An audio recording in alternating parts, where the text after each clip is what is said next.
The big work for us to do is to actually cook clean and run our factories cleaner. I'll give an example. If you think about it from this point of view, if it's a circular economy now where nothing is thrown to waste, where everything has another use, suddenly farmers will have more income to buy the things that your factory manufactures.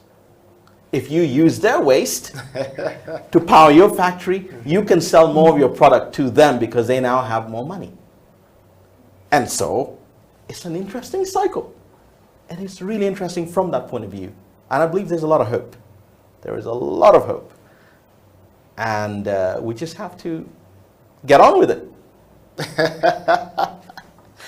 This is the CEO Bench. Mr. Peter Nyeko, Engineer Peter Ben-Or Nyeko Odoko Nyero, is the son of the soil, grown up in Uganda, or born and raised in Uganda, but not fully, and went to the UK when he was about 5 or so, and lived in the streets of London for many years, and worked in the streets of London, educated there, back in Uganda, and now thinking of how the knowledge built from the United Kingdom can be used in Uganda to change things in Uganda and all across Africa, working in collaborations with such people he has worked with all the way from Boeing back to Uganda. What a journey. Ladies and gentlemen, if you have a question for Peter, you better punch in right now, because we're just hastening to the evening of this show. Peter, do you think that the recent floods in Uganda, as well as, in Chennai, India, are a result of climate change? Think about it this way. What is climate? And if there are floods where there were no floods before, or if there are floods to an extent where there were no, different from the extent before, then there's definitely a change happening. And if we think of the climate and the environment, the ecosystem, then it has changed. So the fact that it is because it is. Yeah. Well, if you get it, you get it. I know Peter's just given us that. I told you he's more of an artist than an engineer. And then engineering is about solving problems in our community, in our society. And those who've studied engineer, we respect them because it's about finding solutions to the problems and giving solutions to the problem. Peter, as we go to the final close of the show, we want to wrap up really quick because of your time. And we want to say thank you to everybody. But will your plan effectively help the drought in the northern Uganda and any parts of the country in Africa, in Uganda and across the Africa? If at all it works, will your plan help them? And if we have no water to work with, that effectively take out the mode of power, I would like to see why, or rather a way designed to help replenish water sources. From you, Mandulis, the CEO, and the people you're working with. Throw more light there quickly. What's very interesting is, we think based on an ecosystem approach. Yeah.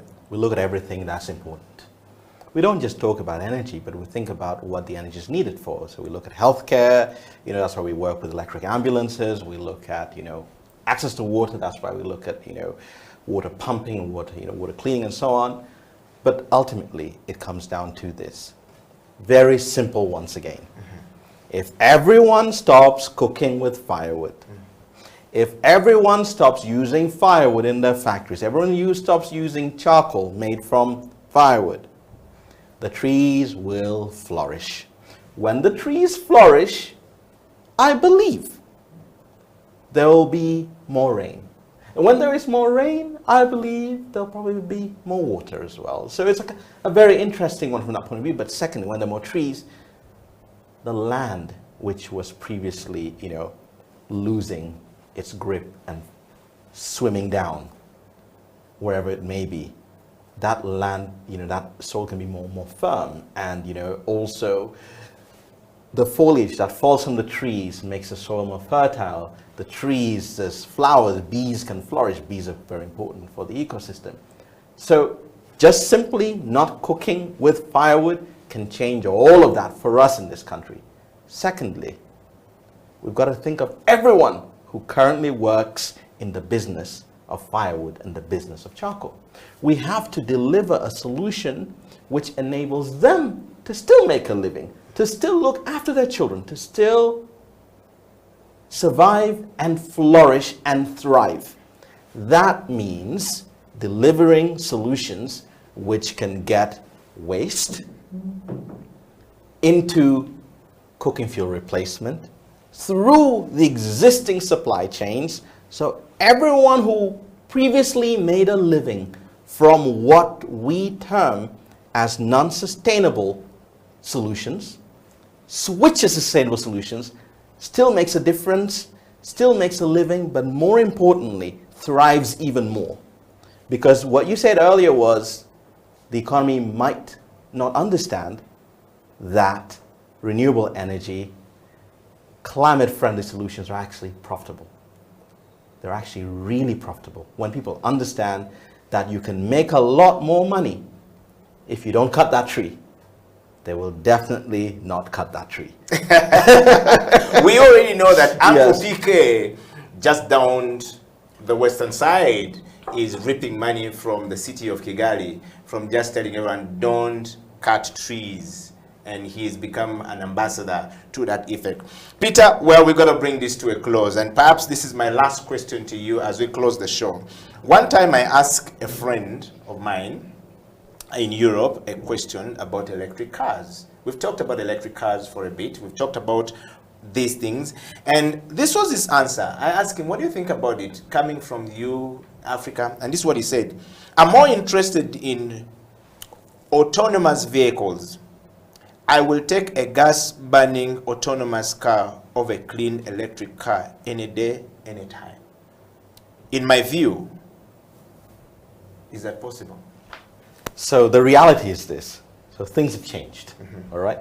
A few years ago, we had December 2015, we had COP21 in Paris, the Paris Climate Agreement, which has been ratified, and it's part of this new Uganda law, which I just talked about. Yeah. And almost every country in the world is on board with that. Yeah. In a couple of months, in November, everyone, the whole world is going to Scotland for COP26, and more commitments will be made. In the run-up to that, almost every country has made commitments already, but also big companies have.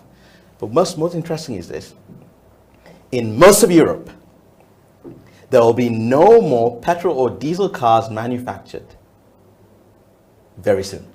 And by very soon, I mean probably as early as 2030 to 2040. There'll be no more diesel or petrol cars manufactured. There'll be no more diesel or petrol cars even on the road. So when you look at it from that point of view, even though some people in those communities may not have felt they were fully ready for the shift is happening. And in not too long, that shift will have happened. Even ships are shifting. You know, a massive shipping line switched to biofuels earlier. Even in the aviation sector, which I know a lot about, because that's where I spent a lot of my career before moving into entrepreneurship, there is a shift going on to renewable powered, airplanes as well. So there are a lot of questions that we have to reflect on and ask ourselves as we look ahead and go, if that's what's happening globally, if this is what we've committed to through our laws, let's think about it. And let's ultimately look at it from this point of view. We only have one Earth. We only have the Earth we have. And it's been gifted to us by those who came before us. And we have the ability and we have the blessing to actually make it live on for longer, but also to help make it be a better gift to bequeath on to those who come beyond us, thousands and thousands of generations ahead. Wow. And that will be our legacy as a generation, or as a series of generations to have lived through the world at this point. And that's what's happening right now. And I'm really proud of Uganda for having at least 3 electric vehicle companies already in the country. And I'm really proud of Ugandans for having come on board and kind of made that possible. And I feel we have a lot to share with our neighbors in Africa and in other areas that want to see how it's possible to make things happen at a low cost, despite not having the infrastructure that others have. We've chosen as a country, whether we know it or not yet, but we have chosen to take that massive leap forward into what others feel may be the unknown, but what we feel is the land of hope. Peter, parting shot. Question to somebody who is watching. We will not have time to respond to some of their questions, to some of their, comments. Is climate change a hoax? Well, climate change is real. It's as real can be. And the fact that we've seen it happen around us, the fact that when we go to rural areas we see the impacts of it, the fact that the whole world has come together to make commitments to fix the issues that are being caused by us allowing destruction to go on unabated. The fact that we've all decided to come together and make a difference now. And the fact that even in Uganda, we've not only made a decision, but we've taken a great leap forward. That should give us all a lot of hope that it is possible. But think about this, is very important, wherever you may be. If you work in the coal industry, you can still keep your job. You can still work with biochar instead of coal. You don't have to change any of your infrastructure. If you're in the oil and gas industry and you have to keep on running diesel vehicles, you can still run them on, biofuels. If you're in the charcoal industry, and the wood industry, you can still use renewable fuels through your existing supply chains. No one has to lose their job. Rather, it is possible today to do exactly what you did before, but just in a different way, whereby you can make things a difference. And even if you're a poacher, for crying out loud, and you know how to follow dung, to get the elephant's diet you want to take down, because the elephants are crucial co-builders of the climate. You can collect cow dung instead and bring it to a bioenergy company that will buy that from you and produce more electricity. Put your skills to use. Every skill you have, whatever it may be, it's possible to still keep that skill, still do it, still use it to make a better place for you and future generations, and earn even more money while caring for the earth. It's not about shutting people out. It's not about cancel culture. No, it's about coming together, sitting around the fireplace and deciding we love this world that we've been given because it loves us. And we're grateful for the creation that we are and that is around us. And we're ready to work together and ready to be committed to make sure that whatever we do makes it a better place for everyone. Ladies and gentlemen, in some circles known to me is Mr. Goblet. And in many other circles known as Engineer Peter Nyeko. Has been our guest on the CEO bench. Engineer Peter Nyeko, take it away with a poem like you always do for climate change for Uganda. Over to you. Awesome. I will give honor where honor is due. I am most grateful to His Holiness Pope Francis for inspiring, through the Laudato Si encyclical, inspiring a movement towards looking after the common home we have, which is the earth. And the words he said when he had his TED talk, you go out and watch it. Very great TED talk he made. But he used these words. He said, the future does have a name, and its name is hope. A tiny little flicker of light that feeds on hope is enough to shatter any shield of darkness. God bless you all. It's a wrap from us here. Until next time, the CEO Bench Edio Killer Engineer Peter Nyeko, signing out. Shout out to all the team that makes this possible here. And to all of you guys who watch the program and makes it really amazing. We are super, super excited to always have you around, and we're looking forward to making it even to a bigger platform. Until then, God bless. And stay focused, stay safe, stay changing the climate back to where it was.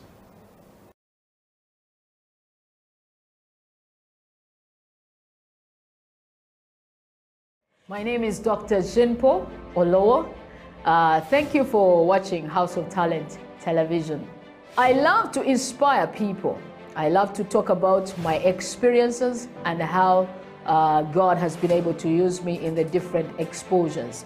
And through the leadership, through change management and transformation, I've been able to do a couple of things in my life. Now, are you a kind of person who is tired of your status quo? Do you want your situation to change? Are you tired of what is going on in your life? You know, change is a fact of life. We've all been through experiences in the last couple of months that have taken us to a place where we need to do something about our lives. We need to change whatever is going on. So if you have not piled up investment for yourself, you need to do that. If you've not done businesses to hold your family in future, you need to do that. Are you thinking of full-time employment? You need to be thinking about your life after employment or your business in the next couple of years. So if you want us to chat, if you want us to talk about this, please get in touch with us at SIL Uganda on number 0772443085, or check our website www.siluganda.com, or on all the social media handles. You can hook me up or Facebook, that is Jinpo Olowo, on Instagram, Jinpo Olowo, and on Twitter and LinkedIn. Then we can chat a way forward with you. We can help you, we can coach you, we can walk with you this journey of financial freedom. Thank you.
Irene, being the very first person in Uganda, earlier on when we were talking to you, you became the first employee of Diwala in Uganda.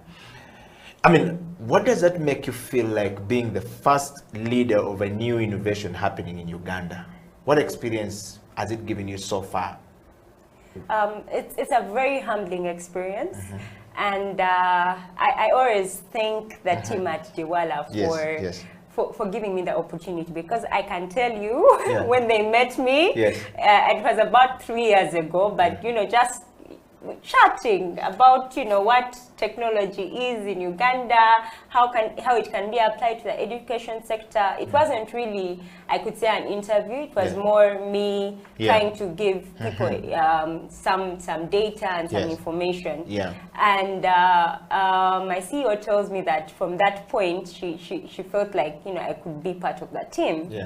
And I can tell you, I had zero knowledge about what blockchain technology is. Yes. And yet here you are now talking like, zero technology. Yeah. And now getting into Diwala and understanding what they do and understanding why they do it, which is very important. Yeah. It is important to know why. The reason behind your why. Yes. Like, why are you doing something? Yes. And understanding it and understanding its impact and understanding what blockchain technology can do, how it can improve our lives. It's really been a great journey learning from them. It's first of all a humbling experience that I'm part of that team. Yeah. It's a humbling experience that I'm given the opportunity to learn. Yeah. Very rarely do people take a chance on you. Yeah. And yes, I have skills, but I believe I'm continuously growing. I am still being beaten here and there. Yes. And it's humbling, and I'm excited to be part of that team. Yeah. I'm excited to introduce the technology to all the people I know, my networks. And all I can say is that a lot is coming.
It is a CEO Bench. My name is Eddie Okela on this particular day of the week or the month or the year, depending on which part of the world you're actually watching this program from.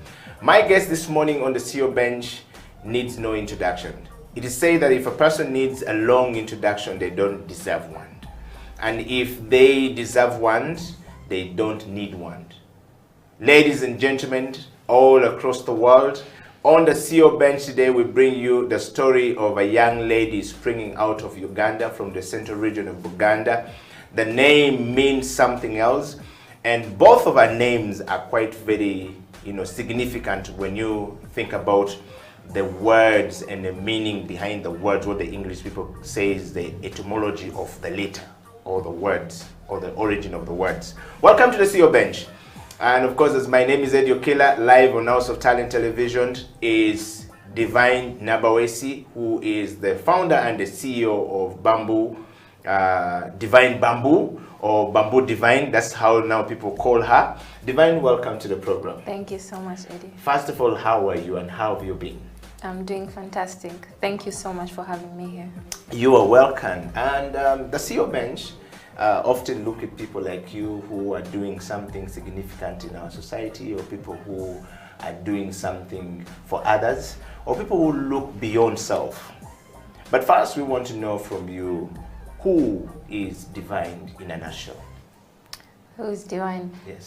First of all, I'm very honored to be here. I know that you've had some very great speakers before me, so I'm very honored for the invitation. And as you mentioned, my name is Divine Nabawesi. I'm Ugandan, born and raised. I grew up in Entebbe, and I later moved to Kampala, where I attended secondary school. I went to Uganda Matters, Namugongo. And then for my A-levels, I went to King's College, Budo, and then I pursued a Bachelor's of Social Work at Makerere University. Okay.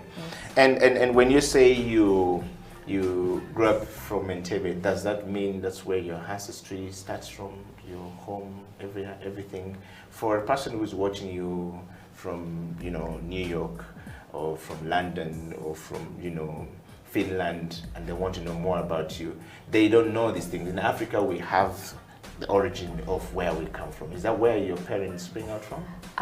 Okay. So the origin story is will sound a bit funny because my village is actually Nigeria, which used to be a village, but now is not a village. So yeah, that's where my mother is from, and my father is from Masaka. Okay. Yes. So authentically, you're a Muganda from Buganda. Yes, I am. All right. And then so they always ask, Wedirachi, what is your tribe? Does that mean in Buganda? Yeah. So let's just tell us more about the culture of Buganda and where you come from, how you guys do things, the history of your name, behind what does Nabawesi mean for somebody who is watching the program from, you know, any part of the world and would like to know you. Particularly me, personally, I'm interested in knowing. Well, okay, that is a tough question. that is a very tough question. But my clan is the Cow clan. Okay. So my name, Nabawesi, comes from Omuwesi, who used to be an iron worker. Okay. Yes. Wow. Oh, yeah. Why did your parents give you the Omuwesi name that was a iron worker? And yet you were in wood and bamboo. True. Yes. Maybe they knew I was going to be a creative. Okay. Maybe, I suspect. And talking about creativity, all through growing up, you know, what has been your creative thinking process like as a person? I think that I draw a lot of inspiration from reading.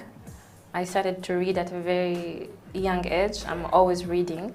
And when you read, you're drawn into this world of different characters from different centuries, and I think that that opens up your mind.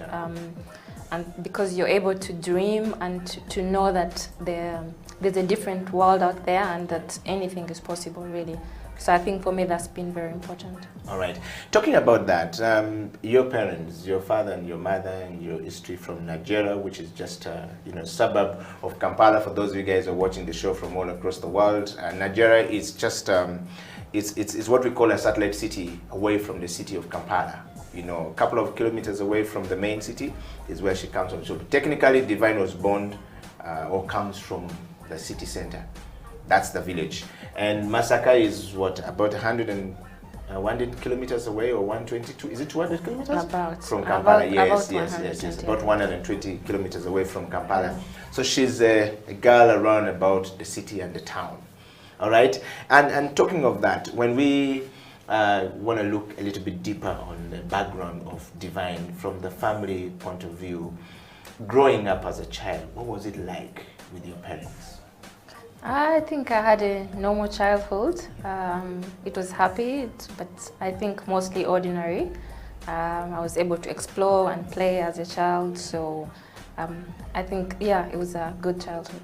Okay, and what was your character like when growing up as a child, that when you look back at this point where you are right now, you can say, yeah, I was always leaning towards this? Were you beaten like a typical, African child who is always given a few slaps here and there for being stubborn? At some point, we would just see parents give you a look, and you'll know what the look means and what it does. Not very many people know this. How was yours like in your family? Are you the only child? Are you, how many are you? Okay, so I have 3 siblings, but I think that growing up, I was a good student, what some call teacher's pet. Yes. So I was very good. Yes. I did my homework on time. Yes. I was excelling. So I think I always survived the caning because of that. Yeah. I was a good student. I also loved nature. I joined the Girl Guides, and because we were in Entebbe, we would go camping in the botanical gardens. So I always loved nature from a young age. I was planting flowers and trees already at a young age. So I was drawn to nature very early on. Wow. Yeah. Which basically brings us to this interview that we're having today. So Divine, let's talk about you and the leadership. The program you're on today is about leadership. Change management, leadership, change management, and transformation is what the CEO Bench is about. We bring people who are, you know, moving forward or climbing the ladder to the top of leadership, or coming down from the top as leaders, you know, retiring, or people who are on the way, the verge of going. And right now, you are a lady on the rise. And the nomination that brought you to the CEO Bench suggests that. We want to just know from you that your self-leadership, what is your understanding of leadership first of all, and what is leadership to you? My understanding of leadership would be someone who is able to inspire others. So a leader should be somebody that other people look up to for guidance on, it could be a specific discipline, maybe a sport or entrepreneurship, but a leader needs to be able to inspire others to be better and to achieve a certain goal, I guess. Okay. And what is self-leadership to you? What would you define as a self-leadership from a divine point of view? Self-leadership, I think reminds me of something that Jim Rohn once said, that you have to motivate yourself, always. If you wait for other people to motivate you, it's like waiting at a train station where no trains come, so you'll be waiting forever. So you basically have to motivate yourself. That's the only way to be a leader, I think. Okay. There are 5 different types of leadership, divine, that exist. There's what we call a transformative leader or transformative leadership approach. There's what we called a laissez-faire leadership approach and style. And there's what we call a democratic leadership style or approach. And there's what we call transactional leadership approach to things. And then the 5th one is what we call charismatic. Which of these do you practice and why? Interesting, because I feel like there's maybe one missing. Yes. And I would call it collaborative leadership. Yeah. Yes, because I don't think that in any organization or country or any setting that just one person has all the answers. Yeah. So I believe that it's always a team effort, whether it's a family or in a company. Yeah. So I think my style of leadership is collaborative.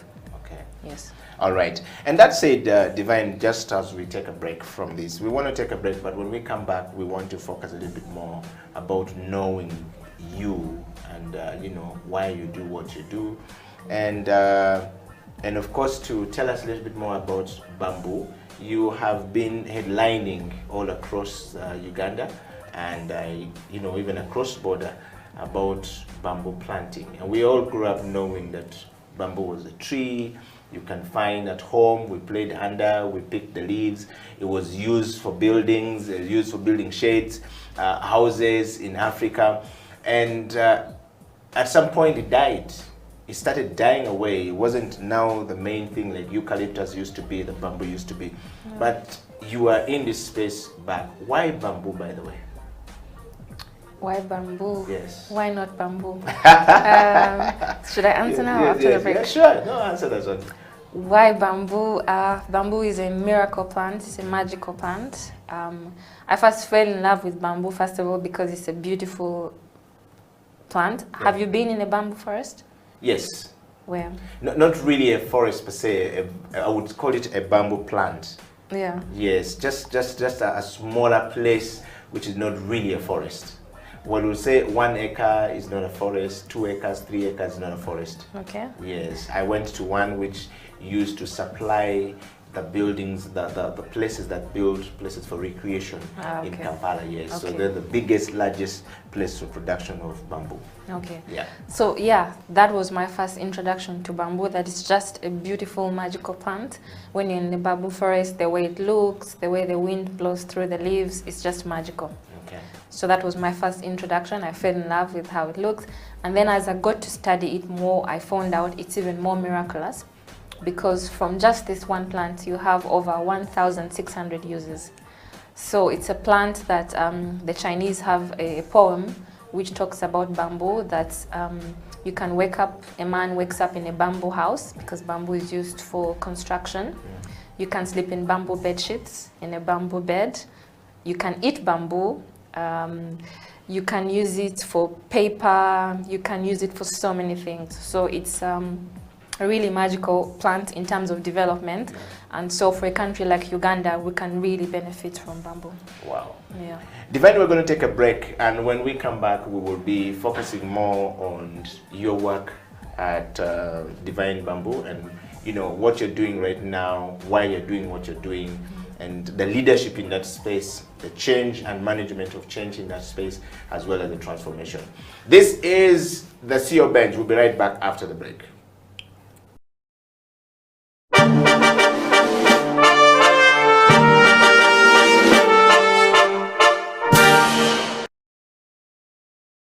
By the way, when you won in Tanzania, you know, that was your biggest cup, Sekafa. What was the party like? Did your chairman walk on his head? What was going on? The chairman was very excited. I had not heard. What happened in the board? We want to know. First of all, some of the board members flew in to watch the game. Okay. The chairman could not fly in because of the schedule, but I was on call from the semi-final stage. He would call me all the time. Do you need anything? We're happy. He was very excited. I had never had a chairman CEO conversation this long with him. It was the first time. Yes. And everybody that is connected to Express was really, really happy. I mean, we beat Yanga in the semi-final. Then we beat Nyasa Bullets from Malawi, the champions of Malawi. And everybody was really, really excited. My family was very excited. My family is always complaining that I don't talk about them. My family was very happy. They were excited. I'm sure most of them are watching this show right now. The families of my staff, this for me is very exciting. The families of my staff are always following Express because their children are working for Express. Wow. And many other people. It was winning the Sekafa. Yes. Kind of cemented the kind of transformation Express has had in the recent times. And we have a Sekafa. Every time I look at that trophy, I keep telling my people, well done. Yes. And I'm sure the chairman, wherever he is, I'm sure he's busy, but he will watch this show. I'm sure he's happy that we have the Sekafa in our bag. We have the Premier League in our bag. In his third year, by the way. This is his last year, but I know he's around, but he had a plan from 2018 to 2021, and 2021 he has won all this. I'm sure he's very happy. For the first time, and we believe it's not the last time. Okay. Yeah.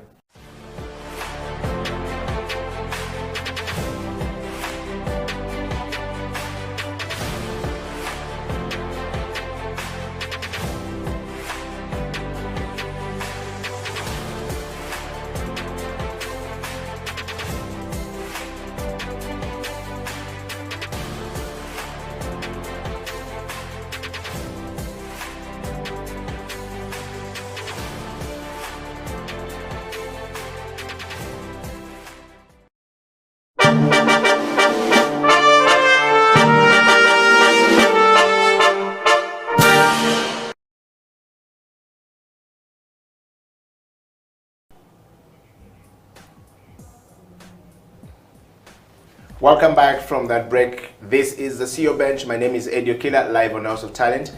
And of course, my guest this day or this morning, this evening, this night, depending on which part of the world you're watching the program from, is a lady who is deeply rooted into planting bamboo for a cause.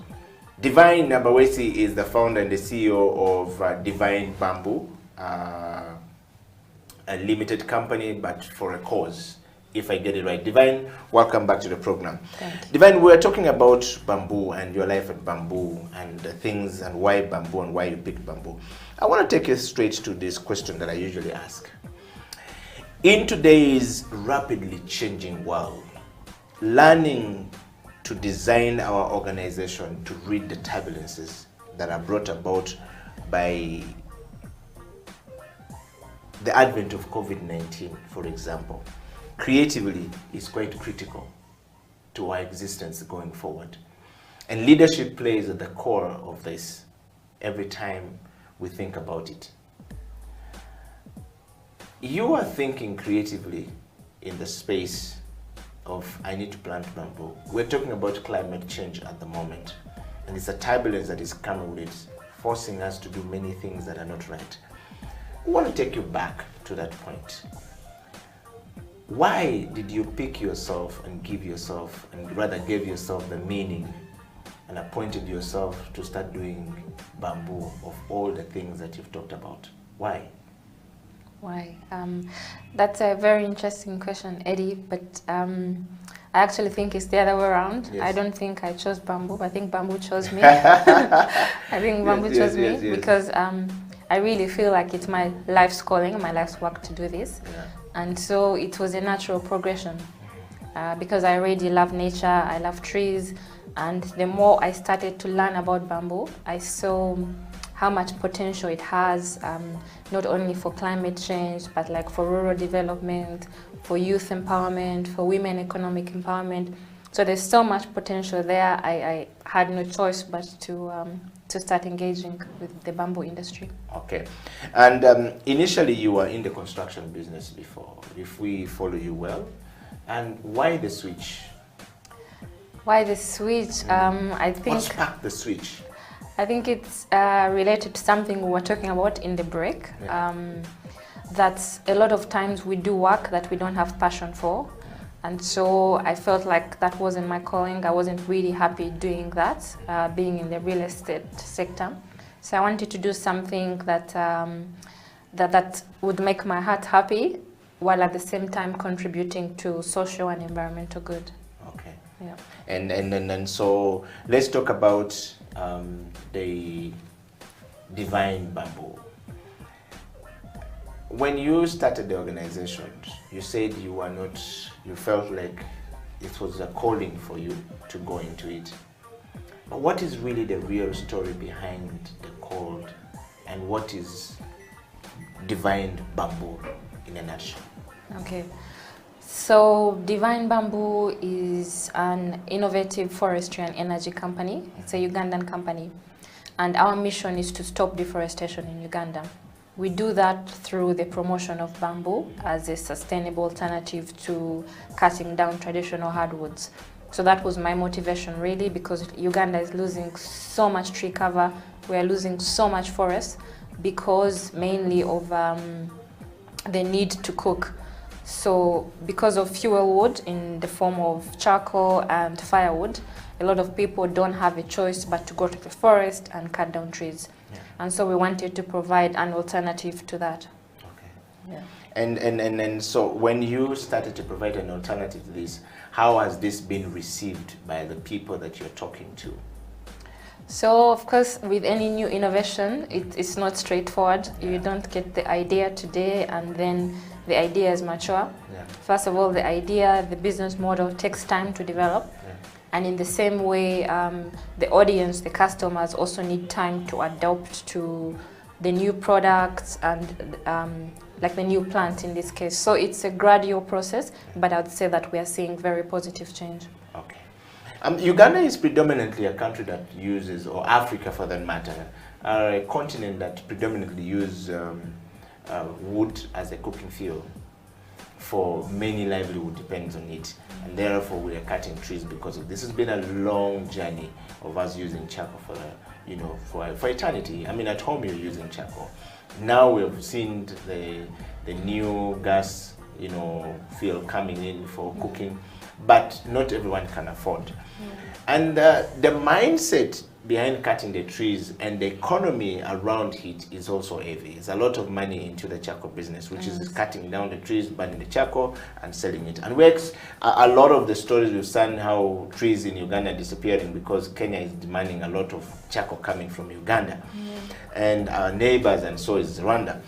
How are you dealing with this challenge of people still believing that this is where our economic livelihood spring out from, and yet you're telling us not to cut the trees? I mean, since you started this campaign and this organization to sort of like educate us and change our perspective and take us back to the dangers that faces us from a climate change perspective, how's the journey been like, and how are you dealing with the perception and the mindset of these people? So I would say it's interesting because we no longer have to do a lot of the talking. Yeah. And unfortunately, because of changing circumstances, it's now self-evident. For example, when we started Divine Bamboo 5 years ago, a sack of charcoal in Kampala was like 50,000. Right now it's like 100,000. And that shows you the scarcity. So charcoal used to come like from Luero. Now people are going as far as Arua and Moyo to cut down trees. Yeah. So sadly, eventually there will be no more trees to cut. So even at 200,000, the charcoal just won't be there anymore. So that's self-evident, everybody can see that. And so the solution is now more obvious. The other evident thing is climate change. 10 years ago, if you went to the village and told people about climate change, they would not understand. Yeah. But now, you don't have to be in COP in Glasgow to understand climate change. Even farmers in the village can know that the rain is taking longer, the sun is hotter, the harvests are changing. So because of the way the world is moving, the problem we are solving is now very obvious. And I think that's why finally at COP we were able to see a focus on nature solutions, because we have to use nature to fight it.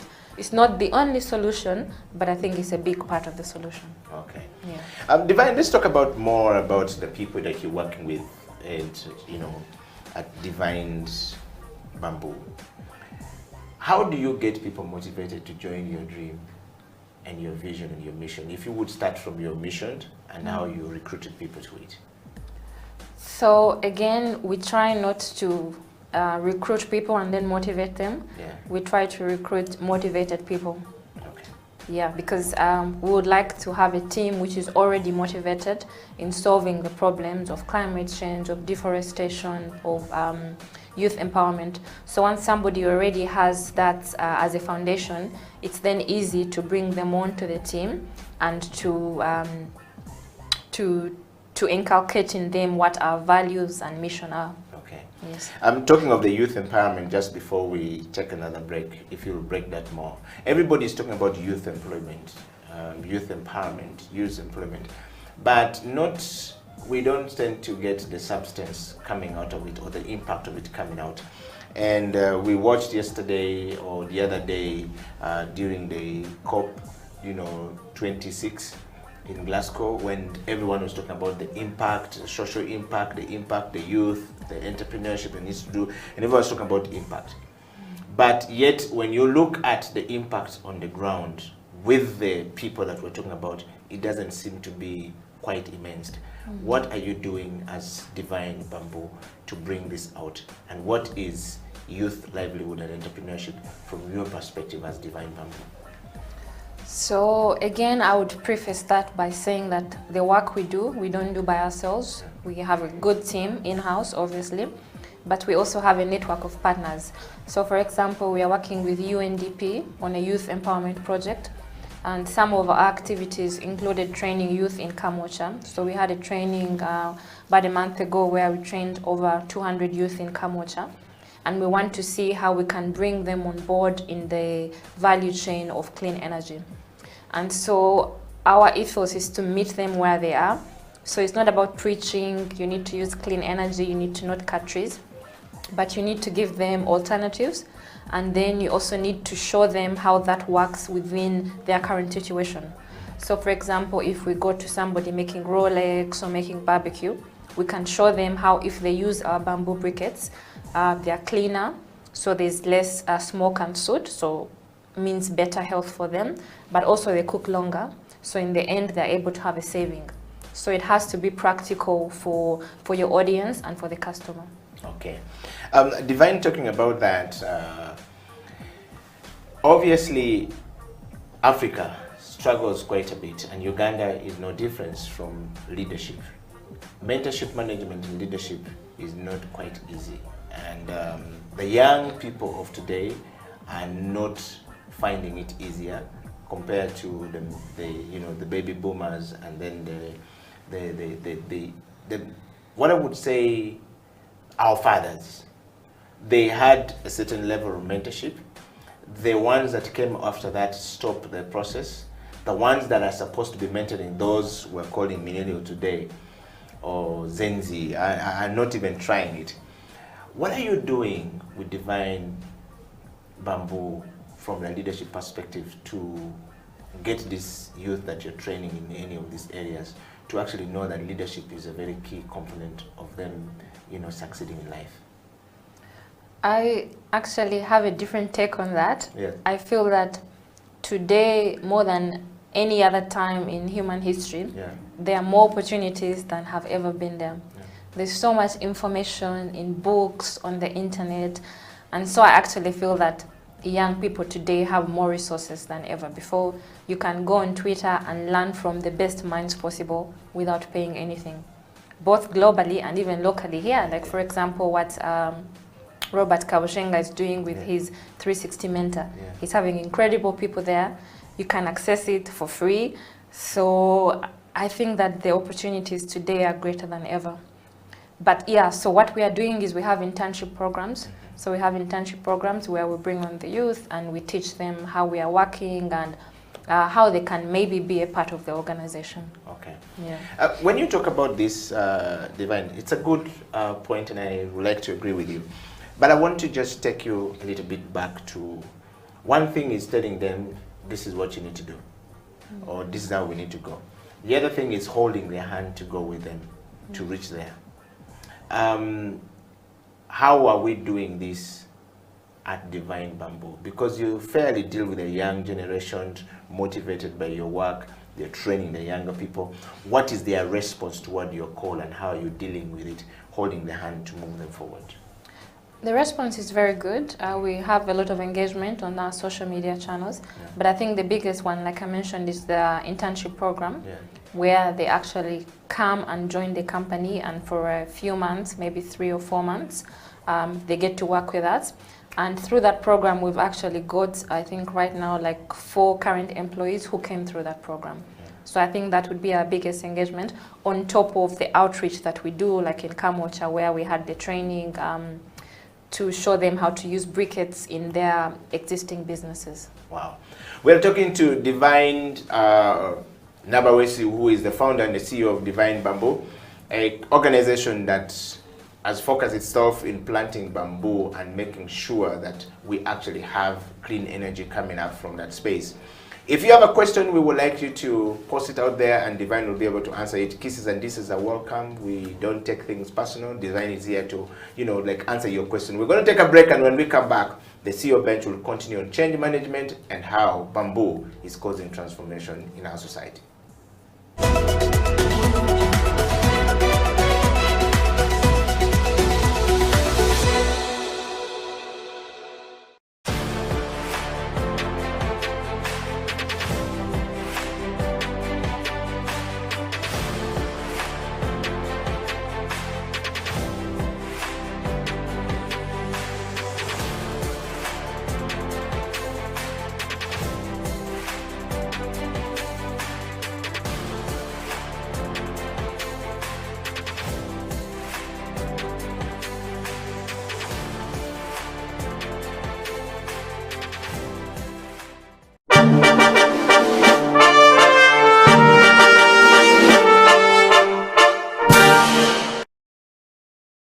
What is leadership to you, JP?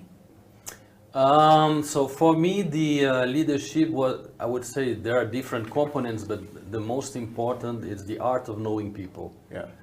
How you know your clients, how you know your associates, your colleagues, and all the different stakeholders that are part of the business. How you know your bosses, your investors, how you know the key people that bring you business, the key relationship you must have in a market in order to make sure that thing goes smooth. Yeah. So I think this requires an openness of mindset. Yes. And I would say that for me, the fact again that I have 2 cultures, I live in different places, it helps a lot. Okay. You find similarities, of course. If I see how Ugandans are and how Brazilians are, they are not totally alike, but there are a lot of similarities. If I see how a French person is, or a German, or an American, they are very different. and difficult people. Yes. I know by the French side because yes. I have my French family. Yes. I worked in France. I worked with French companies. Yes. So I learned how to deal Yes. with all this. of those, yes. And so it's and now especially this past years working for Sheraton Group, it's more like Anglo-Saxon approach of, Yes, of yes. hospitality. Yes. So this also, so all these dimensions are very important. So it's knowing people, knowing the culture, the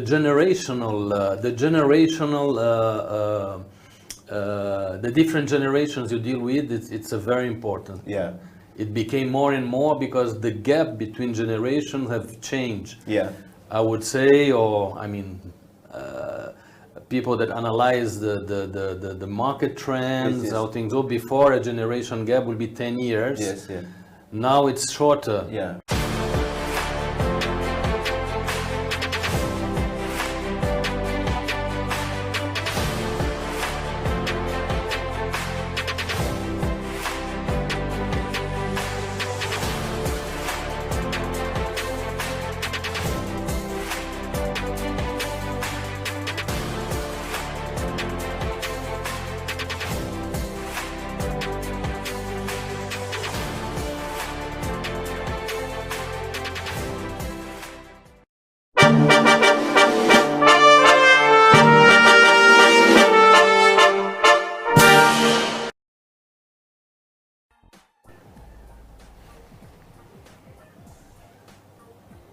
Welcome back from that break. My name is Eddie Okela and this is Creative Industry Talk mixed with the CEO bench, with everything about talking creatively about planting trees, but particularly bamboo. Today we've learned something from Divine, that bamboo is a magical tree, it's a magical plant.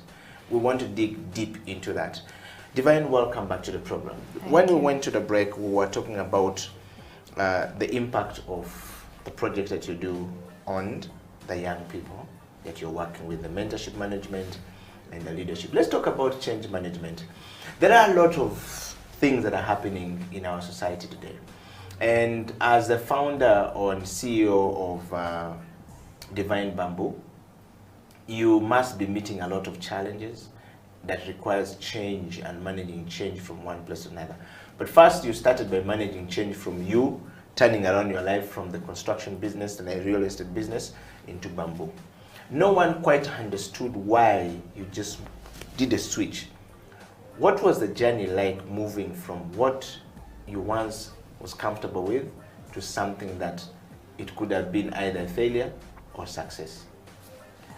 So the journey is never smooth. I don't know if you've seen like an infographic that illustrates the journey of success, like what outsiders see is a straight line. Yes. But really what's going on is like a lot of craziness. Yes, yes. So of course the journey is not smooth. Okay. And in the beginning I had no idea at all what I was going to do after I left the real estate industry. Yeah. And so I actually took some time off and went to travel and just to find out what I want to do. Yeah.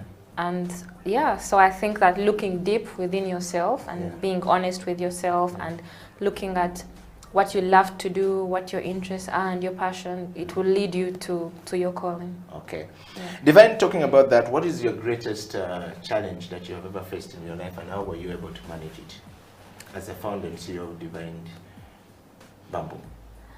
I think the biggest challenge is financial, definitely. Because the very definition of a startup is that you're doing something in an innovative way that has not been done before. Yeah. And unfortunately, that means that sometimes you don't even know how your idea is going to make money. So you know that it's going to save the world and save the forest, but how does it make money? Yeah. So until you figure that out, there's a gap, so it's really challenging. And even when you figure it out, because it's a new product, you don't get customers just like that. So it's a process. And so it's very challenging because the company is running and you have bills and you have people to pay and you have all these things going on. And so, yeah, it's quite challenging to run a company for a number of years while you're loss making. But, yeah. Yes. That's a challenge for everyone. And one of the things I want to, while we're still on change management, you obviously meet young people or people who have been through certain things like you have been through already. What are usually your answers to them?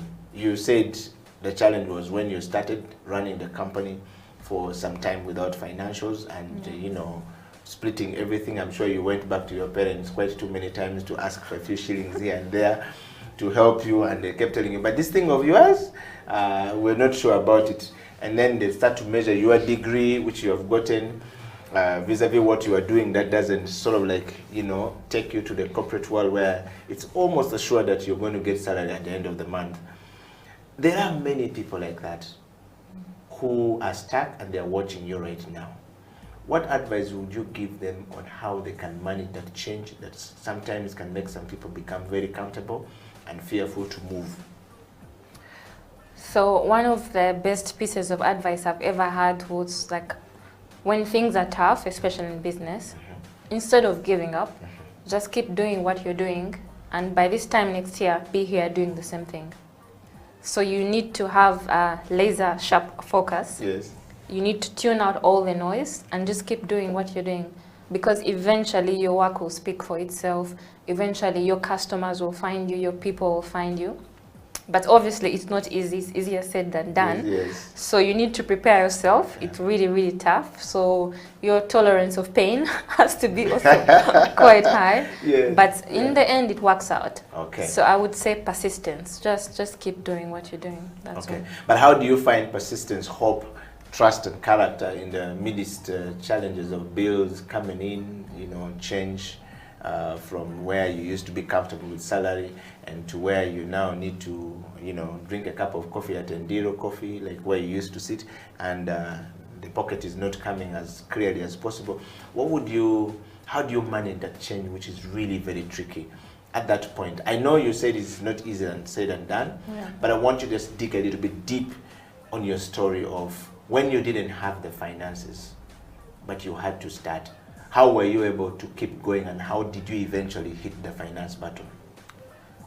I mean, I guess that's why people write books, because there is so much to say. Yes, yes. But I think the biggest thing is the mind. Yeah. Your whole life is basically just in the mind. Yeah. So if you decide you're going to do something, no matter what happens, but you know this is what you're meant to do, you'll keep going. Yeah. So the mind is very important, having a positive attitude, being around positive people, reading books of successful people, but also associating with successful entrepreneurs who might also not be very successful, but who are going through the same thing as you. Okay. So for example, someone who has been very helpful to me is called Solomon King. Yeah. He's the founder of Fundi Bots. I don't know if you know him. Yes, yes. Yes. So because it's the same journey, Yeah. nothing you're facing is unique to you. Yeah. You're not the first person to hustle. Yes, yes. You're not the first person to struggle with a business. Yes. So go out and talk to other people who are doing what you're doing. Yeah. Get encouragement, because you need that fuel to keep going. Yeah. Wow. Divine, talking about that, where do you draw your source of inspiration from while managing this change? From quite a number of sources. I think nature itself for me is my inspiration. So even if planting trees is my work, to relax I still go to nature. So I go and visit forests, I go to see the lake. So nature is I think my biggest source of filling up my cup. Then friends and family, that's also very important. Because if you're working, it's in the beginning it's difficult to make the balance, but as you mature as an entrepreneur, you start to understand that you need to have the balance. You need to create time intentionally to spend with your friends and family, and also reading. I like to read a lot because you learn so much from books. Okay, let's talk about finally Bamboo and Uganda. Uganda has a plan 2024 as our vision. I want you to share the vision of Divine Bamboo, the mission behind it, and how does that fit in the vision of Uganda 2040? So the beauty about Bamboo and Divine Bamboo is that our company ticks about 10 of the SDGs, from good health and well-being to economic development, gender equality, life on land. And so we find that we have a very good fit with the government and government programs. In fact, we were part of the key stakeholders who were able to draft a national bamboo strategy for Uganda. So the government is on board. They're interested in bamboo. They want to promote bamboo.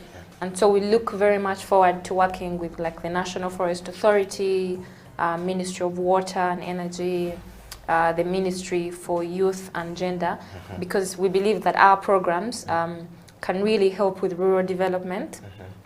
We're increasing farmers' incomes through programs like agroforestry and through programs like Mandela's Energy as well, where we work with the farmers and then the waste can be used to produce energy.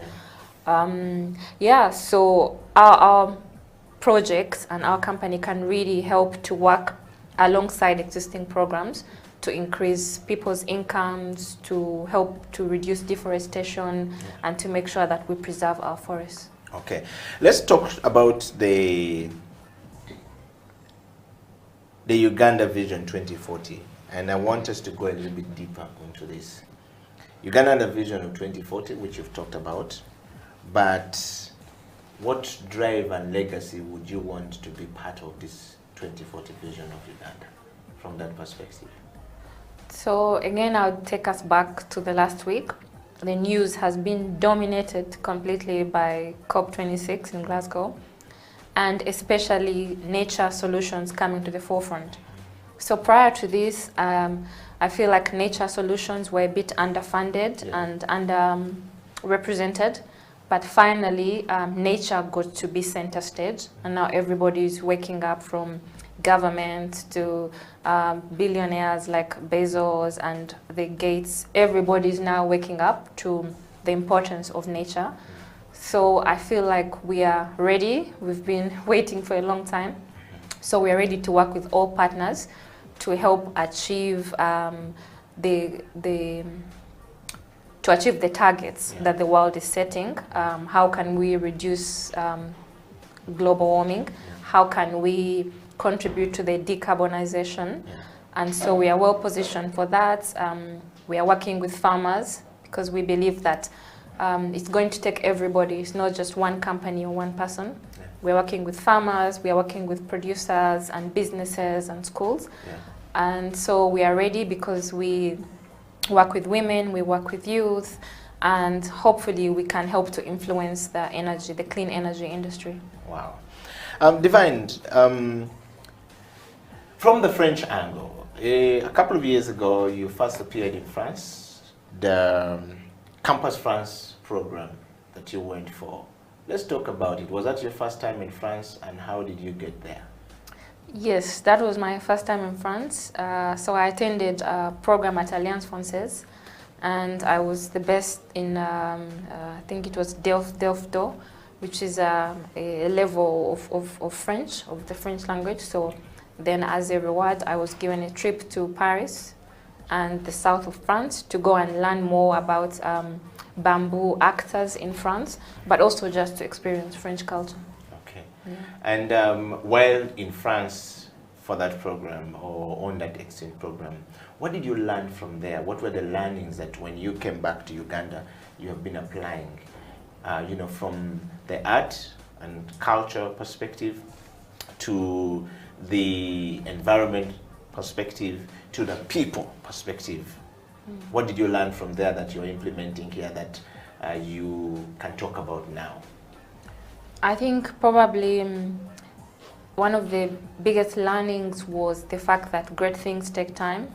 So obviously things like the Louvre or the Eiffel Tower and all those amazing gardens that are created there, they don't happen overnight. So you need to dedicate the time and the resources to know that it's going to take a long time if you want to make something that will last forever. And also quality, like you have to really be consistent on quality. Yeah. And on that note, as we go towards the end of our interview today, I want to take you, recently you appeared in France for the New Africa France Summit 2021. And in Montefiore, as we call it, or Montefiore, I mean, the people who came back from France were trying to pronounce this is Montfilia, Montefiore, Montpellier, Montpellier. So all of this is, but you were there.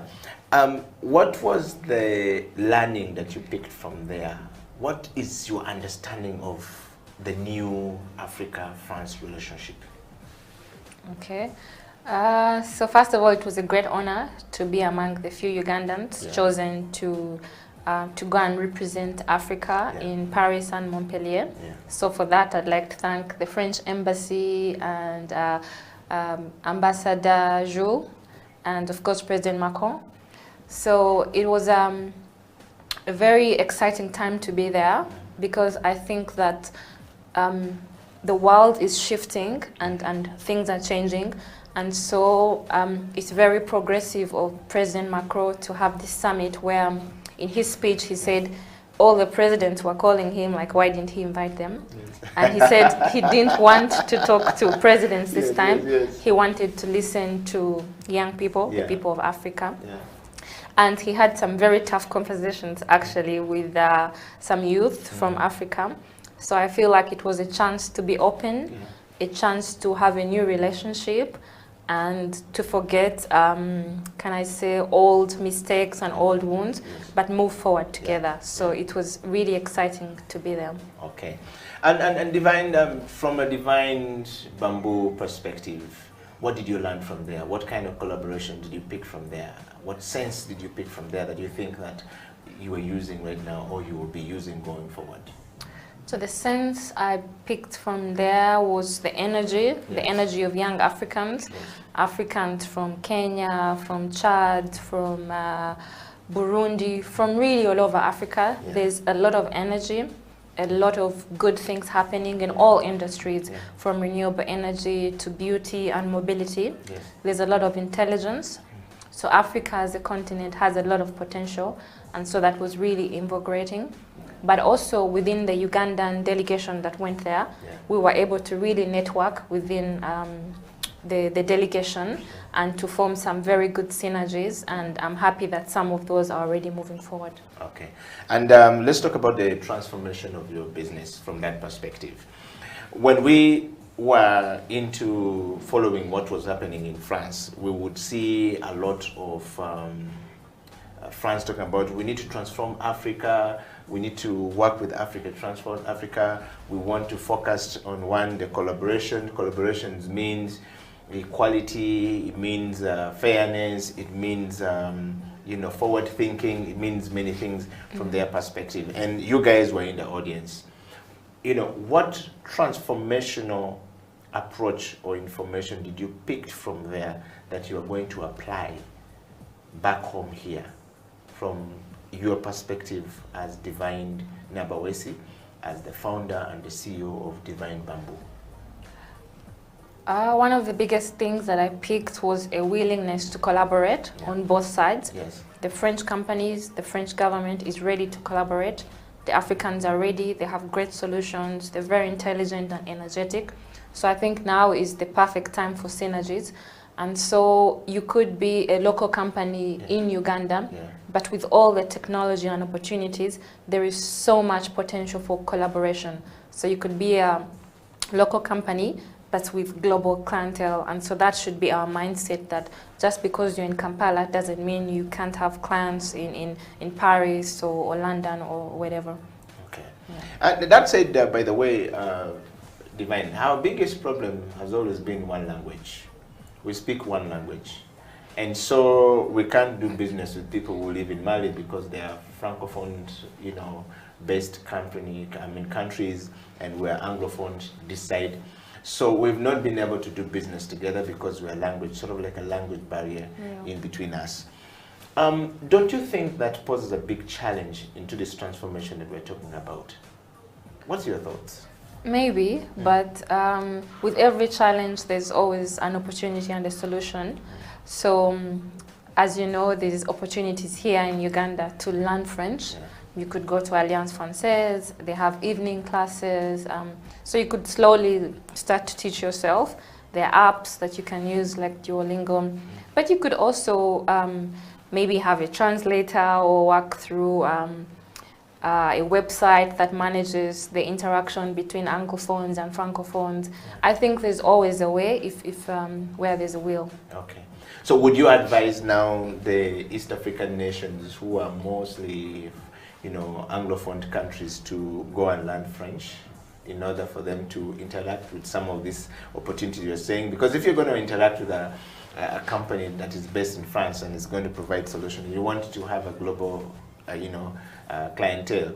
It requires that you know how to communicate to them. Business is about relationships and communication. I communicate to you in a language manner in which we all can build a synergy, and we can collaborate our ideas and be able to move things from point A to point B.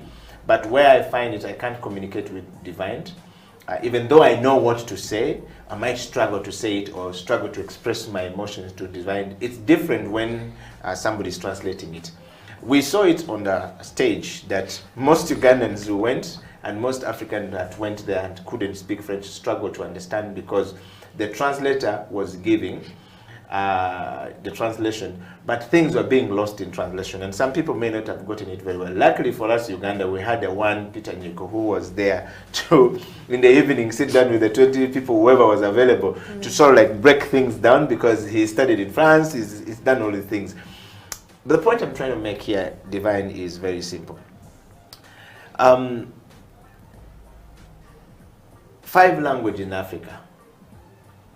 Shouldn't you start doing this at Divine Bawesi by sponsoring some of these children that you're doing to learn, so that the villages where you're planting the trees, you know, there's a language that can begin to come out from there? Because should your customers come from France and say, we want to buy bamboo from the northern part of Uganda in Noya, for example, where you've just planted, I'm told, 7,500 trees or thereabout, how will they communicate? Would you use a translator or will you work with them? Are you having any program, in other words, in line of transformation to take the language learning and the cross-cultural learning for peace building and for agricultural, economic benefits?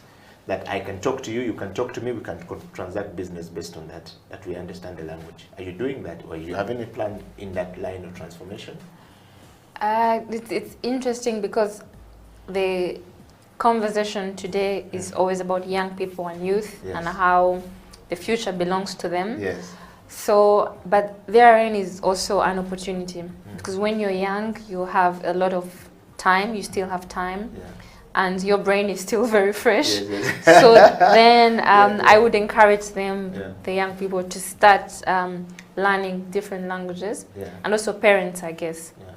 Because at that age, children can be encouraged to learn different languages, because that will open multiple opportunities for them.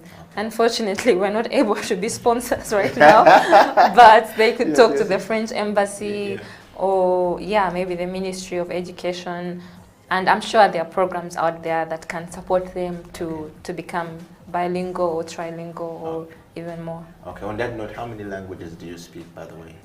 I speak 3 languages. 3 languages? Yes. Which one? Luganda, English, and French. Ah, okay. Yes. Well, I guess you're already in the process of making more money ahead of some of us who speak only 1 language or 2 languages and not very good. And I'm learning German. Wow. Divine, we've come to the end of the show. We want to just close up this program, the CEO Bench today, by just telling us a little bit more about how do you measure impact of the work that you've been doing in the last 5 years you've been working. How are you able to measure the impact, and what legacy would you want to leave behind? The day you said, I'm done, what would be the legacy of Divine Bawesi? Okay. So, I mean, you do your best. You do your best and hope that you're going to have impact in your work. So our impact is measured in avoided deforestation, meaning that for every one seedling we plant, we are saving, for example, an acre of bamboo could potentially save 2 acres of hardwood trees every year. Then a ton of briquettes of bamboo is potentially saving X number of charcoal from being produced. So in terms of avoided deforestation, in terms of avoided emissions, but also in terms of opportunities that we give to women. We hope that our impact will be that women have more time for productive work instead of having to walk kilometers to collect firewood, for example, or the dangers they face while they're going to collect firewood. We hope that that would be the impact. Improved health, instead of cooking from the 3-stone fire that traditionally we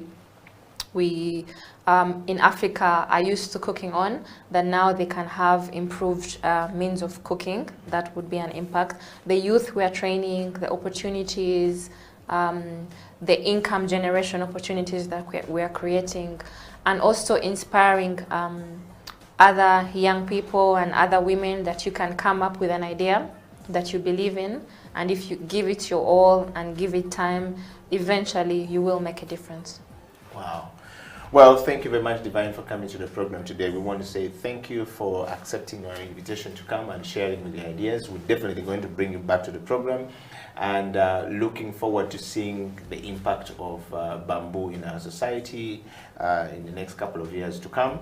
And what would be your one last parting shot to that one human being anywhere in the world, stuck in their job, don't know how to move from one point to the next, and want to move? And what will be that one word you want to leave them with, or 3 things that you want to leave them with, that when they do, they will begin to see different things or experience a different lifestyle going forward in their life? If you look into this camera. Okay, I think 2 things. One is it gets better. It always gets better, so never give up. Like Winston Churchill said, never, never, never, ever give up.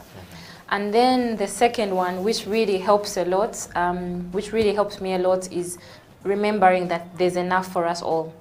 So when other people succeed, be happy for them. And so don't fight for resources, don't be greedy, because in the end, there's enough for us all. Wow. Thank you very much, Divine, and thank you very much, everybody, for coming to the program today. We're gonna, sort of like spread love like we always do. We're taught by Pastor Joshua Martin Mugabe of Watoto, says, whenever you do this, you have to spread love. No, you have to spread love. Yes, you have to spread love to everyone that is going. But thank you very much for coming, Divine. We've come to the end of the CEO Bench today. We want to say thank you very much, everybody. Divine will be coming back on the show on the Creative Industry Talk to talk about the creativity of how they're using bamboo to create more jobs, and how that is being used in creating furniture, building houses, using it. She talked about that can be used for bed sheets and beds and stuff like that. We want to know how that process works. She talks about it being used in the value chain of, you grow bamboo, you use it for cooking, you use it for building the house, you use it for putting the shades, but then also you use it for cooking. How is that bamboo being turned around to briquette and to clean fuel to cook food? We want to understand that on the Creative Industry Talk. Until then, we say thank you very much for being part of the show. Eddie Okila, Divine Nabawesi, signing out.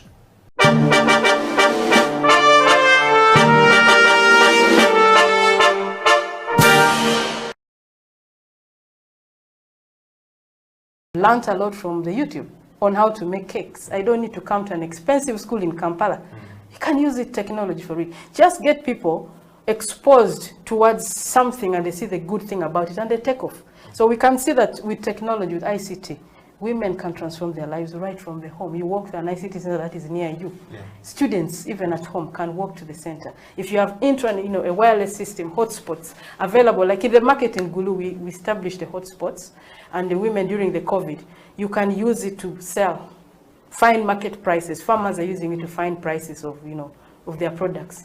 Network, the possibilities. You open people to the world and take them away from their small world. Yeah. Open them up. People are doing businesses, electronically. Wow. So that's the beauty of Bosco Uganda. I see so much that can be done. I can see what you're talking about. I can see through it. And I want you to share your questions if you are for Jennifer. But Jennifer, our time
I am actually a former barista.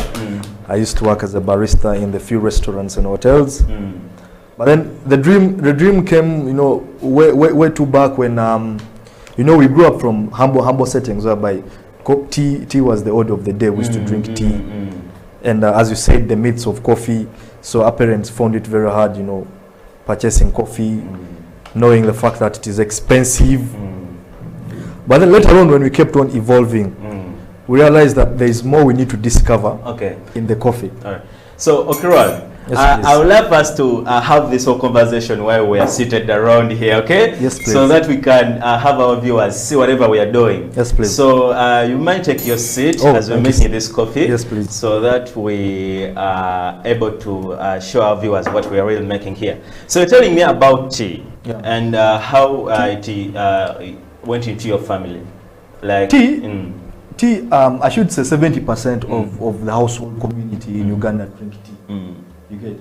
But then there's this other cash crop that is called coffee. Coffee, we all know that agriculture is the backbone of the economy. And in recent years, we prove that coffee has really improved more of our revenue in Uganda. So we need to really appreciate the coffee itself as a food and as a crop. Yes. So how did you get yourself into coffee? Because by the fact that you're doing brand Bird's Nest, it means you're well versed with coffee, right? Yeah. So how did you get into yourself with coffee? So Bird's Nest Coffee, I got introduced to coffee 3 years back ago. Had a friend who was a barista that introduced me to the profession. I think I was contributing as among the 5% of the locals that don't drink coffee in Uganda. Imagine. But then when I got the awareness that under the value chain there's what they call a barista that produces the coffee to the consumer. And so through that I developed knowledge and I realized there is more we need to explore in the coffee. Wow. So what I did is since I had an idea of starting up something related to coffee, and beautiful enough I got introduced to the industry and I got to understand the pros and the cons in the industry. So I was like, well, why don't I start up this idea of the coffee brand? So boom, here comes up Bird's Nest Coffee. I started up the brand. At first, we started by we used to preach the gospel. We used to make tours. But you guys speak about the gospel. But I don't understand this whole thing of gospel. What's it like? The real essence of gospel, coffee gospel.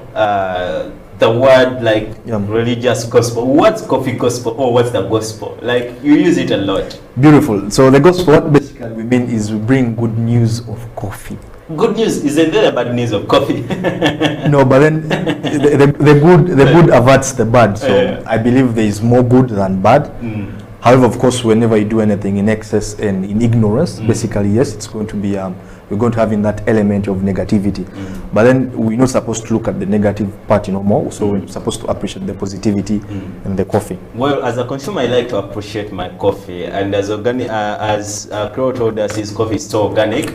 I wouldn't love to see my coffee being wasted here. So, okay, let's go on as you're making this coffee, and as you're telling us about how you managed to get into the coffee industry. Yeah, so basically, when I joined the coffee industry,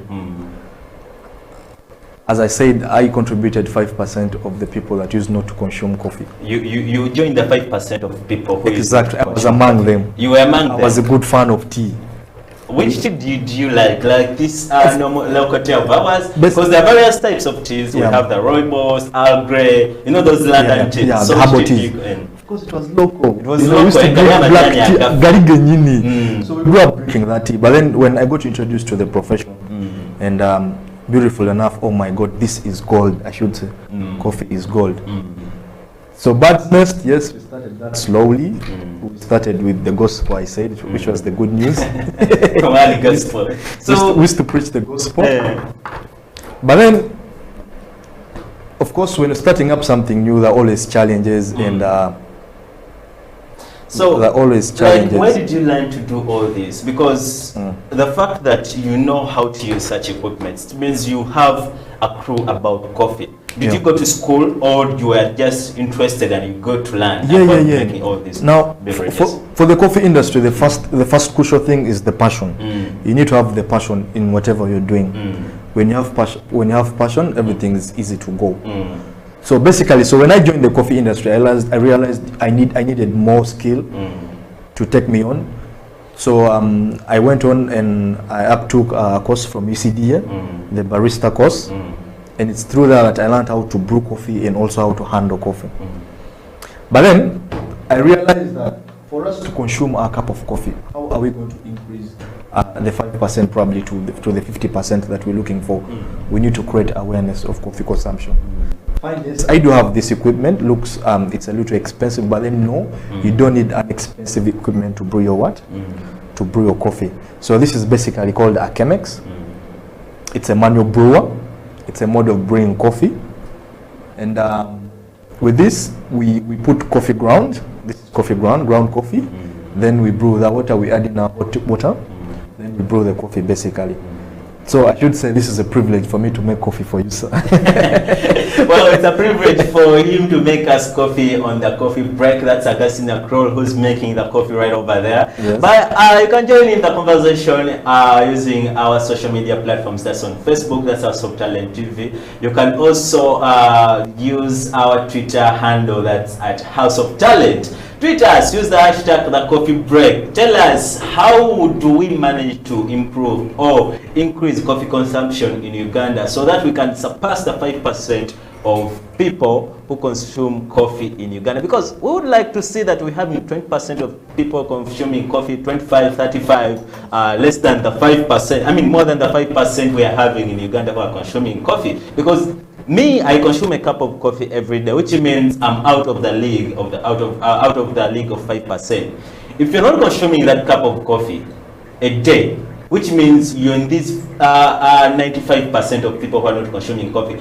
And as the government of Uganda says that coffee is our backbone, like it's promoting coffee consumption and coffee growth within our farmers in the villages, so that we can increase our economic GDP. If we are talking about GDPs, that's now the whole kind of information that we shall bring you experts to elaborate more about agriculture in coffee. It's the coffee break. So Okro, yes, please. As we're having our coffee brew right here, tell me, do you have to know how to make coffee if you're supposed to be in the coffee business? Yes, I should say for you to enjoy it better, you need to know how they brew the coffee.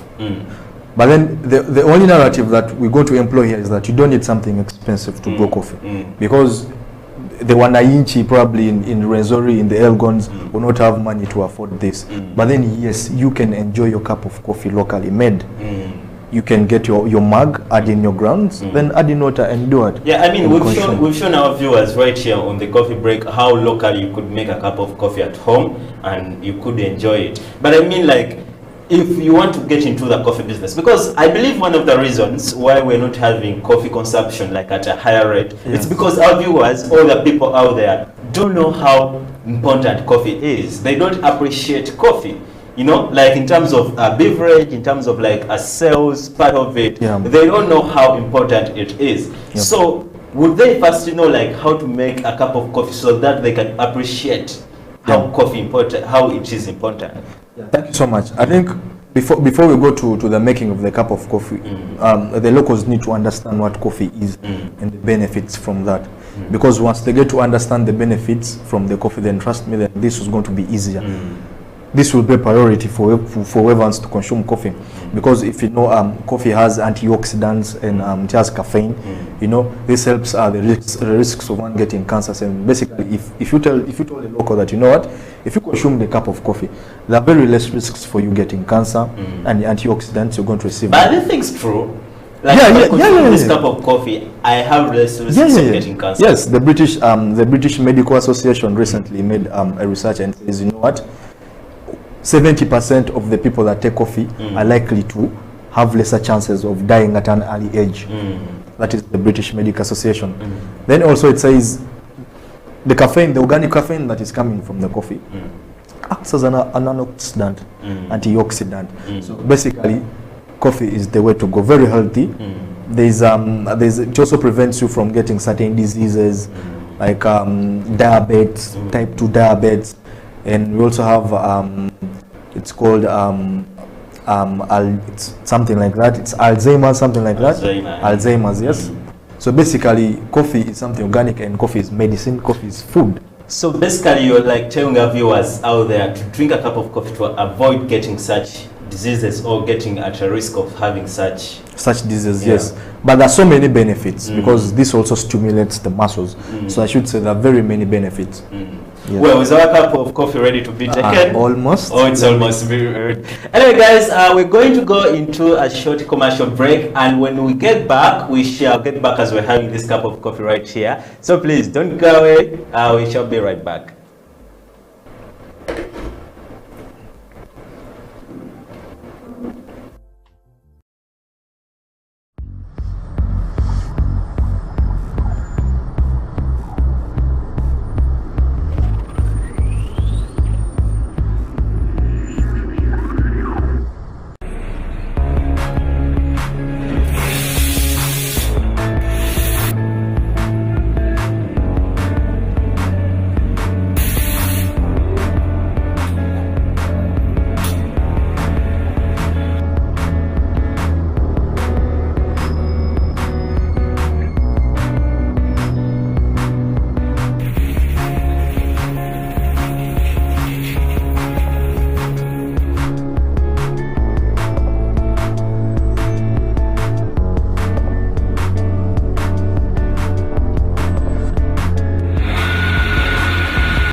Welcome back from that short commercial break. You're still watching the coffee break with me, Amoni Mokisa. Sitting in for Eddie Okila still.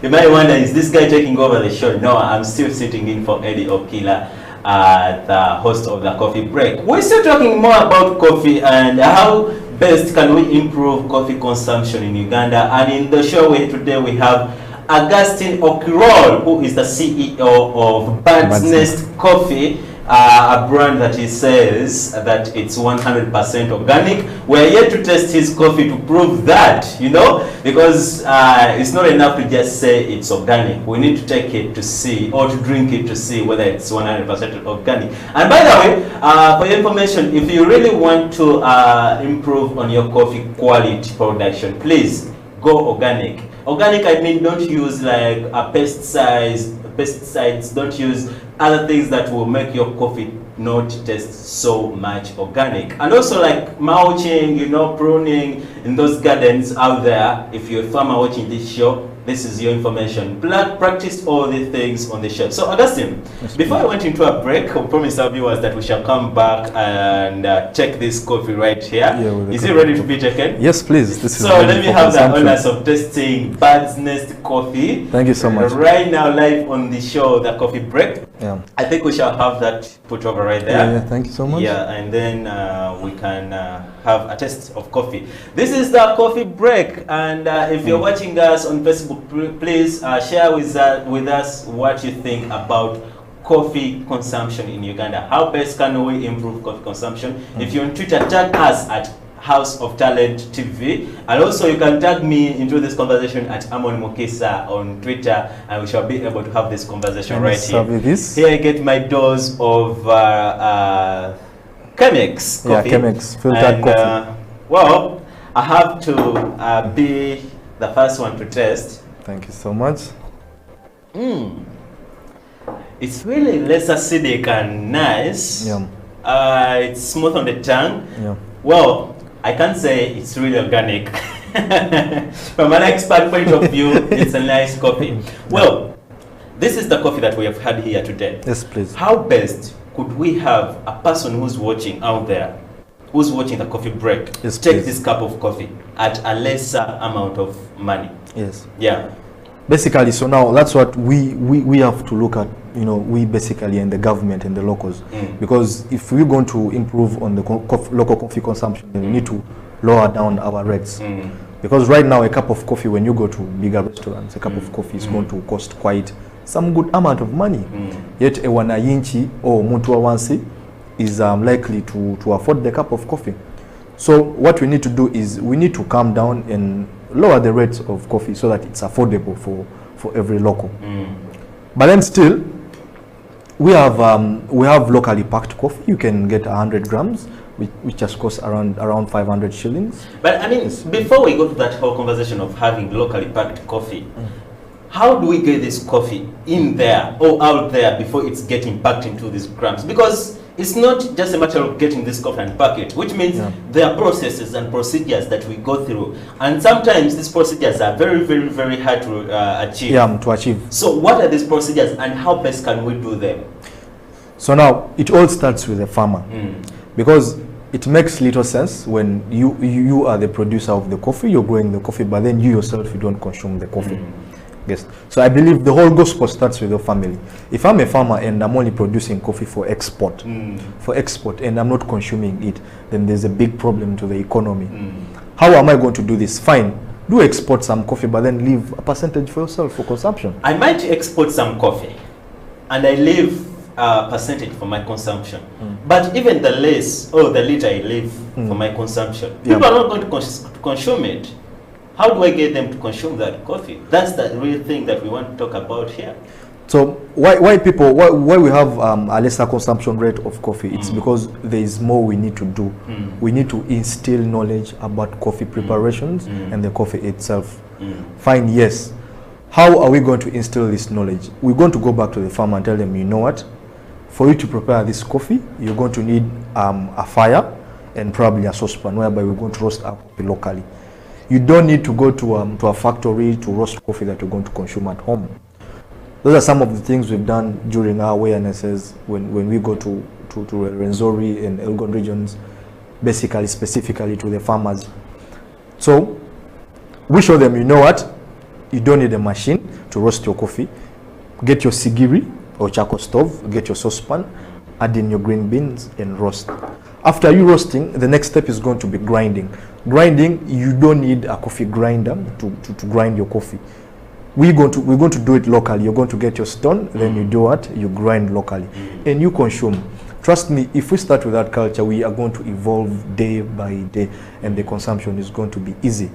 Why? People are finding it hard to consume coffee because they believe I will need machinery to do what? To prepare my coffee. No, which is not it. Well, let's take this whole conversation away from having brewed coffee for consumption. I'm talking about like using coffee for different other things. For example, if you're watching this show, my producer will have him like show us the pictures of different brands who have managed to include coffee into their beverages. For example, they're not known to make coffee beverages. But since coffee is becoming a bigger thing, we've had different brands, very, very, very big brands, include coffee into their beverages, and then they're calling them coffee beverages. This is a good thing, by the way, because it increases. For example, this person who used to take that beverage will be able to take coffee into this beverage, which means we've increased a number of people who are taking this, who are taking coffee through this beverage. So it's one way that we are tapping into the community or the society to take coffee. So let's have this conversation of having coffee taken, but not as a beverage. I mean, coffee can be done through, can be used to do many other things. You know. So how do we get these people know that coffee can do more other things besides being drunk right here? Yeah, first, I think that is a very great innovation in the coffee industry, because yes, we need to maximize our revenue and income. And how best are we going to do that is by innovating. How best can we consume coffee, not directly in the cup, but in different aspects. We've seen different companies that are making a beverage. They're making soda, they infuse soda with coffee, which is beautiful. When you go to beauty parlors nowadays, they're used as masks. So it is masks. Face masks for beauty, like scrubbing. Exactly. Okay. Yes, they use them as scrubs. You get. So I think that is beautiful. It is another way of maximizing our profits and our revenue as a country. Yeah.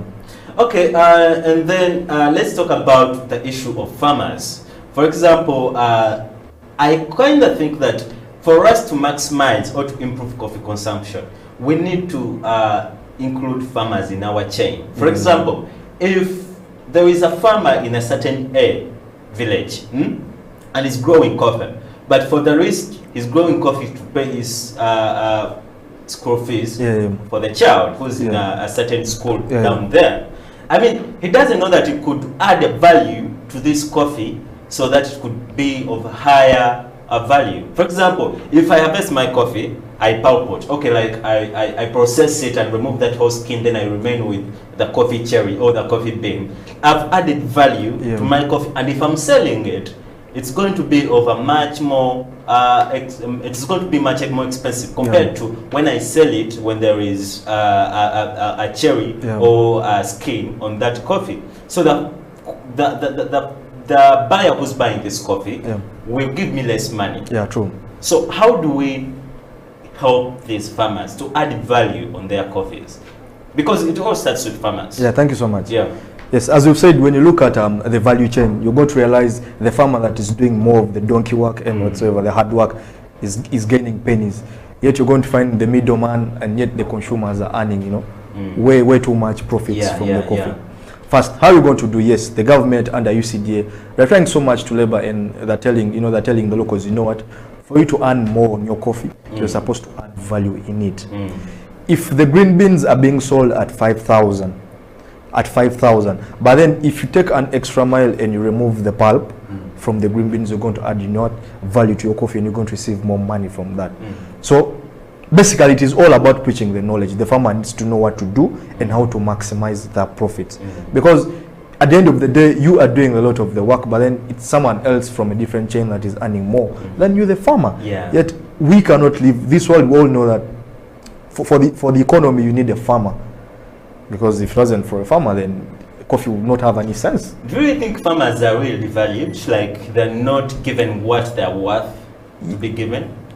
Yeah, that is also another issue. But then, like so many companies, for instance, Bird's Nest Coffee, what we do is we pay premium to farmers. With that, when I go to your farm and probably I buy your coffee at some good price, and I realize it's very good coffee, the next time when I'm coming to buy your coffee, I'll add in a certain amount of money. This amount of money is a sign of appreciation that, you know what, thank you for the work well done.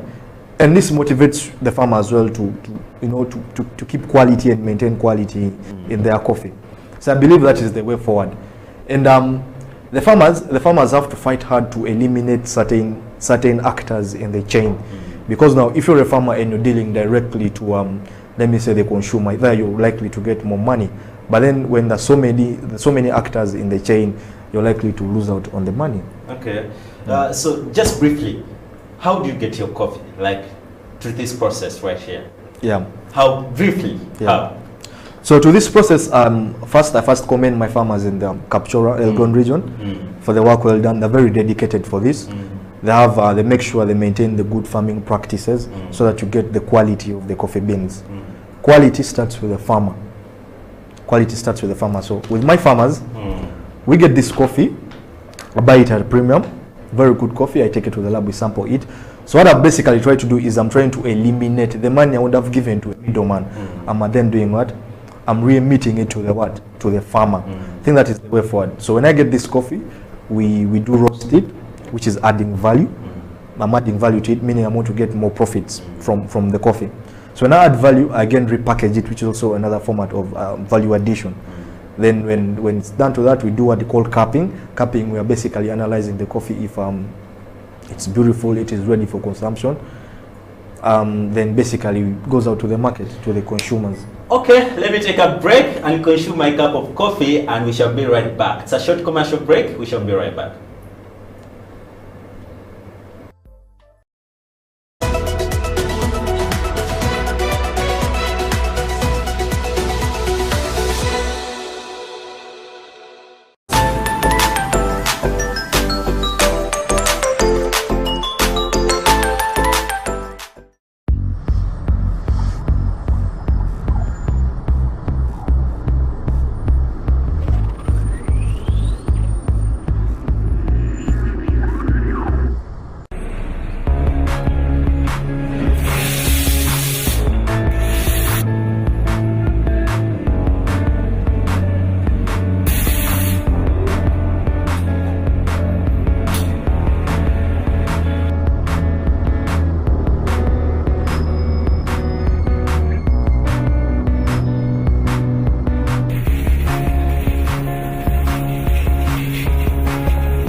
Welcome back from that short commercial break. This is Amon Mukisa, still on the coffee break. I would like to thank those who are watching us live on Facebook. Alfred Log, thank you for watching the show. Cody C. Lawrence, the CEO and ED Enduro Coffee, thank you for watching the show. And then Edward Ochong, you're watching the show, and Okui Bedford Bunyungo Mai. And also Amos Wekesa, the tourism guru, is also watching the show, and Julius Rotlonio is also watching the show. Thank you guys for watching the show, still the coffee break. And if you're on Twitter, we shall be getting right over there and see if there is some conversation that's happening.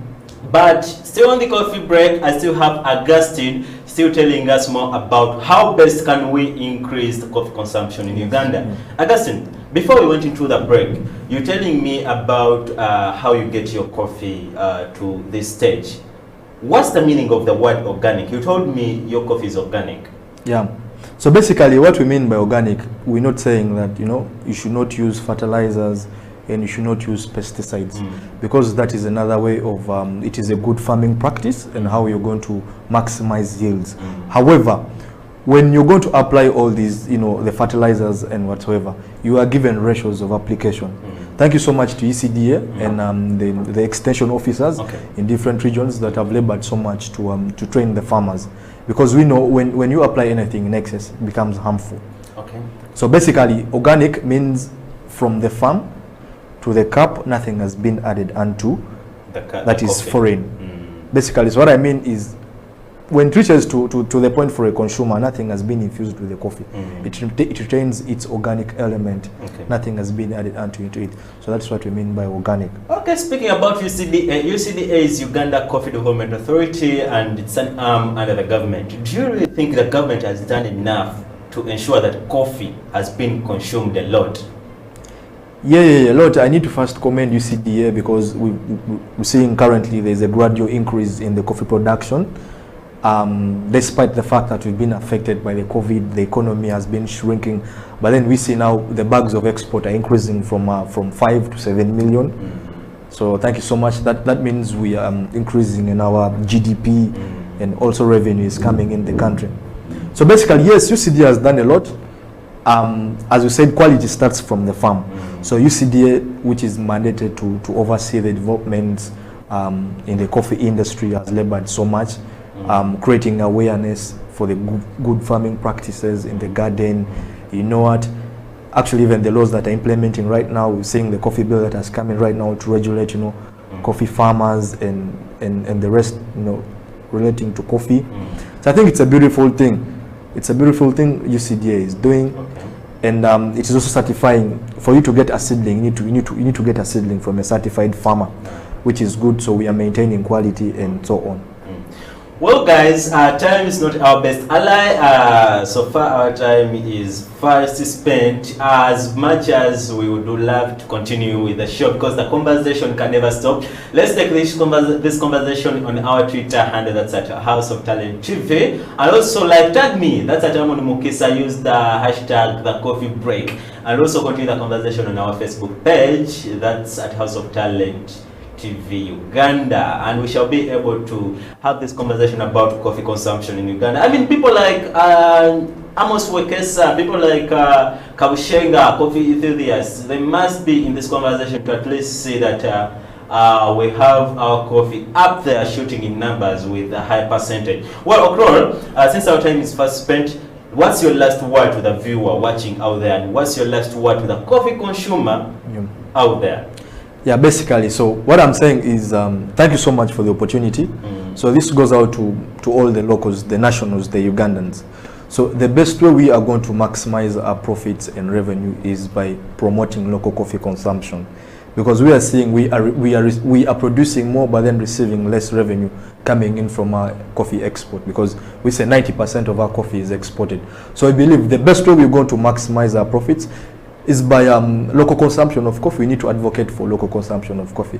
So I'm telling you that is watching us right now, go to a supermarket or anywhere and get yourself a pack of coffee. When you get a pack of locally made Ugandan coffee, you are supporting the local farmer back there in the village and whatsoever. So that is the way to go. Thank you so much. Well, that's Okiro Augustine, the CEO of Bird's Nest Coffee, and he's been here having a conversation about improving or diversifying coffee production and consumption in Uganda. On Twitter, before I go, I have here Gad Rogers saying that recently I had my cup of coffee and I had to join the 5% of Uganda. Perhaps, Gad, you're making it 6% of people who are consuming coffee in Uganda. Let's have this conversation on Twitter and see how best can we improve coffee consumption in Uganda. Otherwise, my name is Amon Mukisa, and coming up right up is the basketball show on House of Talent TV. Let me see you next weekend.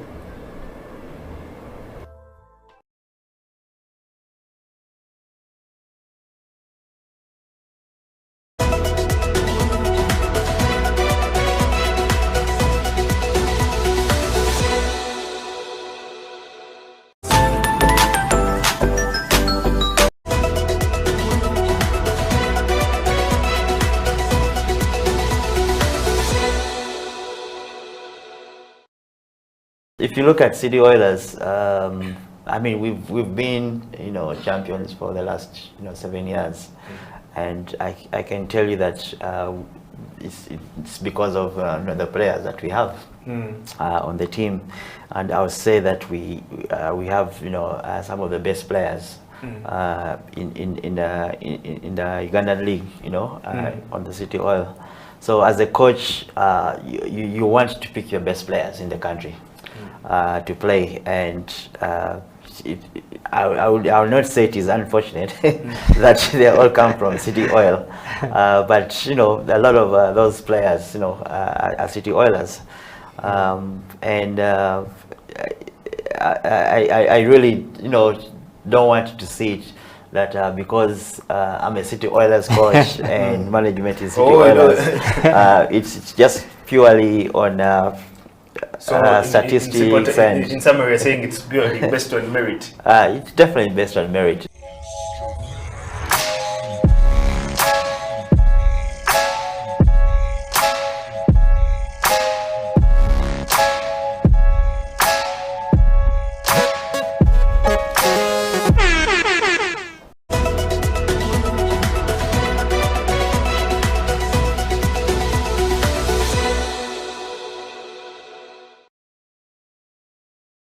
What does it mean to be a community artist?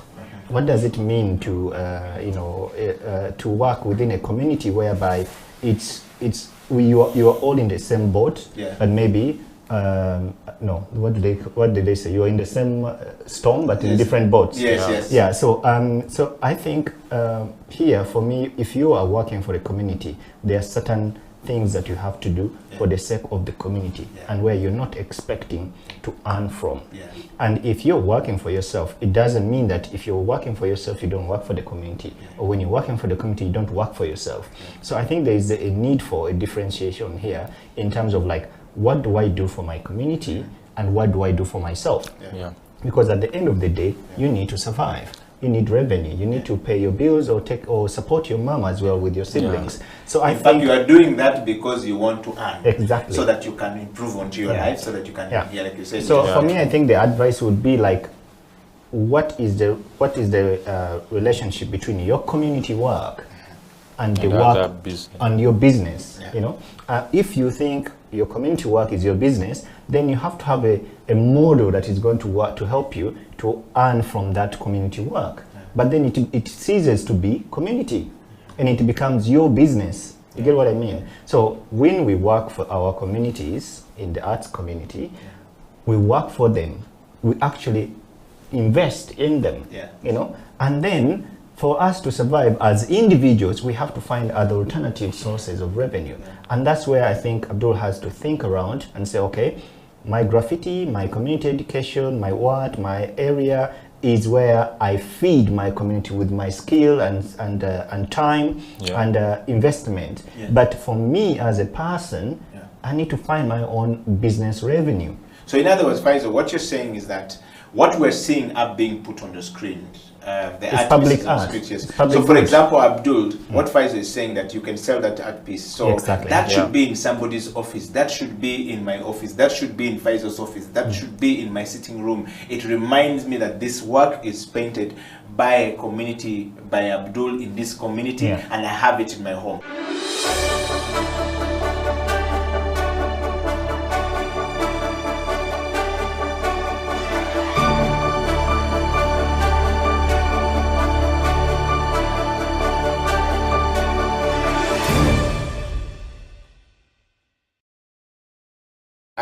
Can we hear some more from Jaja? Of course, Jaja is going to play for us that song, Kitenge. You've heard it, the sound, beautiful, and we're going to dive into how Kitenge is going to make it to the world stage as planned by Latif Shah.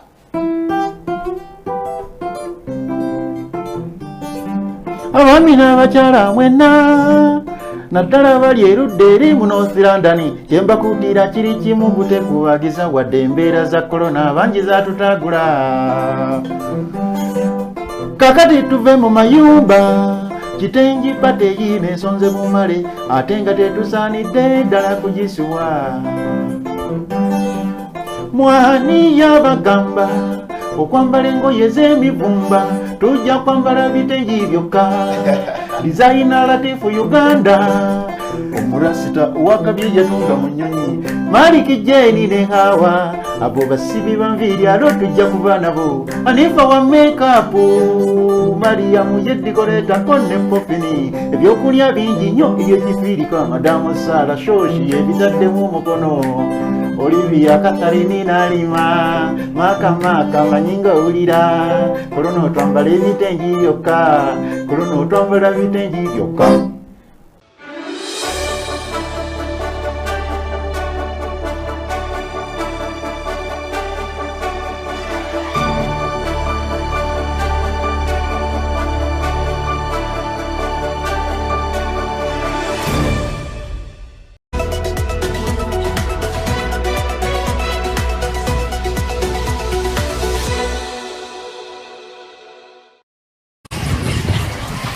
When you're alive, it's easy to forget that you die, or even that death actually exists. Beyond wreaths, caskets and cemeteries encountered seasonally. You cannot feel the sting of death anymore. You believe such things are reserved for others, the unwanted stepchildren of gods who did not exist anyway. When you're young, it's easy to forget that you grow old, that you lose the smooth texture of skin or the milky white of eye. That you're beautiful. Black flocks of hair shall grow one day, and your heart will grow weary with lack of ambition. You forget that one day you lose the spring of step and the innocence of youth.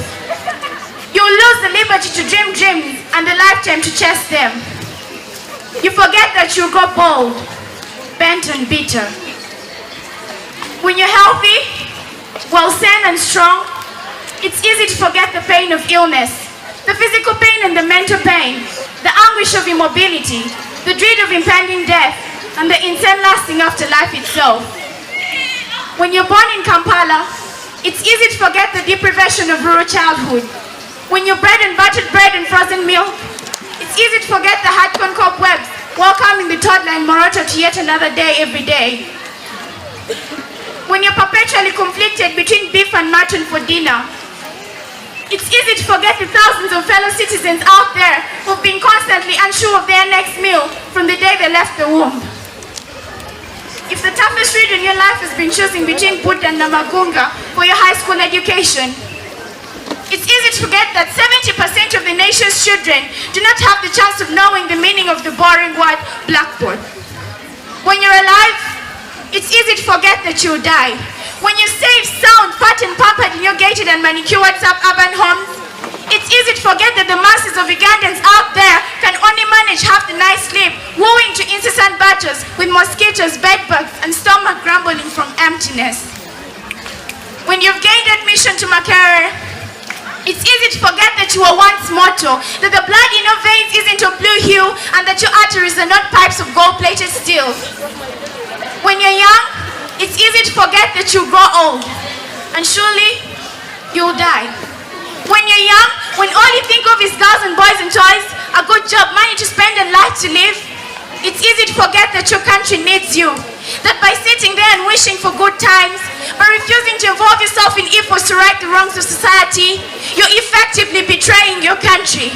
When you're young, it's easy to forget that by not speaking for justice and writing for justice and walking and marching for justice, you're effectively as guilty as the corrupt robbing public funds, as guilty as those parasitic politicians for killing pregnant mothers due to lack of medicines in hospitals, as guilty as those reactionaries for selling the soul of Uganda to force yonder. It's easy to forget.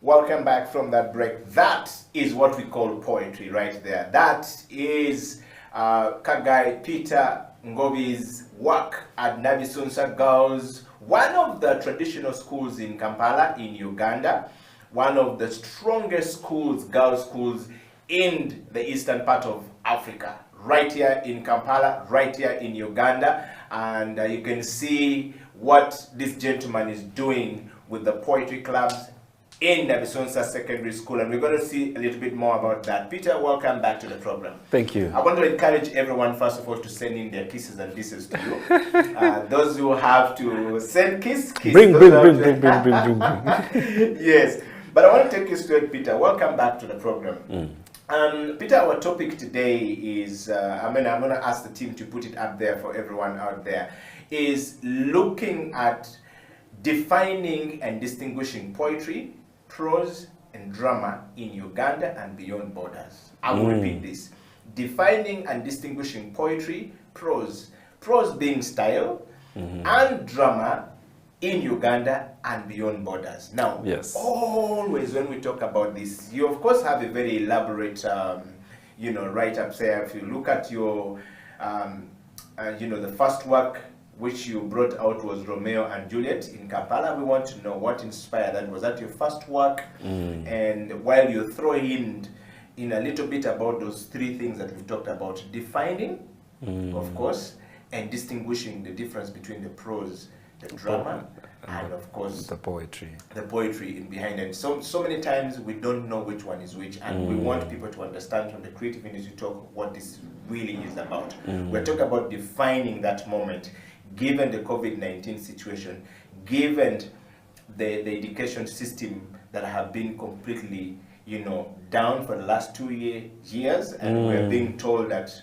suddenly there's a possibility that we're not going to open, come 2022 or thereabout. And COVID is throwing a lot of things there, but dive into it. Well, so distinguishing prose poetry and drama. Yes. This is an academic question. Yes. So let me just be frank with it. So we have literature. Literature can easily simply be defined as the creative expressions of a given culture, of a given people. And it is normally done through writing, through singing, through speaking. Now, literature is that creative expression that focuses on the written word. As you hear the word itself, literature, literate, meaning to write. Now, we are going to restrict ourselves to three things. So we talked about prose, we talked about poetry, we talked about drama. Now, prose is that kind of creative expression that is more elaborate. It is more elaborate. So if you're reading a novel, if you're reading a short story, if you're reading a biography, that falls within if you're an essay, that is in a form of prose. Now poetry is more rhythmic. It is briefer, and in most cases we use a lot of descriptive and colorful language. So if you look at a novel and a poem, what a novel can say in 200 words, a poem can say in 1 page. Now, those are the differences between the poetry. That's the difference between these. Yes. Now, when it comes to drama, the way you hear the word, drama is language in action. Language in action. So drama is that kind of written literature where you capture characters talking. But from what they talk, for you the reader or the listener, you can infer what is taking place. So drama is always takes place when characters are either talking to themselves or they're talking to others. Now as Kagai, I have had the chance of practicing all the three. I have written some prose, I've written some poetry, and I've written some drama. Now it is the drama that you wanted me to comment about, Romeo and Juliet in Kampala. So my friends and I wrote a play. We're a team of 6. Now we're a team of. We started out at 6, but now we are 5.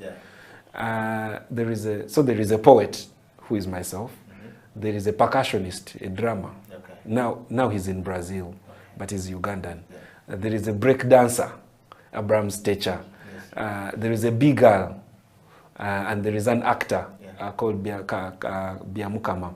And we came together, people from different, even when we were doing art, people from different walks of life. Yes, that's the guy. Yes. Now imagine Abraham being Romeo, being part of the play. And this time, we've asked him, rather than fight, but to break dance. Yes. So we came together and we wrote a play called Romeo and Juliet in Kampala. We imagined Romeo and Juliet were living in Kampala, and the story was a Kampala story. So what happens? So we wrote it in 2019.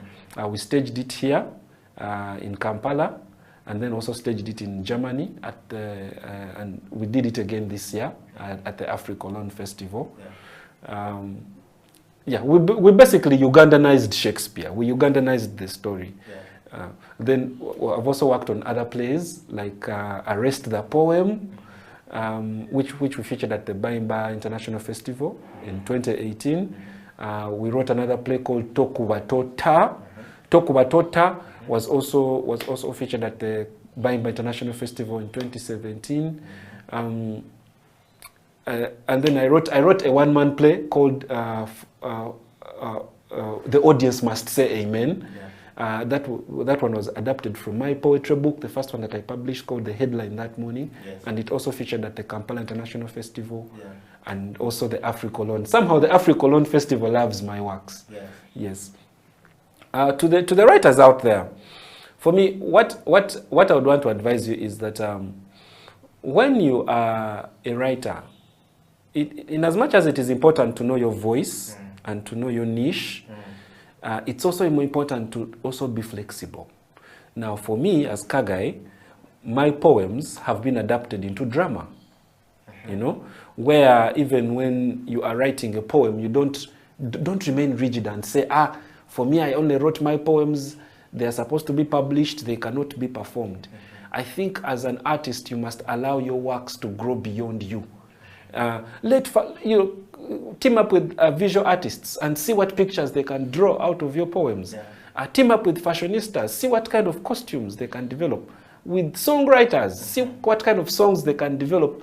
Because if you don't allow your literature to grow, then it cannot feed you. Yeah.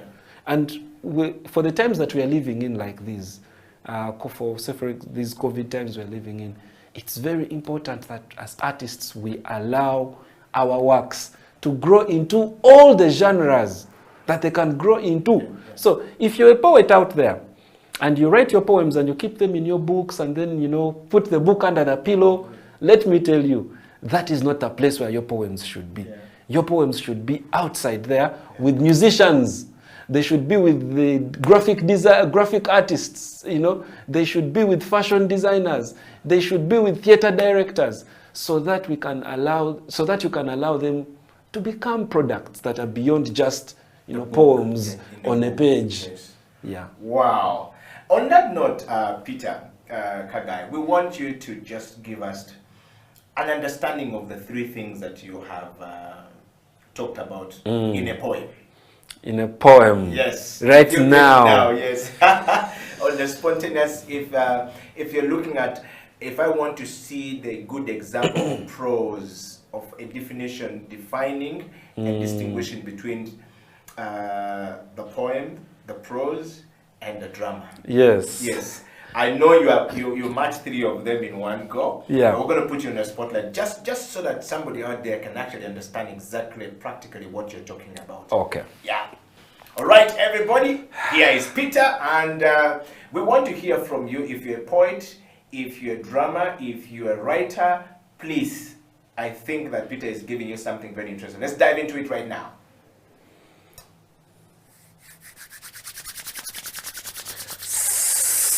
Someone ran very fast and tell someone is in trouble. Someone ran very fast and tell someone is in trouble. Someone ran very fast and tell someone is in trouble. But before you go, turn your ear towards the night sky and hear the sound of the raging storm. Hear the vociferous fury. The Sandra Brigade is seething as it comes together to march in a single force. Someone ran very fast and announced the trouble. Someone run very fast until someone is in trouble. Sana fuziridde kalala nkoma omusana gwakira ku bikukuju enkoko za KFC twazirisiza nkuku nyina makovu. The rumor is ripe for harvest and the village has gathered to know. Someone ran very fast and announced the trouble. Wow. Wow. Thank you so much, Peter. Peter, I mean, we're learning quite a bit from you on the creative industry talk. I want to take you straight to my next question. What is your work schedule like when you are actually writing these plays? Because there's another thing, what frame of mind must you be in or must I be in when I'm writing? You've been writing for some time. You've been across the borders, across Europe, across Americas. What has been the experiences you pick from there, and what is your schedule like when you're writing? What kind of frame of mind should one be in, or are you always in when you're writing to put this beautiful work out there? I think now I can recognize it. I can say there are two frames of mind that I'm always in. One, there is when I am writing work to be performed. And I am deliberate about, I envision the audience that I'm going to be with. Perhaps I even already have the contract and I'm told, you write this play or write this poem, it's supposed to be for this purpose. And I put myself to that target. And so that influences the decisions you make. For example, the books I'm going to buy to read. Because that is where, for me, the resources go in research. Who should I consult about this particular topic that I'm supposed to be writing about or performing about? So there is that frame of mind. But then there's also the frame of mind of the leisure writer who is with friends and then someone makes a joke and then it tickles your mind. And so where you are writing for yourself, you're not really writing to deliver. You're just writing a beautiful kind of work. So for me, there are two types of frames of mind.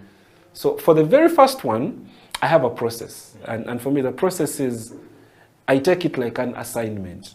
So I'm going to write about a topic, I write the topic down. I ask myself about in what languages do I want it to be, I take note of that.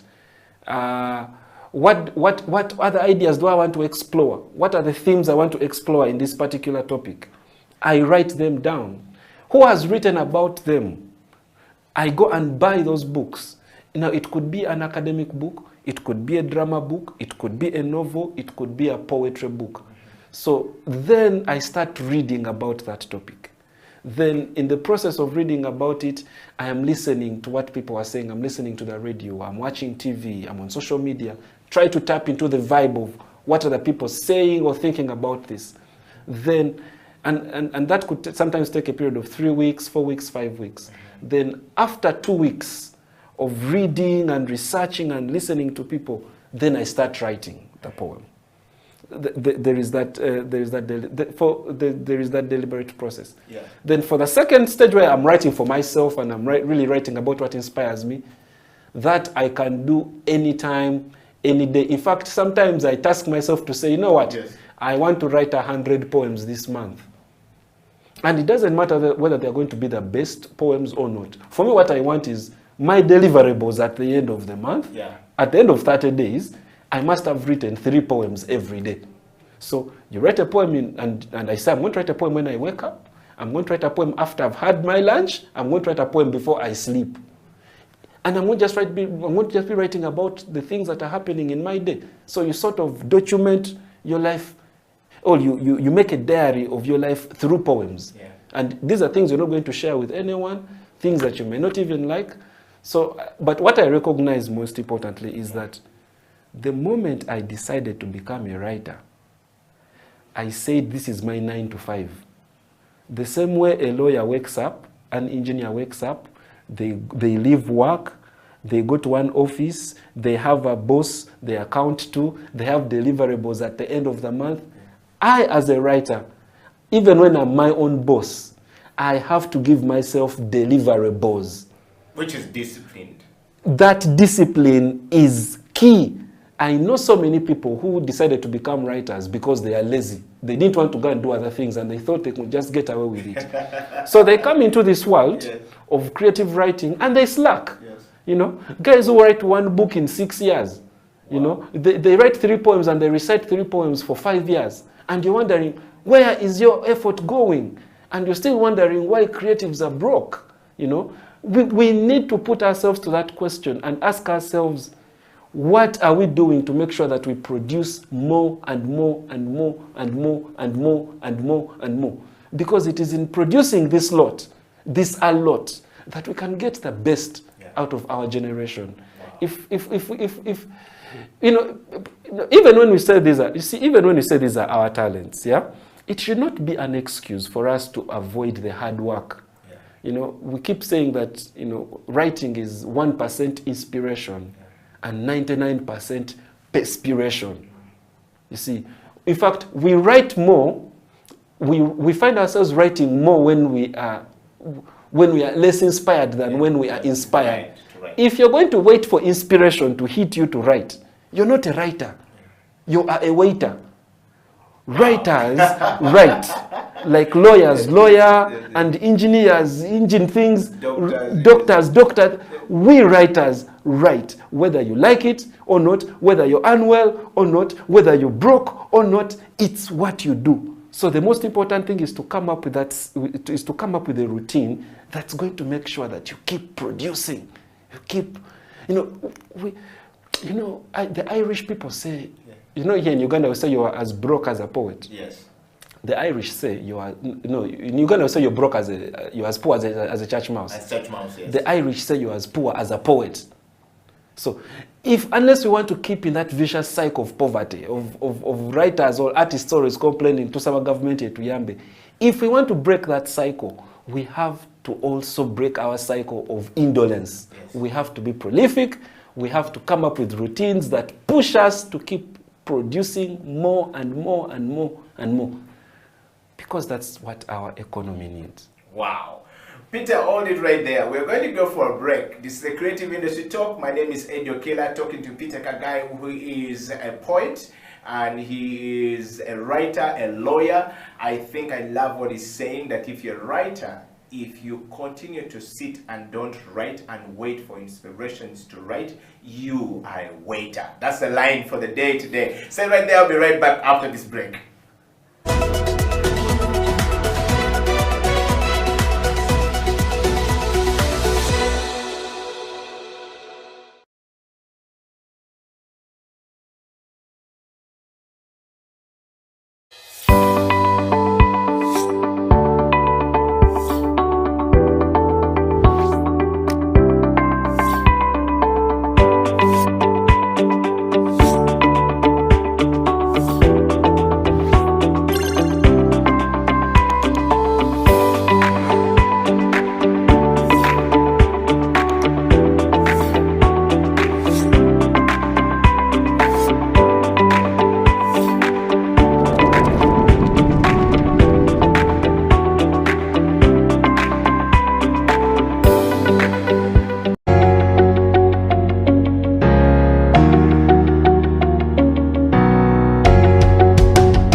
An army of sheep led by a lion will beat an army of lions led by a sheep.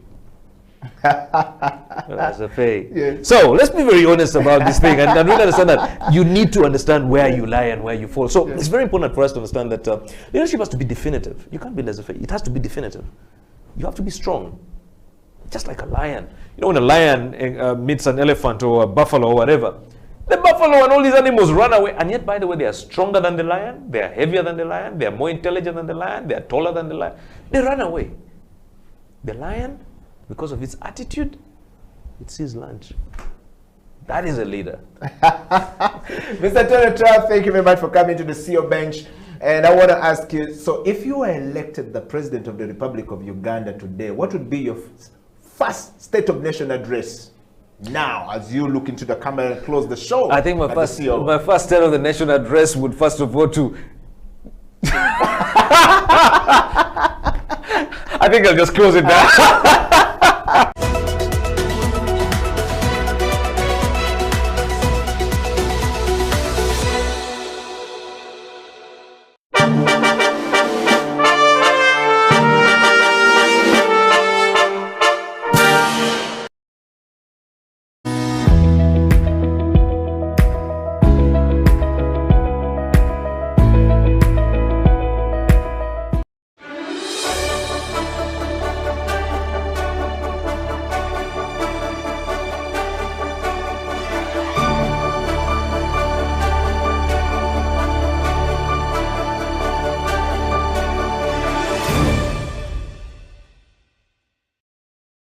I want to know from you, you know, and of course somebody who's watching this show either from here or a child watching in Myanmar or wherever they're watching, or in Congo where we're watched very much, would want to know, if I don't have the money and I have the passion and I have the zeal and I have the drive, but money is also needed to start it, how do I start? Where do I go? At least for you, your father gave you 300,000 to go and do a course.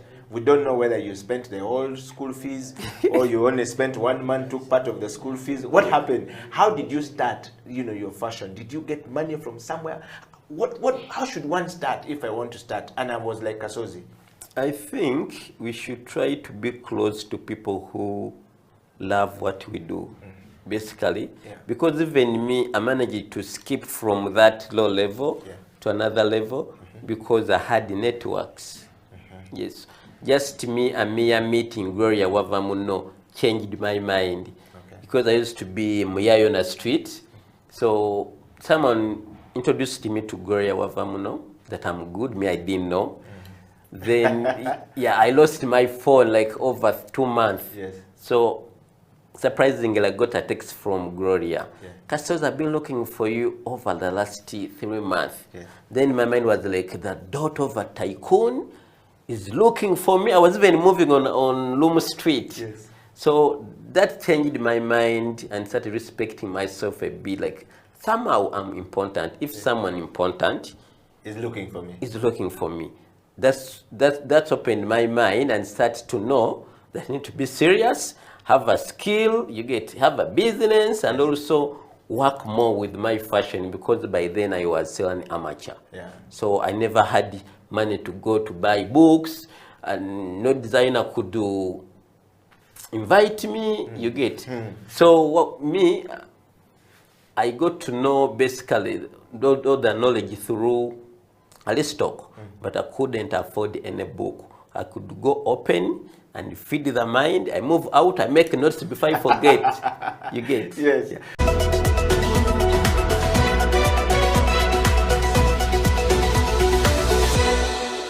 We sit in the darkest corner of my vast mind.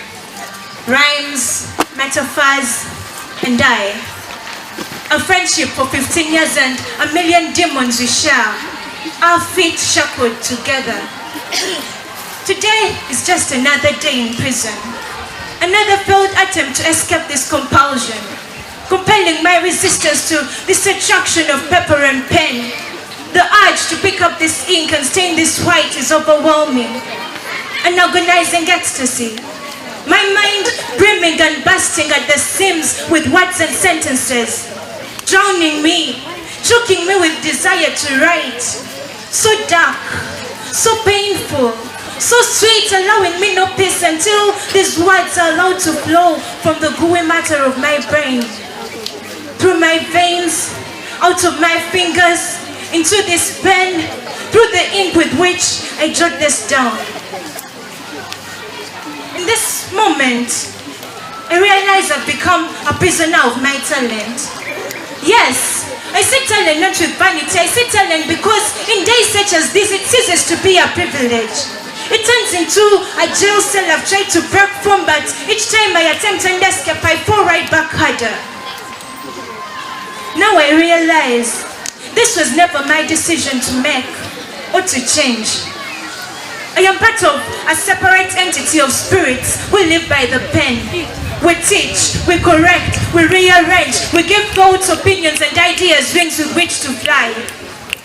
And so, at a time like this, when these emotions are running high and screaming for release, and my entire being feels like was created for this, I know that this is not a gift. This is an obligation.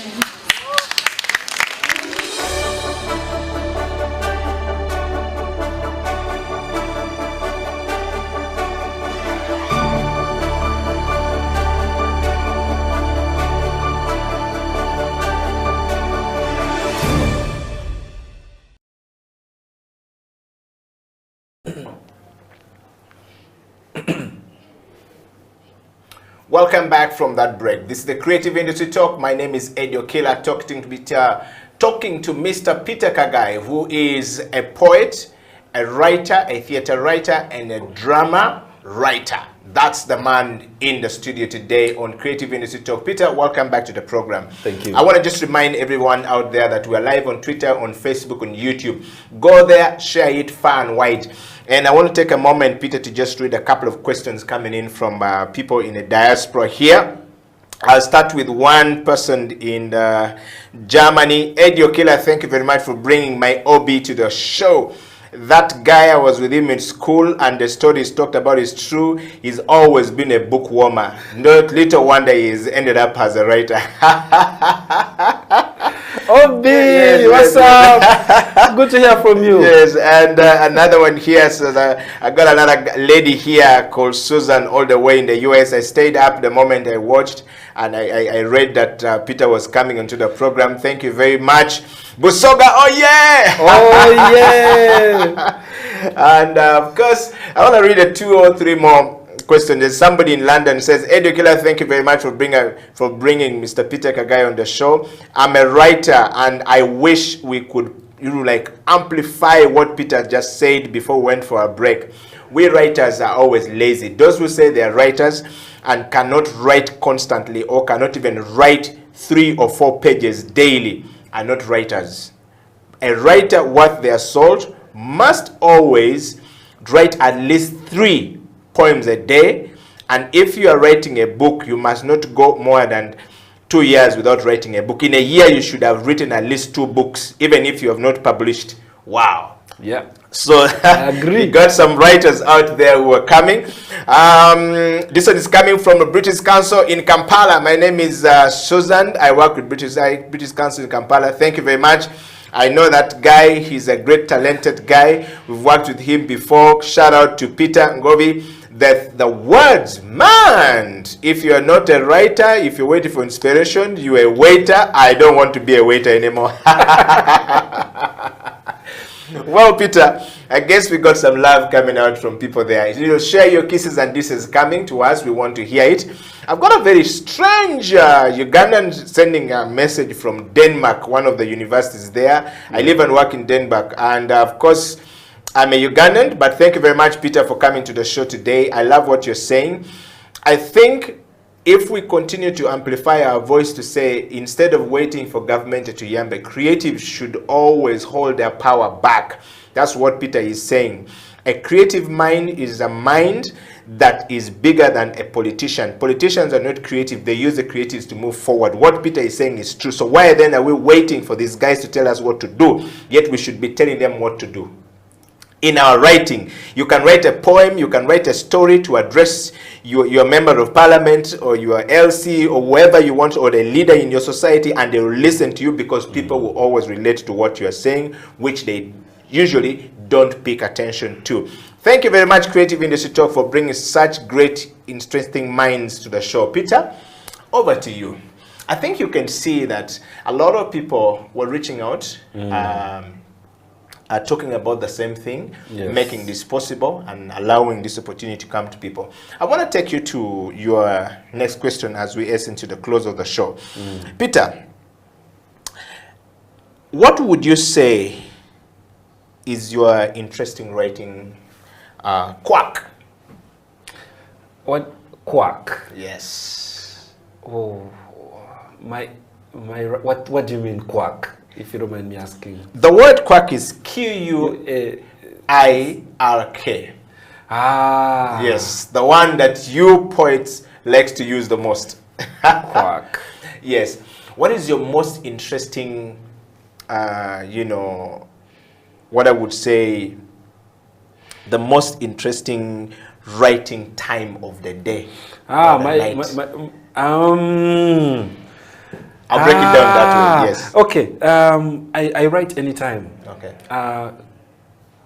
Point is, when do I edit? That's where you've got the quirk, yes. My quirk is at 3 a.m. Okay. I believe in the night. I believe in the quietness. When the dog feels like the world is fast asleep, and you know, your when silence speaks to you. But for me, the effort in writing, actually, the great work in writing is not in the writing itself. It is in the polishing of the writing. Okay. So I can even write a poem right now, off air. I can think of lines, but now the whole idea of now, you know, interrogating the thoughts, you know, developing the patterns you want it to have, you know, thinking of, you know, the listening audience, all those, 3 a.m.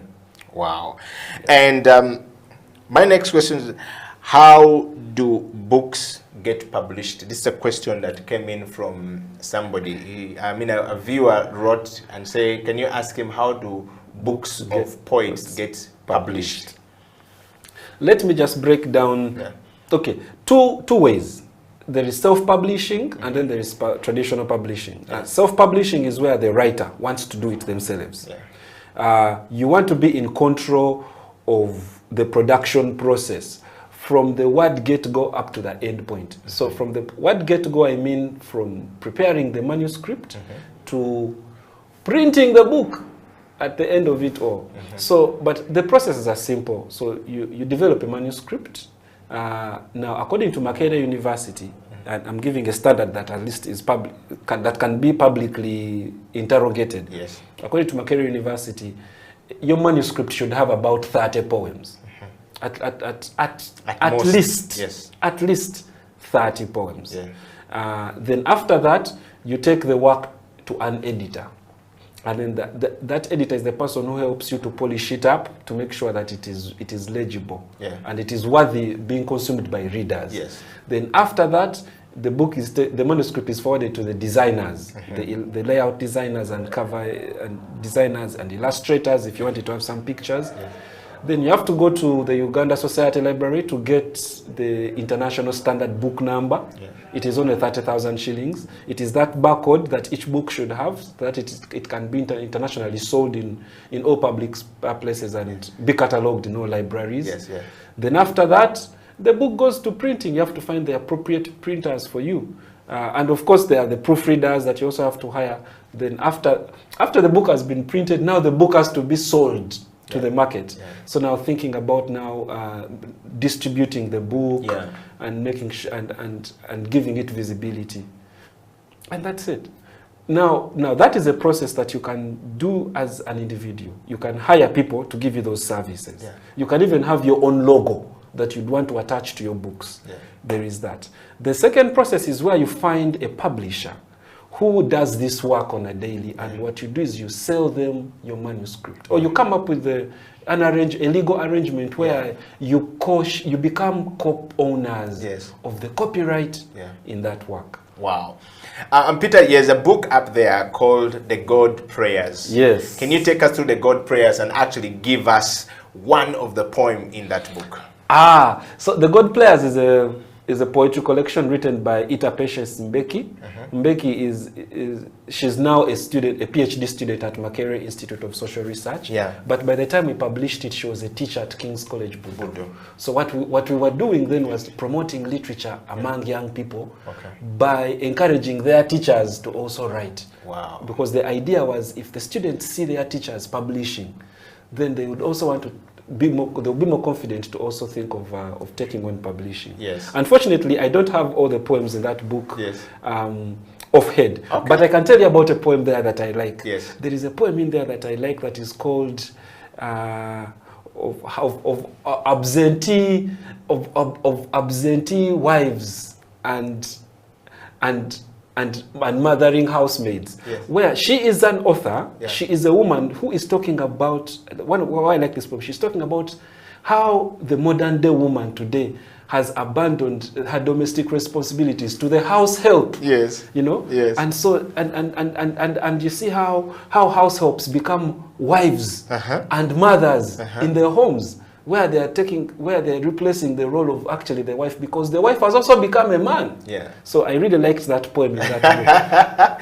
And in the next book, which you have out there, I mean, if you just put that book up quickly, Yes. Ungodly Hour. What do you mean by Ungodly Hour? And what is this? This is a Kitara Nation Poetry Series 4. Yes, now, Ungodly Hour, this is a collection of poems by students from Mount St. Mary's College, Namagunga. Yeah. Like I said, this project that we're running of publishing these books was about promoting the culture of publishing. Yeah. There is literature taught in schools, but the culture of publishing is not there. Yes. So for us, we wanted to make books cool. We wanted to make publishing cool. So this is a book that we published from Mount St. Mary's College, Namagunga, and Ungodly Hour is one of the poems in there.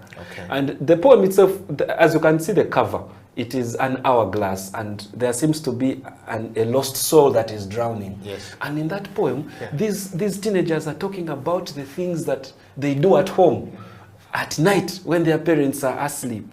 You know, so the book talks about the drugs that they take, you know, the nightlife that they have that their parents do not know, and because they are soul searching. Yes, because they are soul searching. It's talking about this darkness that they grow up with, that their parents don't ever get to see, because when their parents see them, they are seeing them going to church and they think these are holy people. Yet ultimately they have these demons that they are fighting, and they come out at night. They come out at that ungodly hours. Wow. Yes. Let's talk about the poetry bungalow. Bungalow, yes. These are students of Seta High School, Mukono. And again, from the same idea, promote the culture of publishing among young people. Give them the confidence to know that your words are valuable, that they are worthy of being published in a book and read and taught and loved by others. So Poetry Bungalow was that project that we did at Seta High. And for them now, what we found interesting about these poems is now Poetry Bungalow is this is a mixed school. So the poems that we have in here talk about the artificial relationships that students develop in mixed schools, where, you know, the school tells you you should not mix with boys. It's a mixed school, but boys sit the other side, girls sit this side. We went through it in a Seventh-day Adventist school. Very strict. No, there's always a line drawn in between here, boys. Yes. You cross, you get enough stroke. Continue. Yes, I'm telling you. And this book actually interrogates that culture. Okay. So there are these poems that talk about how, you know, students live in plastic atmospheres where they are always competing with each other, comparing each other's flaws, and not willing to help each other grow. And yet they're living in an environment that is not allowing them to express themselves honestly. Poetry bungalow. That's the poetry bungalow.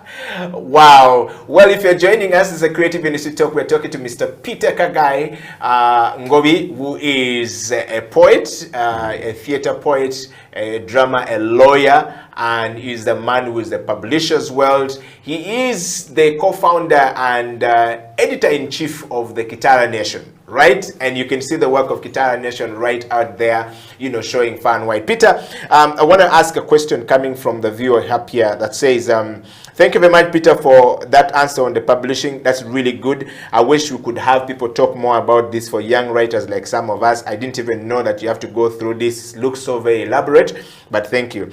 My question goes to Peter. Where do you get your information or ideas for your books, Peter? The viewer is asking, yes, where do you get your, you know, where do you get your information or ideas for? I guess she's saying, how do you develop your ideas? So I know we talked about it, but you could throw more light on it again. No, everything comes from research. Yeah. Research and reading. Yeah. And probably this is what they mean. The process of, when I write a poem, I'm not thinking about writing. Okay, the process of compiling a book is not the same process of compiling a poem. Yes. When I'm compiling a book, I am getting a collective of my thoughts I have gathered over time. Yeah. And I want you to know me through my poems I have written. Yes. So that means that first thing that I have to consider is what are my interests? Yes. What are the things that speak to me when I'm writing? Yeah. You know, because when you want people to know you, you want them to know you about the things that are personal to you. Yeah. So that's the first thing you consider. Second thing you consider is who is going to read? In what language do they speak? In what language do you write? Yeah. So I am a Musoga, but right now I mostly write in English language. Yeah. So when I'm putting my books together, I know that I am targeting English language readers. Where do I find them? How do I find them? How do I market to them? Yeah. So you think about, for me, most importantly, a book, even a poetry book, it is a storybook. Any book you put together, why they call that book a page turner is because whatever you put on that page is going to encourage that person to open the other page, to go deeper and deeper. So you have to be careful on what you put on the first page, the second page, the third, the fourth, because it must be connected from the first cover to the next cover. Eddie, thank you very much. Just before you end the show, can you please ask Peter, when did he first publish his first book and how old were you? No, I first published when I was, actually, I first published when I was 29. Yeah. My first book, the headline that morning. Yes. It was the first book myself published. But before that, my friends in the Lantern Meet had published. I'm a late Daniel Nuamanya. Yes, Daniel Mutembesa. Yes, they are wonderful. Yes. That generation. Yes, yes. I have been around that. Yes, surprised. I'm surprised. So our first book was in 2012. Yeah. And by that time, I was already out of campus. Yes. It was called Broken Voices of the Revolution. Yes. Now, the first book I worked on with my own hands was in 2013. It was for my students at Nabisunsa Girls School. They were in S4, and we published for them a book. Okay. And then I have a last question here, which is coming and saying that, what do you like to do when you are not writing, Peter? When I'm not writing, what do I like to do? Yes. I like to do it. Anyway, we know you're already not practicing law when you're not writing. When I'm not writing, I am reading. If I'm not reading, I am watching. I am blessed to be a publisher. Okay. So either I'm reading other people's works, or I am scouting for talent. So I'm going through social media looking for writers to publish. My work is, honestly speaking, I am a writer. I do most 99% of my life. I'm either writing or reading. Yes. And as we hasten to the close, before we take the next steps of question about being on stage and performing on stage, Peter, what does one, or rather, what was one of the most surprising thing that you learned in creating your books, or creating books for others, or writing books for others? What's the surprising thing that you can talk about as a publisher, as a writer, as a poet? Yes, those ones are many. Remember, we're talking about defining and distinguishing I think the poet, the prose, and the drama in it. I think there are quite a number of surprising things. Yes. One is don't ever expect your friends to support you. Yes. I think the biggest mistake you can ever make as a writer is to listen to people tell you, hey, you publish, we shall buy. Me, I'll buy 100 books. Yes. Me, I'll buy 10. Yes. And then you bring the book, and then that's when they remember, I have bills to pay. I think for me, the biggest lesson I have learned in publishing is ultimately, if you want to make this a career, and you want it to be a success, avoid marketing to friends and family. Okay. Because you first and foremost will avoid disappointment, and that disappointment that brings disillusionment. Yes, yes. So when you're target strangers. We see how you go to a show and you don't expect to see only family and friends. Yeah. The people that turn up are the people that matter. Yeah. So for me, because all over time I've been producing books and wanting my friends, but your friends are your friends not because, your friends like you because of you. Yeah. Not because you are a writer.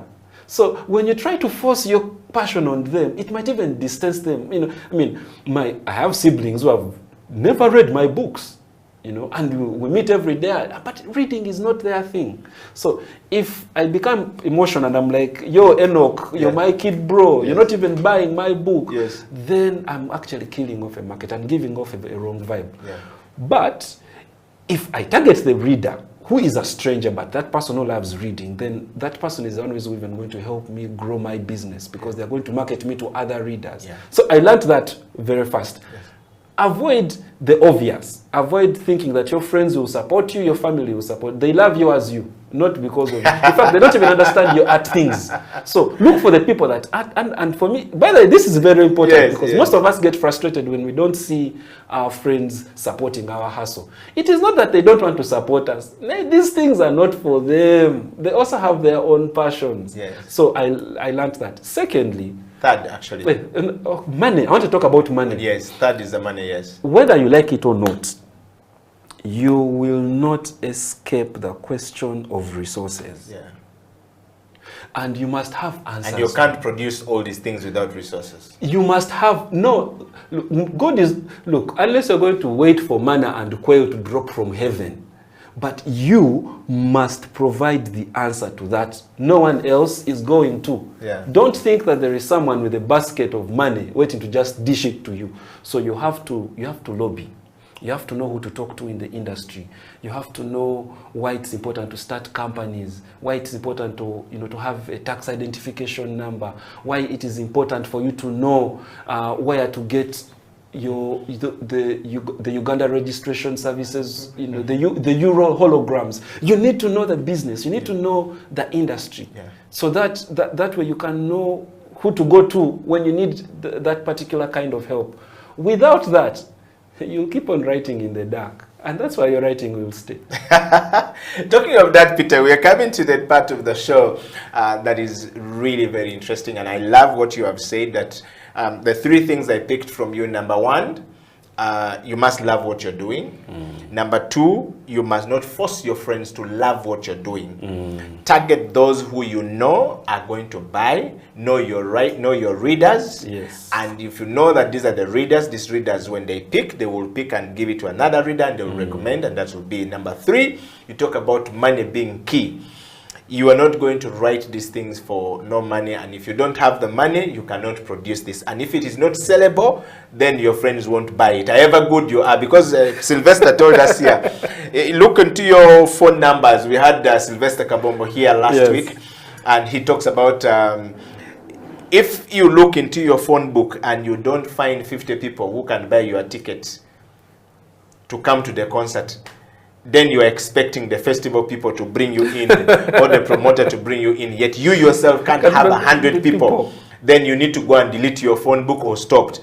If not, go back and start all over again and make sure you create that from there. That's a big lesson we're picking from there. It's all about resources, because the artists have struggled and have failed. Peter, as we close the show, let's talk about your first time on stage in Kampala. You have been working with Bayimba and doing some stuff with Bayimba and training with Bayimba. We talk about the schools. But let's talk about what opportunity did Bayimba actually present to you. And when we talk about Baimba as the foundation, and you said the first time you performed there, what was the experience like? Take us through, and what have you been doing to try and leave your legacy in that space? Yo, Baimba changed my life. Literally, it changed my life. And Baimba, I'd always known about Baimba for a while, and Baimba had known about me as well. I was part of a poetry group called the Lantern Meet of Poets. Yes. And so between 2010 and 2014, Baimba used to feature us at the various festivals. Yeah. In 2014, I went solo. And I started, and I was still at Nabisusa at the time, and wanted to do a poetry festival. And I reached out to Baimba for help. And Baimba told me, you know, Peter, one day we shall help you. Maybe you're not in the position to do so. Then in 2016, I'd started Kitara Nation. And this is after I spoke directly to Faizo Chiwewa. I was young then. I was just from law school. I wanted to figure out this thing. And he tells me, Peter, you know what? If you want to figure this industry, we need structures. You know, as poets, you need to create organization. You need to create structures which can also other organizations can interact with. So my friends and I started Kitara Nation. And through Kitara Nation, Baimba managed to link us to Africalia, and that's how we got our first grant that we used between 2017, actually up to 2020 to 2021, to promote poetry programs in schools. And then between that time, between 2016 and 2021 also, we had an opportunity to present, to make theater poetry productions at the various Baimba Festival editions. So it was not even no longer just one call. Now it was contractual. Every year, Kitara Nation had to create a theater poetry product to be showcased at the Baimba Festival. And this is what we're seeing here on stage. Yes, and those are the young poets that we worked with from schools, and now they are at the festival. In fact, in one of the slides, you will see my mother on stage with us. Wow. Because we also said, no, it's not enough for us to just be working together. Let us invite our parents to come through as well. So for me, the first thing that Baimba, as I said, for me, as an artist individually, it helped me recognize the importance of structures, the importance of coming together as with young poets, for us to be able to create companies that will help us deal with other organizations. Secondly, Baimba gave us the platform to showcase our various talents. So was this also still at Baimba? Yes, that's still at Baimba. The poet with a cape is a poet we found from Busoga College, Muiri. And you can see there is a guitarist just behind him playing. So for us, we believe in song poetry, so merging music and poetry. And here he was we were doing a theater. This is actually Arrest the Poem. We were doing it at Lunkulu Festival. Next to him is Luz the poet. At the time, he had dropped out of school and he had nothing to do. And so he felt he wanted to be a poet, and he didn't have to go through the challenges some of us had to go through. And he came to join us. Next to him is Don Wanyama. Don Wanyama was the head prefect at Busoga College, Muiri, that year. And him with the gentleman with the cape at the back. They are the people who took school poetry to Busoga, you know, after this project. Next to them, you don't see the face, the guy with the kanga. He's called Nifrod Odot. For him, he was a poet from Namilyango College. So after this project, he also went back to Namilyango College and started a poetry club. So this is how the project has been running. And now that is the legend himself, Daniel O'Mara. Daniel O'Mara started, he was at St. Mary's College, Chisubi at that time. He started over 5 poetry schools before he went to Russia to study medicine and also start a poetry club at his university there. Wow. So these are the young people that we've been working with, and through Baimba, we have been able to give them a platform to, first and foremost, see that they are talented, and that secondly, their words can give them monetary value, because some of them are now doing this as a career. Wow. When you talk about this, what would be your best advice to a young poet out there as we close the show? What kind of platform do they look for? Where do we find you? How does one interact with you? And how do we connect with you at Kitara? What's the best advice you can give us today that when we go and think through it with this COVID-19 pandemic situation and endemic situation that we're in, and the confusion surrounding COVID-19, the uncertainty that lies ahead of us, how does an artist, a poet, stand out tomorrow to say, yes, I can continue to move with this hope and it is possible. And how do I get my work to the hands of people who may not know I exist? Like the same way you got to Faizo, how would we get there on Baimba? Yeah. Thank you. For me, what the advice I would give to any young poet out there is the advice that I wish somebody gave me. In fact, someone gave me and I rejected it. Learn your craft. Professionalize early. Learn how to professionalize early. It doesn't matter whether you're 10 or 20 or 30 or 40. Learn how to be a professional writer. How do professionals behave? Who do they know? Secondly, invest in knowing the people in your industry. You might be shy. Some of us, choose to write because we are shy. We don't know how to express ourselves. And now here I am telling you, go out there and be confident. Be deliberate about growing your reputation and growing your profile as a writer. And that includes talking to people or reaching out to people or researching about people who will help you improve on your profile. But even that is something that you don't just wake up one day and know how to do. Go to the University of YouTube. Learn. Teach, self-educate yourself about marketing, about creative writing. Know the best-selling books out there right now. Know the trends. Know your industry. Know the people. Know the people, because knowledge is the only resource that you have right now that will make you that dream. Every time you put that pillow down and you imagine yourself being as even bigger than Shakespeare or being bigger than Okot Pabitek, that thing that's going to push you is in the ability to be able to let people see your talent, to be able to argue and demonstrate your talent to everyone else. And it won't come from you just writing and putting your poems back in your book and then hiding them in your pillow. You have to be at the forefront of your career. Finally, Peter, 2021 is coming to a close. We're going into a new year. You've been collaborating with Baimba Foundation. What plans do we have, in the days ahead, if any, and you want to share with us? I see a message here flashing from the messenger.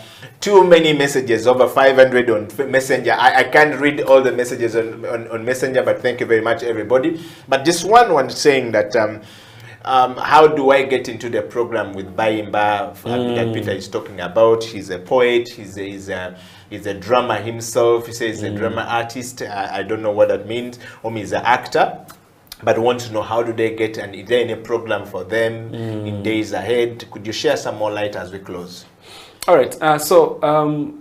If you're interested in publishing poetry, for example, you can reach us. You can reach out to Kitara Nation. We have a website, our social media spaces. It's all Kitara Nation. Facebook, Twitter, Instagram. Our email is kitaranation.uganda@gmail.com. Reach out. Let's start a conversation. Yeah. Now, if you're interested in learning how to perform and how to write and how to perform, it's the same way. You can reach us. You can reach out to us on our various media platforms, and we shall be able to help you. Now, for those of you who have programs or projects that you want to run and you want to reach out to Baimba, you can go through their social. The beauty about the social media these days is that it has made it easier. To access some people where previously, you had to write a letter or you had to write an email. These days, just a messenger message is enough to get you, through that door. Yes, and now for those ones who would want to know more about writing and maybe marketing books, publishing, come and we talk. Reach out to us. We have a number of programs that we are running for poets. We have Verse in Vac. We have the Kitara Nation Poets Poetry Program that we also run, where we train ourselves and we train young people in theater poetry. Next year, if all goes well, We are also this is next year, 2022. Yeah, 2022. Yeah. We are bringing back the culture of poetry recitals if the government allows us to have public performances again. So we are coming up with a weekly poetry show in Kampala, and anyone, as long as you love performing poetry, you can come up with your poem and perform, you know.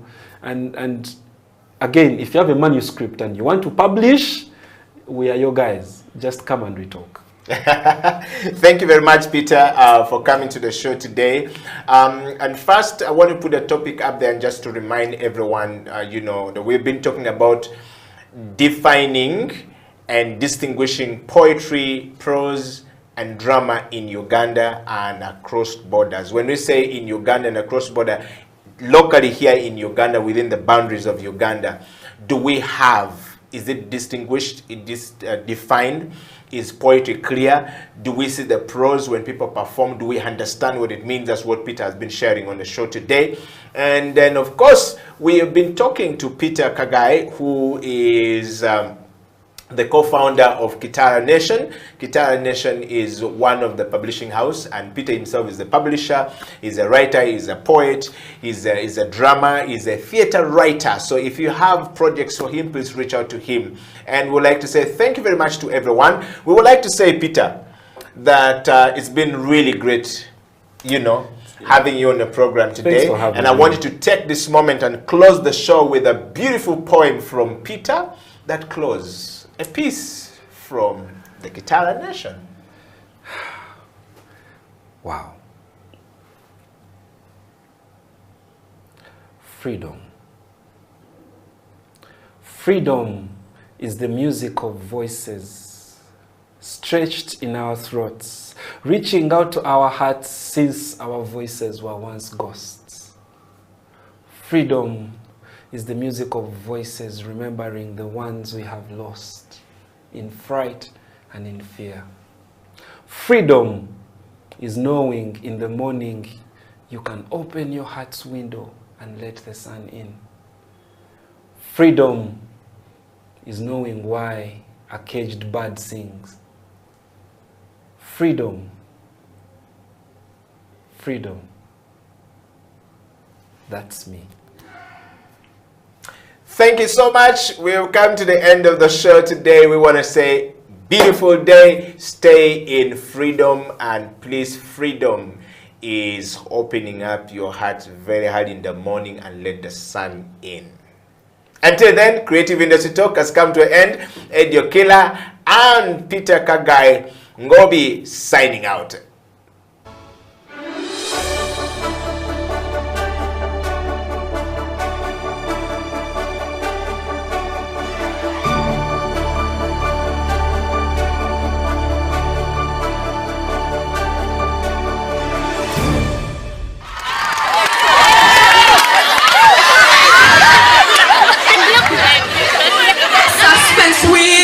Wonders and circumstances.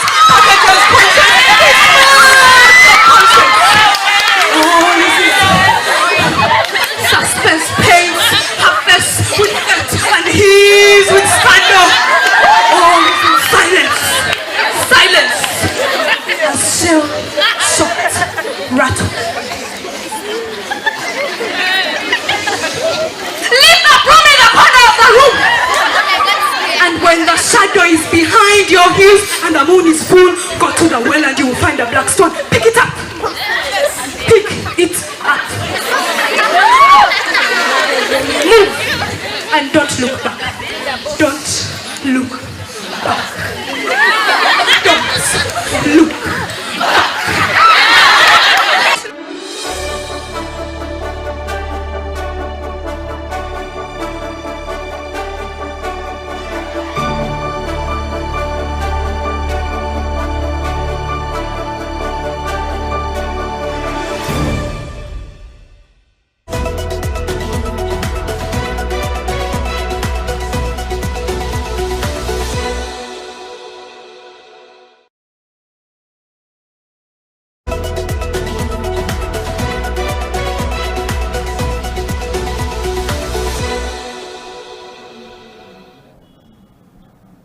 What can the men do okay, to promote women's sports or basketball for that matter? Yes, so today morning someone told me, he made research, actually my brother, that these days the NBA actually facilitates the WNBA games to see that they're also somewhere.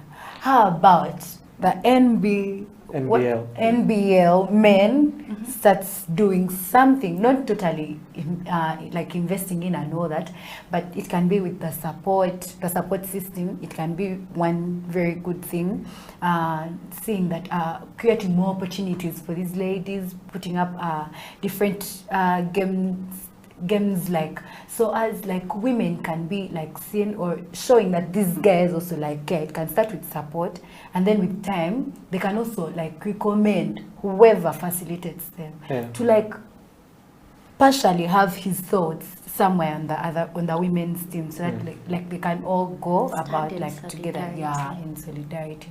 I think that can work. I don't know, I don't think it's something big. It can start with support and then financially with time.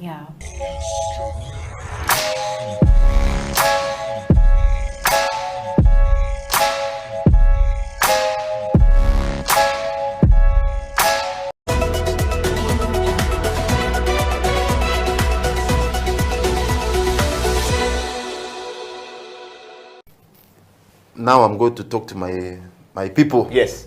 Because I like what, as we are saying, vive la France, vive la francophonie.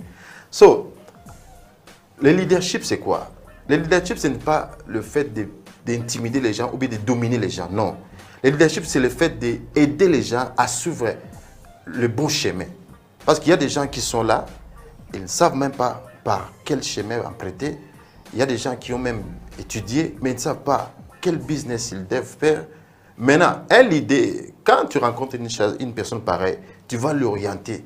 Non, tu peux faire mieux que ce que tu fais. Non, la peur que tu as là ne va pas te tuer. Tu peux aller au-delà de la peur.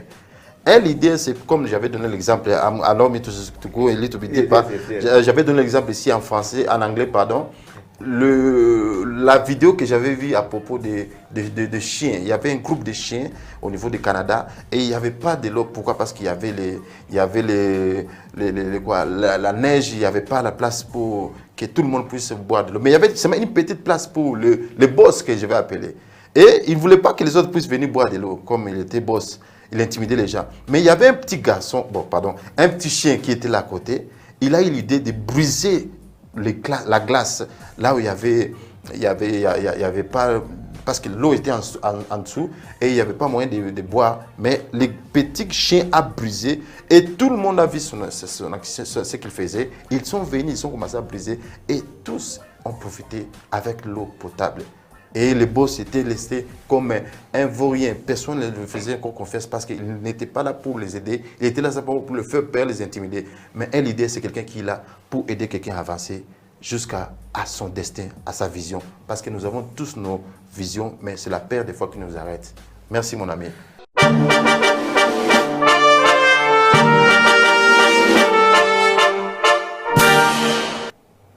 You have to know each equipment. You have to know the brew ratio. Actually, the brew ratio is very important. The most important. Brew ratio now most people may not understand. It is the ratio of water. The coffee powder to water, and the yield. Water in this article will bring us into the yield. If I put 10 grams of coffee into my portafilter, how much of it am I? Exactly. So if you don't master the brew ratio, everything is going to turn out a mess. You understand? Even if you know that knowledge and you don't master the brew ratio.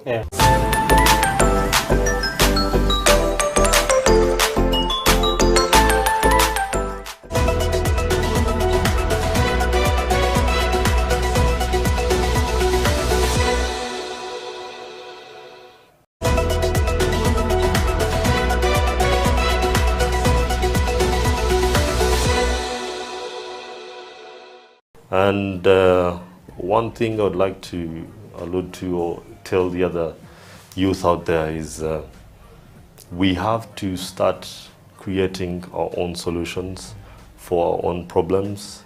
Otherwise, no one else is going to come from you know, Europe, Yes. America, or wherever to try and fix our own issues. Yeah. So I would like to urge other youth, the other creatives out there, hit the ground running, go in there, try and solve the problem that, you know, your neighbor has, the problem that your friends have. Yeah.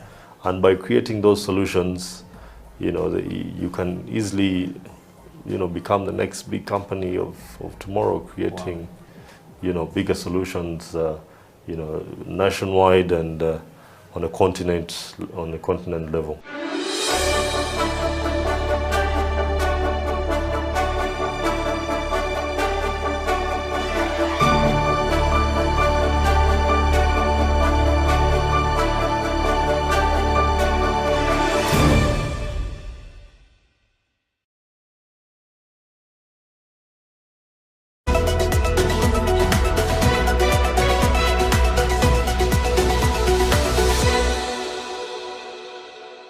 First and foremost, thank you very much for hosting me. I'm really, really humbled, and I'm blessed to be here. Yeah, surely. Talking about basketball, personally, my journey of basketball started from far, very, very far. That was in high school, and in a situation whereby we did not have enough exposure. We didn't have coaches. We didn't have the facilities like we do have them right now.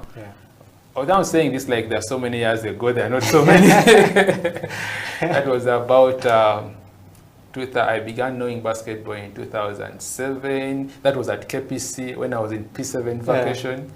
That is end of 2007 actually, that KPC North. That's when I first touched basketball. Then 2008 when I joined Namibyango in Senior 1. I saw people playing. Actually, the people whom I saw there playing and inspired me were Sally of, he played for Chambogo Warriors, if you remember him. The left-handed. Yes, and Omongin, last I saw him playing for City Oil. Those were the guys whom I found in Namibyango. I was in Senior 1. These guys were playing basketball at another level. And we would actually just go there to watch them. You know, for us by that time, they couldn't allow you to step on the basketball court that those guys are on, because they were senior 6s, you are a senior 1. You just, the best you can do is watch. Other than that, you don't step there. But nonetheless, that's where I started. Beautifully, or I would say lucky for me, that when I was playing with those guys, once in a while when they could see me about midday 1, when the sun is very hot, when they are still resting and waiting to come. So when we would go to court and, you know, try a few shots here and there, and then they would come and they meet us, they would see what we are doing, and, you know, they would identify talent. I don't know if I can use that word. So, in one or another, they identified my talent. They realized I could at least throw in the ball. At any sport. They would just give it to me. Although I was weak, I didn't know how to bounce. They only told me one thing: throw in the ball. And throwing in the ball gave me an opportunity to play with them. When I was in Senior 1, Senior 2, but still, of course, I still had people who didn't believe in me, and it was challenging.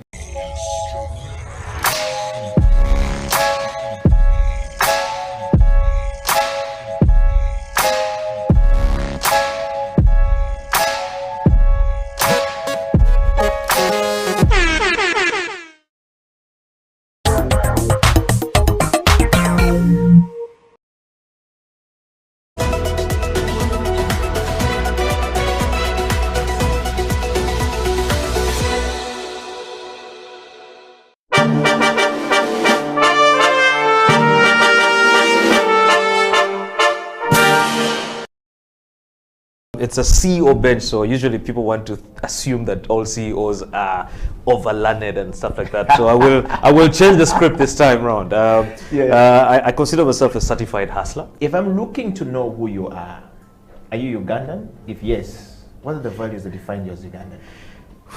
That's the easiest question, I think, to answer. I am a typical Lao man from Erute North, in a place called Ogur, and where I will be laid to rest is in a village called Agweng. So if you go there and you just say Otoa Tony, they won't really know me because my father is also Otoa Tony. You have to ask for Junior, and when you're asking, you have to ask with an accent. Junior Tikwene, where is Junior? And they will identify me. But I'm typically Ugandan, only Ugandan, from Lira. I pride myself from being from Lira. Earlier on, I was joking and saying I'm the coolest Lago south of Karuma. When you cross Karuma, there are so many. But when you're down in the south after Karuma, I think I'm number one. Wow. Well, now that you know Tony Otoa is Ugandan, and of course, what are the values that define you as a Ugandan? I think it's the love for country, love for nation. You know, truth be told, the country is in a lot of, it's a crisis. Leadership crisis, economic crisis, social crisis. There's so many mismatching areas. Yeah. But at the end of the day, it's home.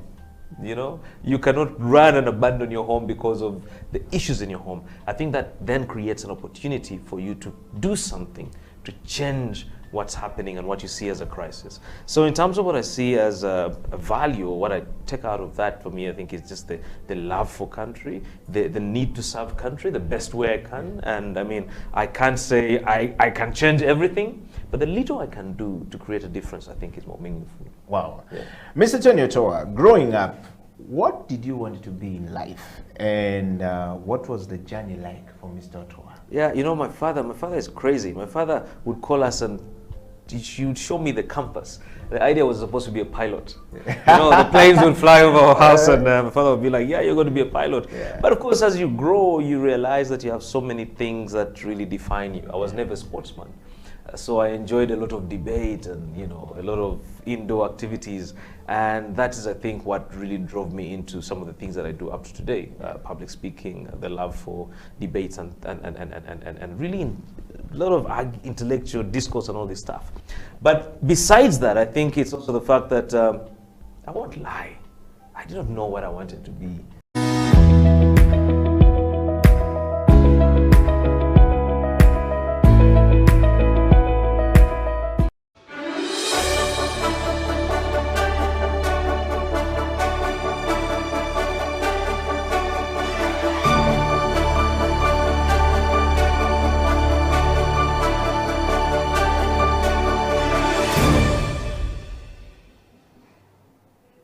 Welcome back from the break. This is the Creative Industry Talk. My name is Eddie Okila, and this particular show today we're talking to a young man from PG, the central part of Buganda, who is a fashion designer. Ras Kasozi, aka actually known as Charles Kasozi, is a Ugandan boy who is a fashion designer.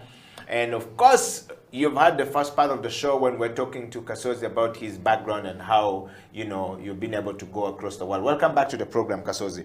I know we talked about the background, and I like so far the story. It's very authentic, how it comes out, and, you know, how you got inspired into the fashion industry. The story with Wavamuno's daughter is quite a very amazing story right there, that somebody texts you and then you're able to realize, oh wait, I'm actually important. If Gloria Wavamuno is looking for it, it means that there's certain value that she gives me which you are not giving to yourself. That in itself is a plus, going forward. Mr. Kasozi, would you tell us a little bit more about the journey from the local scene of fashion design here to the international stages that you've been able to go, you know?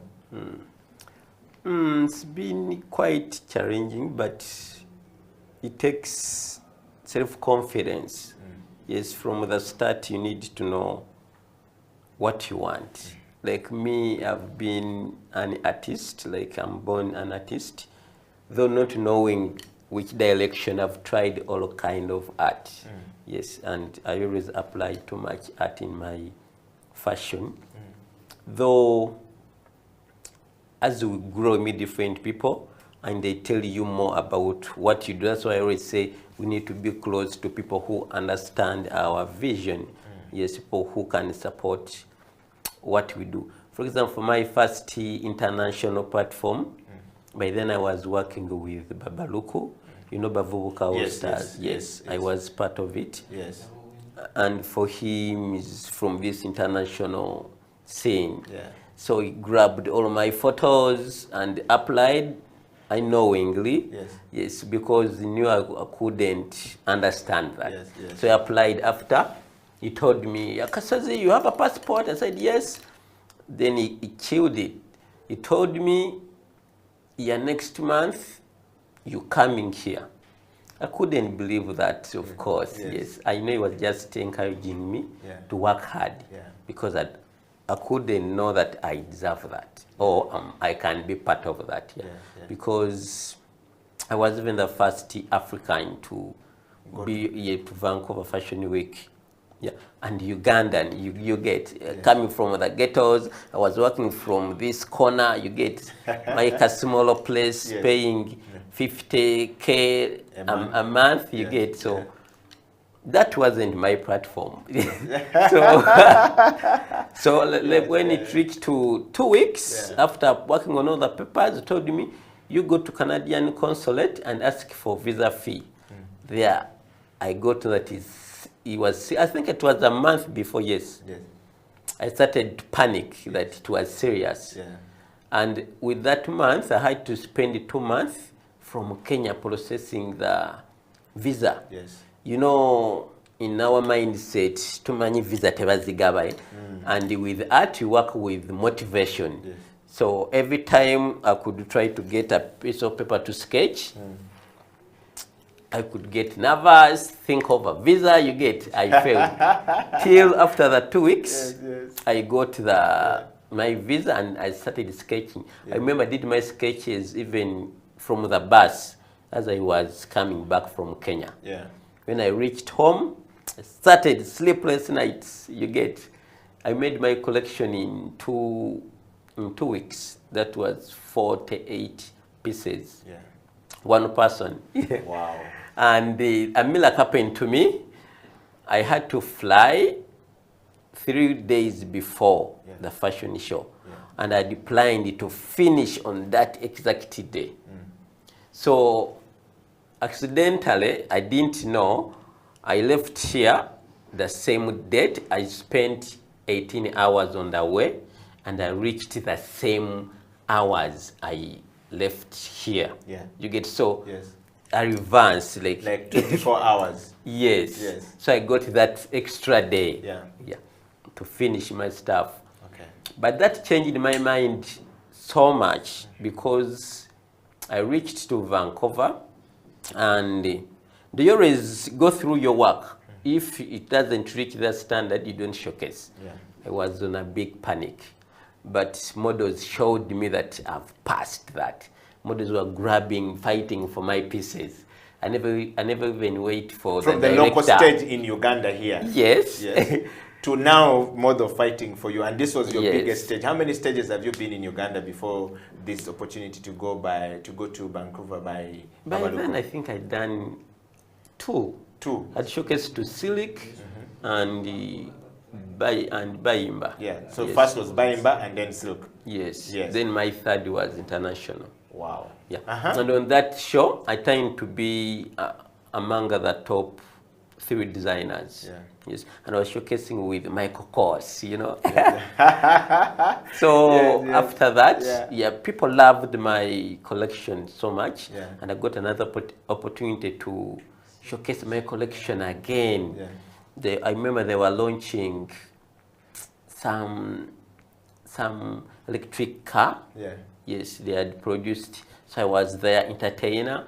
So I loved the tour so much, and it changed my mindset because the love I got there, I never had it here. You get, so I was like, why my home people convincing me? You get, so I came back very tough with another mindset. You get, fighting for myself.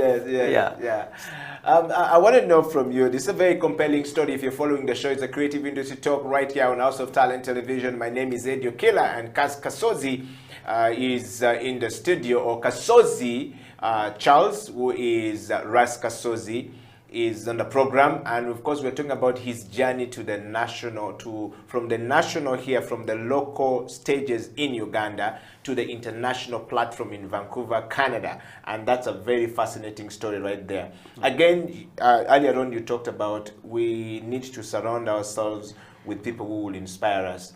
I want you to take us back. You are now in Canada. You have been loved, and you came back with a different mindset altogether. Did you earn money, or money wasn't a biggest motivator at that point? For them, it's automatic. It's the system. It's not about me. Yes. It's about the system. Yes. It's like however much you want to travel to Iganga without paying. The system is, they need your ticket in the bus you get. Yes. So for them, they know the system that fashion is a business. Yes. After showcase, for example, what happened to me after showcase, I thought, as usual in Uganda, after showcase, you pack your stuff in a suitcase, you go home. Yes. But for them, after showcasing, they had to announce my pop-up shop. Yes. Yeah, they got a big shop. I got a day.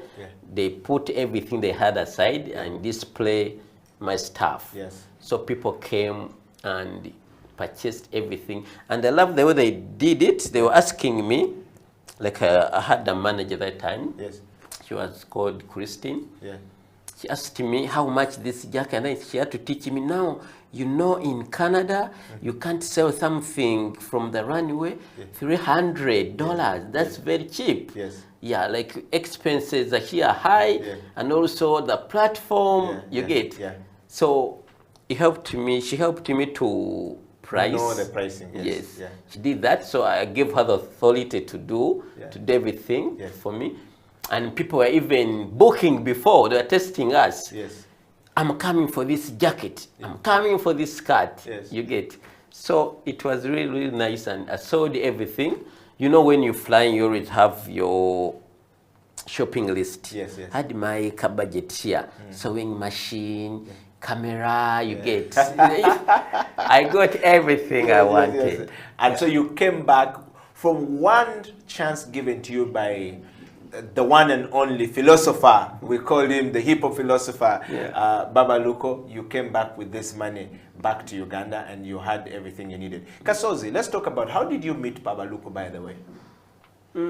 As a youth, I never had friends, like basically when I was growing, like, you know, our mom used to try to tell us, like, as we poor and it's okay. In this world, there are those rich people and then poor people. Yes. You get, so for us, we are born that way. Yes. And we shouldn't be struggling for things that are for rich people. You get. Yes. So I was very satisfied with my life. And I used to spend a lot of my time from home, within the house. Yes, doing the art, drawing, working with a machine. But accidentally, I went to Laba. No, there was a festival at Kololo. I don't remember the name. WAP used to be called WAP. Yes, WAP, yes. WAP by the British Council, yes. And I met these creative people, kids. But look at those kids rapping, painters, you get. And I said, I need to be part of this. So I met the team leader. Team leader told me, come to Machinje. What was there? So I went to Machinje. I met him. I think I used to go there every week. I went there for a month. And I was just doing nothing. Kids were rapping. Painters were doing painting. Me, I didn't know that I have even a talent. Till I said, I think this was going to chase me away. Every time I come, I just sit here. One day, I said, I think let me try to make a jacket. I didn't know that's even important or what. I started to make I went to a window. I got a very cheap jacket and stitched his face here. Like I have the ability to do portraits using a sewing machine. When I reached to the... You stitched Baba Luko's face? On a jacket I'd made. Everyone was very happy and amazed about what I did. So that's how I got also... From the background of being there, just waiting. I didn't know that... Yes. I know how to do repairs and making some small things, but didn't know that it was nice or what. So, you know, as a creative person, Babaluku, so he will come to me, now, you know, I've done this, you can do this, and everyone was coming, other youth. That's how even I got even my brand name from there.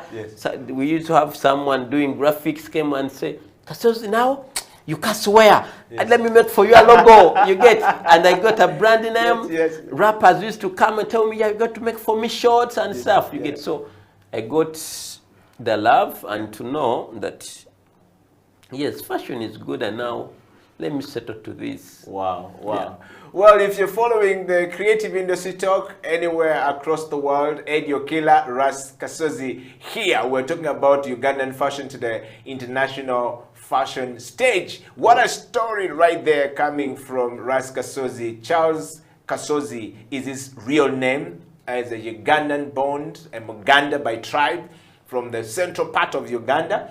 Your story is very fascinating, Kasozi. I'm enjoying the show with you today, and this is a very interesting creative industry talk. I want to just encourage everyone out there, go on there and share the story of Ras Kasozi far and wide, and make sure that there is so much love coming to this brother, and go and buy. And of course, I want to give a big shout out to my brother from another mother, Baba Luko. This is like the coolest story I've heard from Baba today of changing the life of Mr. Ras Kasozi. Rasta, let's talk about this, learning from the international. You are now in Vancouver. You have learned something. Did you learn something from there? What did you pick from Vancouver when you came back to Uganda?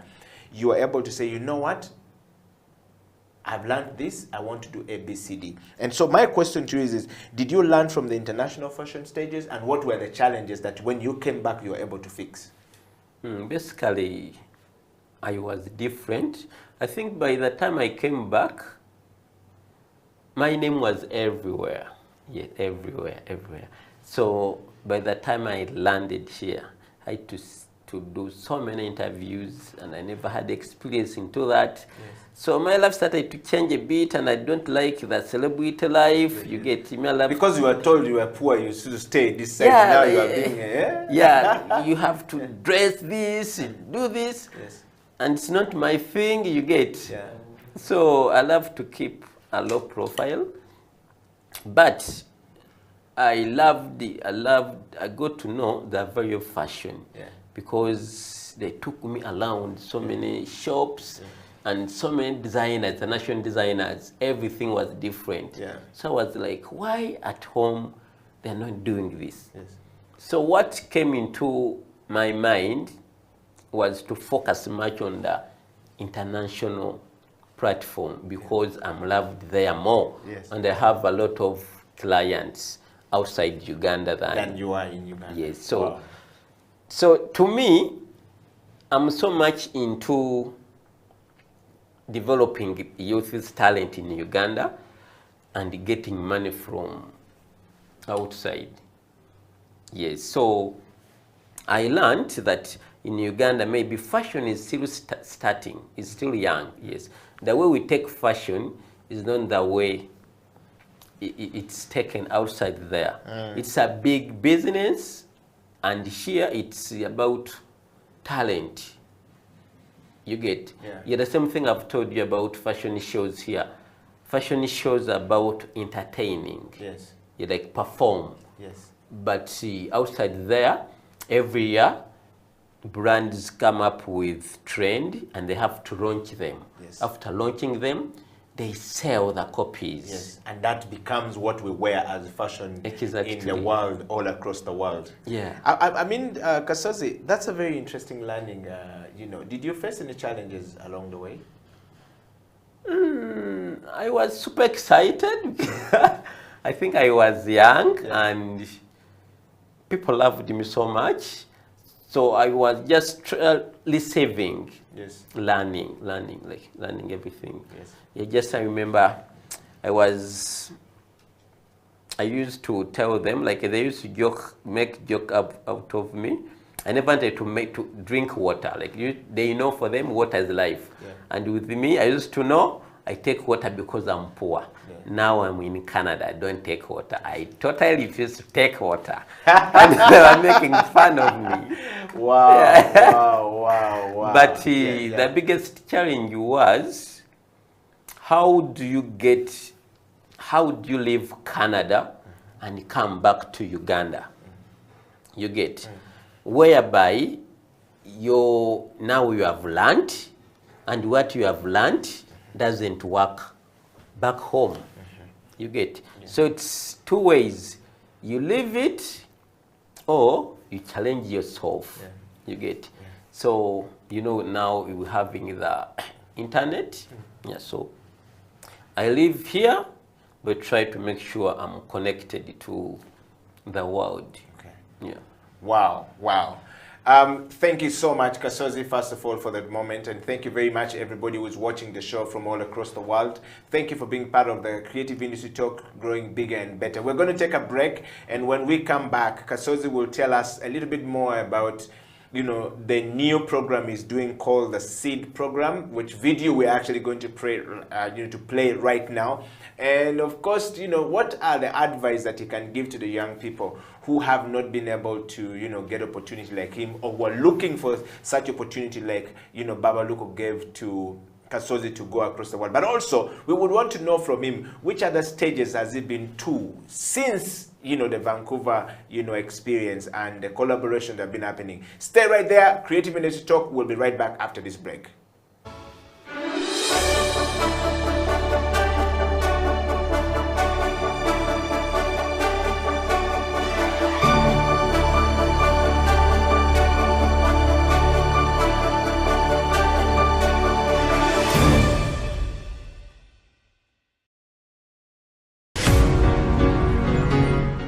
I joined Seed Show to gain exposure, to become international. I feel through this, I'm going to be normal.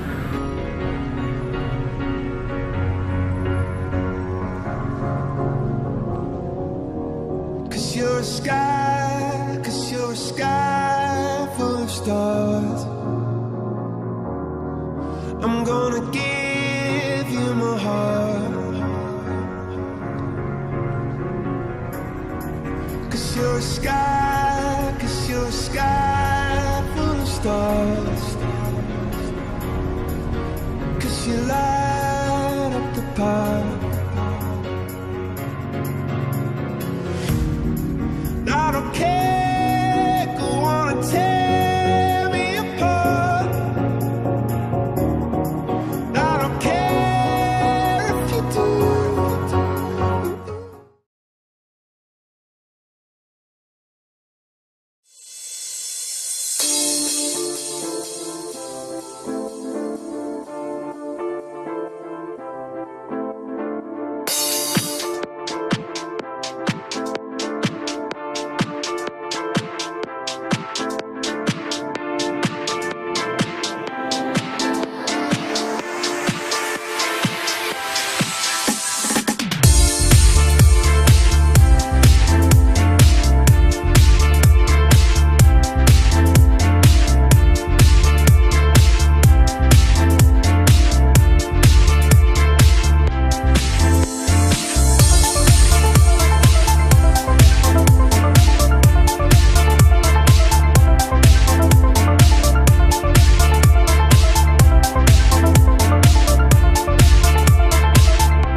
itaranto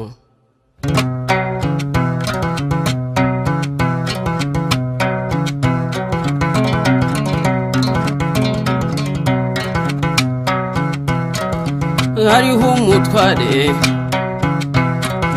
yaratunze cyane afite n'abagaragu kera kabaye agira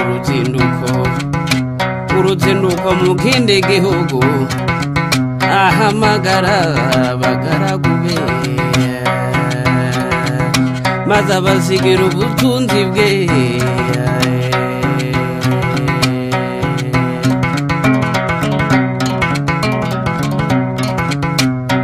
umwamuha itarane eshanu undi amuha ebyiri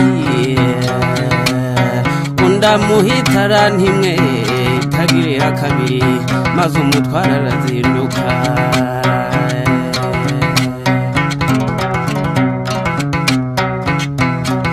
maze babagaragu batangira gukoresha za taranto nk'uko shebuja yazibasigiye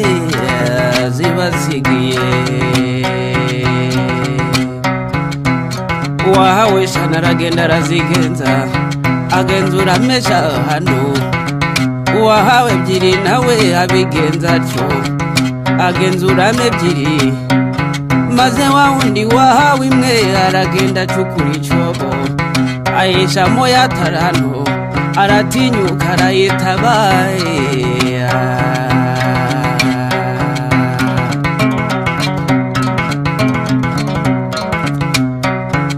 nuko imitsi irahitindi irataha maze shebuja mu kuzindukuruka abarana nabo ibyo yabasigiye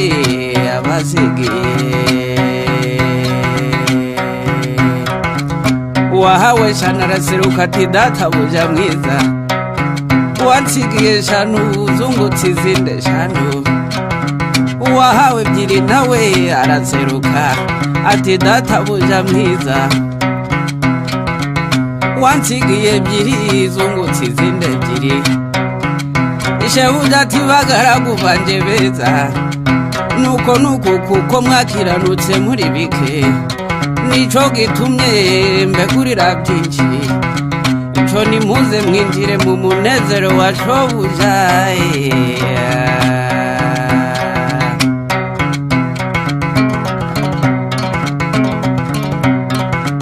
maze wa wundi wahawe itarane imwe itagiriye kabiri adatera hejuru azayivovota cyane ati databuja narinzi kuri umunyamwaga usarura utabibye na munagane itaranto narayitabye mu butaka dore ngiyo ufata ibyawe maze shebuja aramusubiza ati mbe mugaragu mubi niko wamunyabute we esi ntiwari ukwiye kuyiha abagenza maze nkasangaho inyungu yayo nuko shebuja arayimwambura ayigabira wa wundi wungutse itarane 10 igiye mu zindi agira 11 kuko ufite wese azongererwa ariko udafite azanyagwa n'utwo yari afite maze wa mugaragu mubi baramuboha bamujugunya mu mwijima hanze azize ubupfapfa mbega agahinda we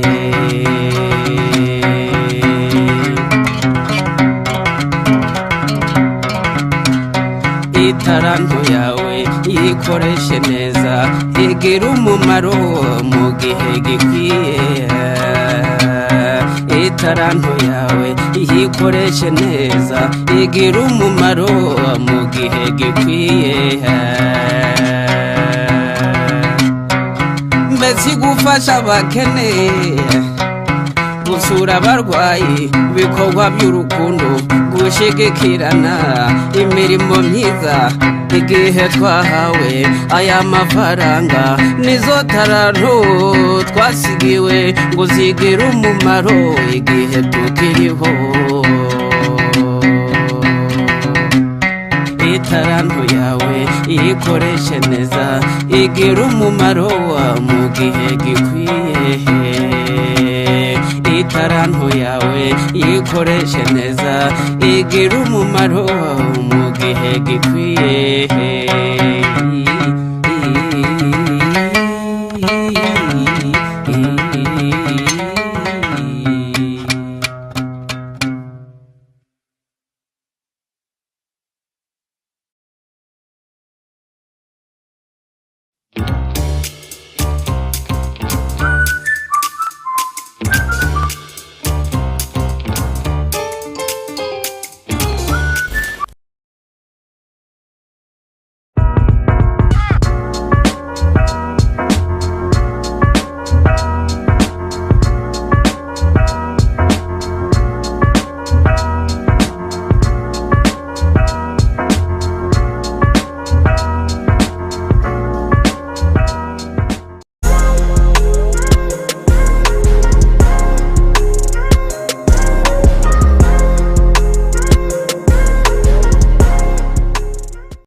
But being a gambler, you can blow that money thinking you're getting it back. Yeah.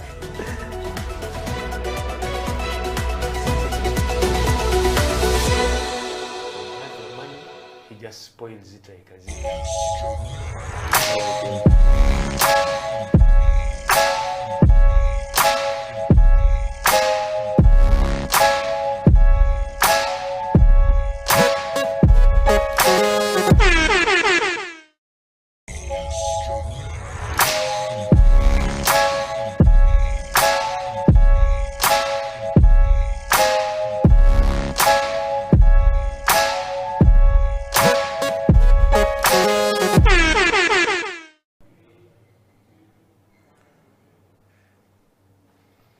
Good afternoon, my name is Felix Opal and it is Slam Dunk Basketball. Welcome to yet another episode where we discuss, talk basketball, talk the intricacies, talk about what is happening, the latest news and everything. And in studio with me is my co-host, Emmanuel Ateng. Emma, good afternoon. Good afternoon, Felix. Yeah, it is the festive days are just around the corner. Yeah. Let's start with what plans you have for the holidays before we get into the many issues happening around the game of basketball locally. We're talking earlier, and I think the first plan is to actually get a Christmas tree somewhere here. Oh, a Christmas tree is somewhere inside here, inside the studio. Yeah, I guess that, it would give you the feeling of, we're actually getting into the holidays. I hope it will have quite many lights, but I'm not going to be part of the decoration of that. I'm not. It's okay. You can bring the gift boxes and just bring the gift drop boxes. them under there. And in the game of basketball, as we start off the show, interesting stuff happening. Watoto upsetting Emperors, 61-48. The game has just ended, and it's not a result that many actually foresaw coming, including myself, with the way Emperors was prepared for this. Now Watoto get elevated. Your take on the final score of that? I think when it comes to the Emperors game, even when they played Livingstone in the semi-final, a lot of people thought that Emperors was going to beat Livingstone. Okay, but I mean they play different styles of basketball. But Livingstone and Watoto play some similar kind of basketball. It's more of a running team, so it didn't come as a surprise to me. I knew that these Watoto young boys are going to outrun the Emperor guys and actually, you know, win the game. So for me, it wasn't a surprise. To me, it came as a very big surprise, seeing that Watoto has more experienced. I mean, Emperors have more experienced players. Yeah. They're players who have actually even played in the upper league, and then this is a moment where you'd expect them to be way more calm, Yeah. and they're playing stopping time, Yeah. and they know how to execute better. And here they were, and the result was flipped. You know how sometimes, okay, experience is good, okay, but have you ever run with kids? Those boys run. Yeah, but that is where the experience comes in. When you know that a team is running at you, you know that we have to set up a D. Then you know that the team is running, they're rotating the ball on the left and on the right. So what do? We set up a zone defense. Yeah, but you know, those the Watoto guys played up friendly with them before. Very good shooters, play at a very fast pace. So it depends on whose stamina will outlast the other. So I guess in this case, Watoto's stamina actually, you know, outlasted the Emperors, and yeah, they came up with a win. It has been quite interesting and also intriguing, also frustrating at the moment in the lower division. One of the key contentious issues is the issue of Gulu Hawks being demoted, using a player that Federation deemed ineligible after him taking part in the entire season. Yeah. I was speaking to the General Secretary of FUBA, Hudson Segaman, and told me the competitions committee realized that the player played under a different name throughout the entire season. Now the big question is, who is to blame? The administration or the team? Well, first of all, when it comes to sports, the team is going to do anything it can to win. That is their role, okay? Yeah, because you have to win, but then as administrators, you also have to ensure that you show a right path. Yes, you show a right path, but your main aim is to what? Win this game. So sometimes people go with underhanded tricks to win, okay? Not saying that's what Gulu did. But when we flip it over on the side of the Federation, yeah, how does a player play in the first part of the season under a different name? Then the same player again plays in a different part of the season. Gets into the postseason. Yeah. If we say they had some plastic surgery and changed the way they look, okay. But if the man looks the same as he did in the first part of the season, and is the same guy, and you guys actually don't realize that, oh, they just switch names, then there is someone who is not focusing on, someone is not doing their job right. Because someone has been in the league for the entire season. Someone has actually taken part in the first set of the postseason, that is the quarters. Then you get to realize in the semis that, oh, Emmanuel Ate was playing under a different name. So that definitely shows that I believe Pai Kamoga and the other team that is running, Brian Rugendo, the team that is running the lower league management committee, they need to put that in order. Yeah, and you know, the funny thing is that I don't think they would have actually realized it if Kampala Rockets hadn't come out to, you know, put it out there that, you know, this guy used an eligible player. But then also, why did Kampala Rockets wait till the guy scored, was it 20-something points? And they were beaten. He actually scored 27 points. 27 points? Yeah. What were they doing in the in the first part part of the 27 points against them. Yeah, so what 27 points, 4 assists. Yeah, so what were they doing in the first game? If they see someone is ineligible, they say, okay, this guy can't play, so we move on with basketball. But you wait for the guys to reach, you know, the third game, then you complain. And now Gulu Hawks has been one of those teams that has been in the Ugandan League for a very long time, okay? And seeing them demoted or actually even exiting the league. They are actually exiting the league, and according to FUBA General Secretary, there is going to be a tribunal meeting next week to try and see how they can arbitrate that situation. Because there are also other precedents where vegetarian also are alleged to have been using an eligible player. So the whole situation becomes complex because now let's say that the tribunal sits and allows Gulu Hawks to come back, what happens to the Watoto men who have been actually pushed who have won to the their higher game? league? Yes. So do we push them back down? Okay. What happens? Do we open a third division for those teams? Well, for the federation, those are some of the issues I think, Emma, we've discussed here once and before. Some of these things shouldn't be happening if Ugandan sport is going to develop, not just basketball, all the other disciplines. These are the things that actually chase away sponsors. Lack of consistency, lack of discipline, lack of following the rules and regulations. Because now, I believe the appeal by Gulu Hawks has caught the federation in a catch-22 situation, whereby we're like, what should we do? Should we get both teams to the table, or three of us on the table, and we discuss this out, or should we actually replay the games? It reminds me of when you go to play pickup, you know, usually at the pool court, when a team loses by a last basket and someone says that you didn't call a foul, okay, and they refuse to get off the court because they feel, you know, there was a call that wasn't made. So it's the same situation here, okay. Gulu will say, you know what, we are not to blame, so you can't really kick us out. Yeah, because definitely they are not to blame. They've had the player for the entire season, they submitted in the list, so the federation had actually to cross-check, re-examine, know the players. But you know, the funny thing is, I think there's a time, I don't remember when it happened, when they were writing our team list, okay, they registered different players under different numbers. And the game started. But the players are supposed to be under actually the exact numbers. If Ateng Emmanuel is 13, I'm supposed to be number 13 on the score sheet.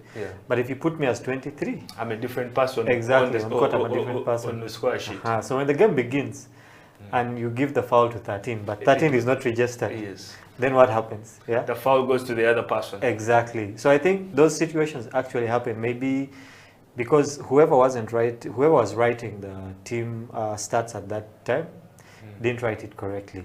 So there might be a possibility. I'm just saying, might be. This is a very, I'm reaching for this one.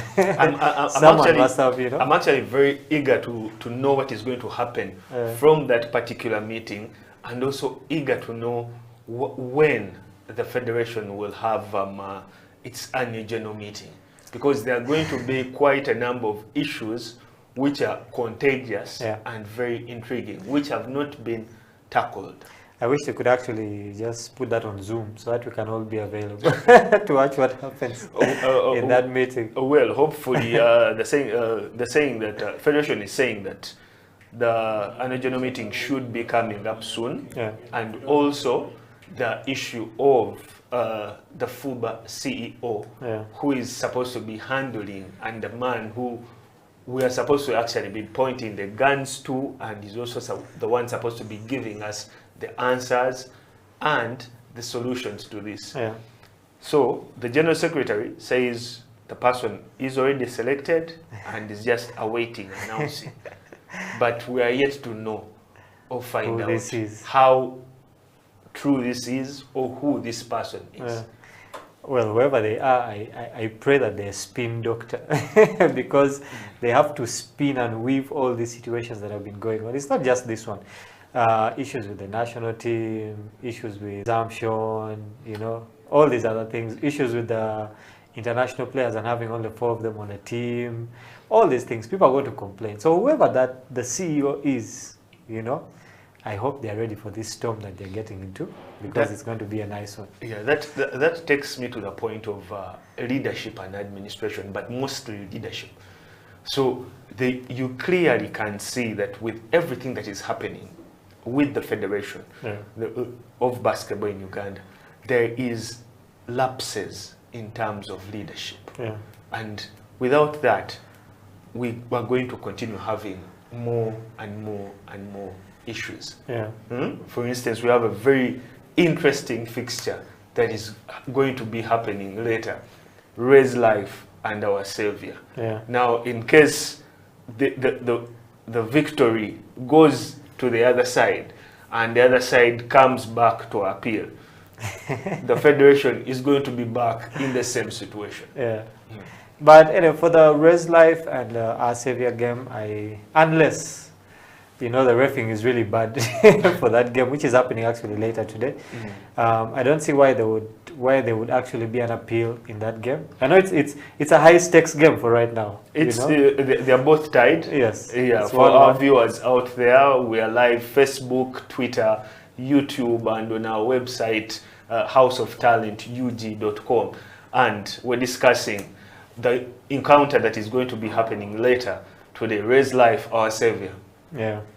So for the odds of this game, Res Life versus Our Savior, first of all, everyone is fighting to, be that top team that gets promoted to the new NBL that is going to have 14 teams, which I believe is really going to be it's going to be quite a mouth-watering season. Yeah, I remember, I don't know who was hosting last time, and was saying if we could have more games, in the NBL. And these two teams being promoted has actually given us more games. More games, more drama, more intrigue, and more thrill. Yeah, it's going to be interesting. And I don't know, I would say that Our Savior will take this game. It's going to be a hard-fought game. Might even go into overtime. But today I'm calling it for Our Savior. You're calling it. But Res Life is an excellent team, especially their point guard, Gideon, superstar player. Okay, but yeah. Well, Emma is calling it for Res Life for today's big encounter to determine which team is going to make it to the top league. We return after this short break. It is Slam Dunk Basketball.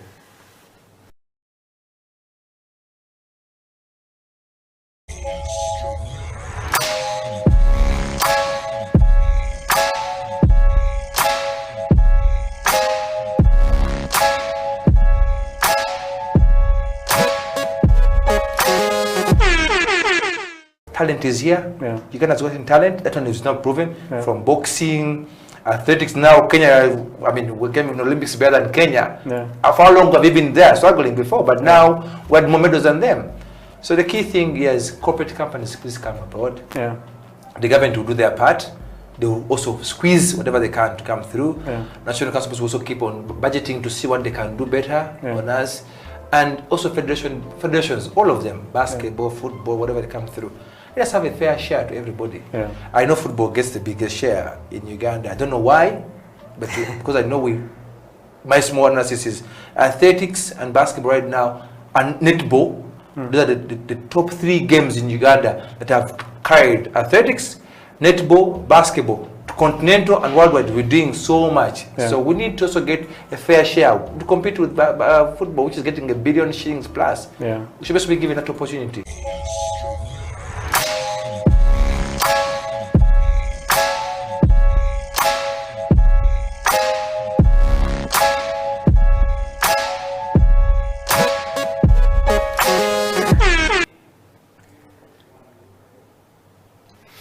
Welcome back. It is Slam Dunk Basketball. Felix Saupal is my name, and I am here with Emmanuel Ateng. We were just discussing Our Savior and Res Life, the decider of who is actually going to also make it to the National Basketball League. Tropical Royals already qualified. They are up there and they're celebrating and they're eagerly watching to see who else is going to make it. The game is tied, and today is going to be that decider. Emma calls it for Our Savior. I say that it's going to be one that is going to be called by the refs. Considering the number of decisions that have been actually going on throughout these playoffs, I believe it's going to go down to the refs. So, and it's also going to go down to which team is actually going to keep their head more cool. Because, a ref calling a blocking foul on you, and then a walk on you, a travel, which actually you can clearly see that is not accurate, is in a way going to work up your mind. So to me, it's going to be determined by the refs. It reminds me of Makerere Open that used to happen at Makerere whenever it was like a final game and Makerere was there. when any stupid calls are made by the ref, or any calls that were deemed stupid by the Makerere students, the game would end there. I remember the one would always be from one of the fans in the stands. Tuguiwe. Yeah, Tuguiwe, and that's it. As long as another person also calls the same, Tuguiwe, and that was it. And then you know you'd have to replan for a game. And yeah, I mean everything actually almost comes down to the referees because they decide the game. All right, so I pray that the referees are on their A game. I'm looking forward to see how Sam Gombia actually plays out this one, because I believe it's going to be quite pivotal. They're going to be looking out for him. He's the big down there who they expect to pick those rebounds and actually make those blocks. Yeah. So this is a game where he actually has to make his comeback. Yeah, Gombia is a very good player. He's played on the national team. He has played for a couple of teams in the NBL, played for Warriors, played for Rhino at the time they were still in the NBL and also in the second division. The only challenge here is that he's not a quick big man. He's a bit slow, so you'd have to change your game plan. Down in the D League, it's, who's faster wins. So you'd have to change your plan around Gombia so that it's a slower game. When it comes to Res Life, they have the Sudanese boys, okay, who are very athletic, who are quick big men, okay, but they don't have as much experience as Gombia. Okay? And that will actually put him in a situation where he's prone to fouling easier. Yeah, he'll foul more. So as much as it will come down to the refs, I also believe that the coaches are really going to play a very big role because they have seen themselves play throughout the season, throughout the playoffs. So it depends on which coach is going to come up with the best plan, and then it's up to the players to actually execute this plan, okay? But at the end of the day, all these things said, it's going to come down to who wants it more.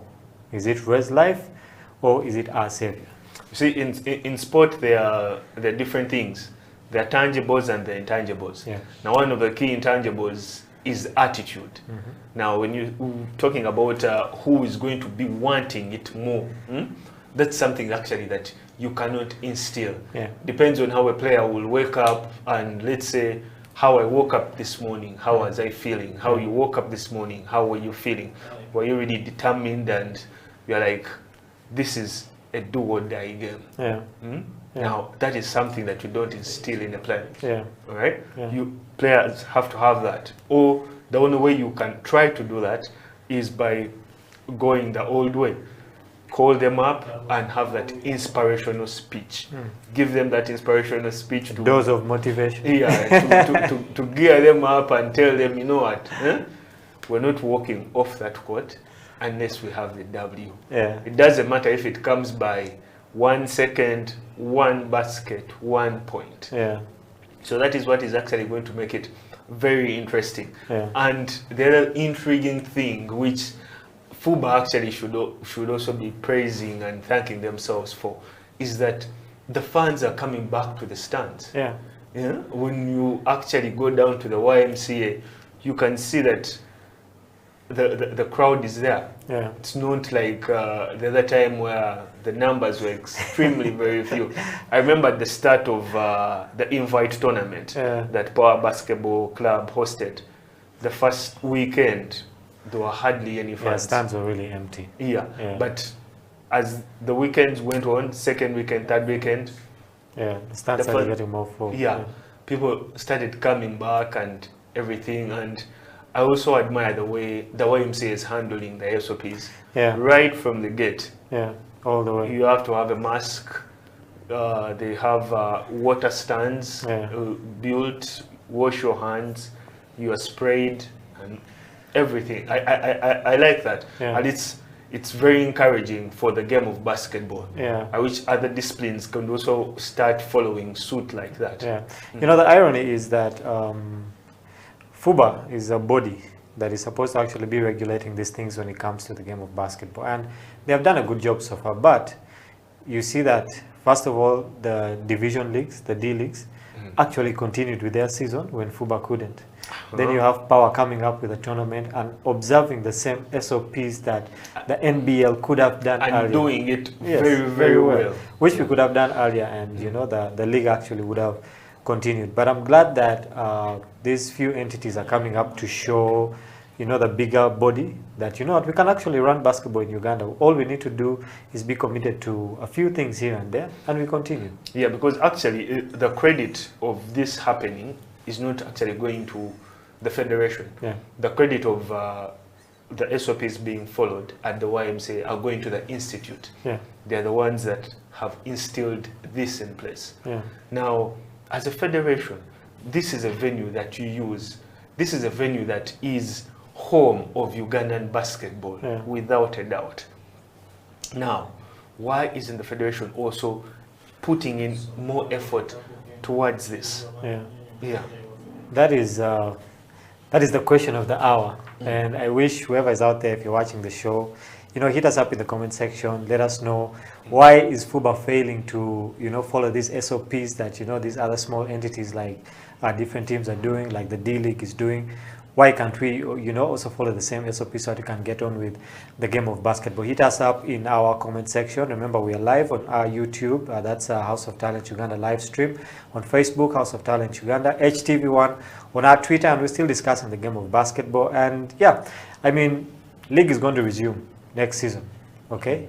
But with a new variant of coronavirus coming out, you know, there's that fear again that, okay, what happens? You know, God forbid, okay, that we get into the same situation that we were.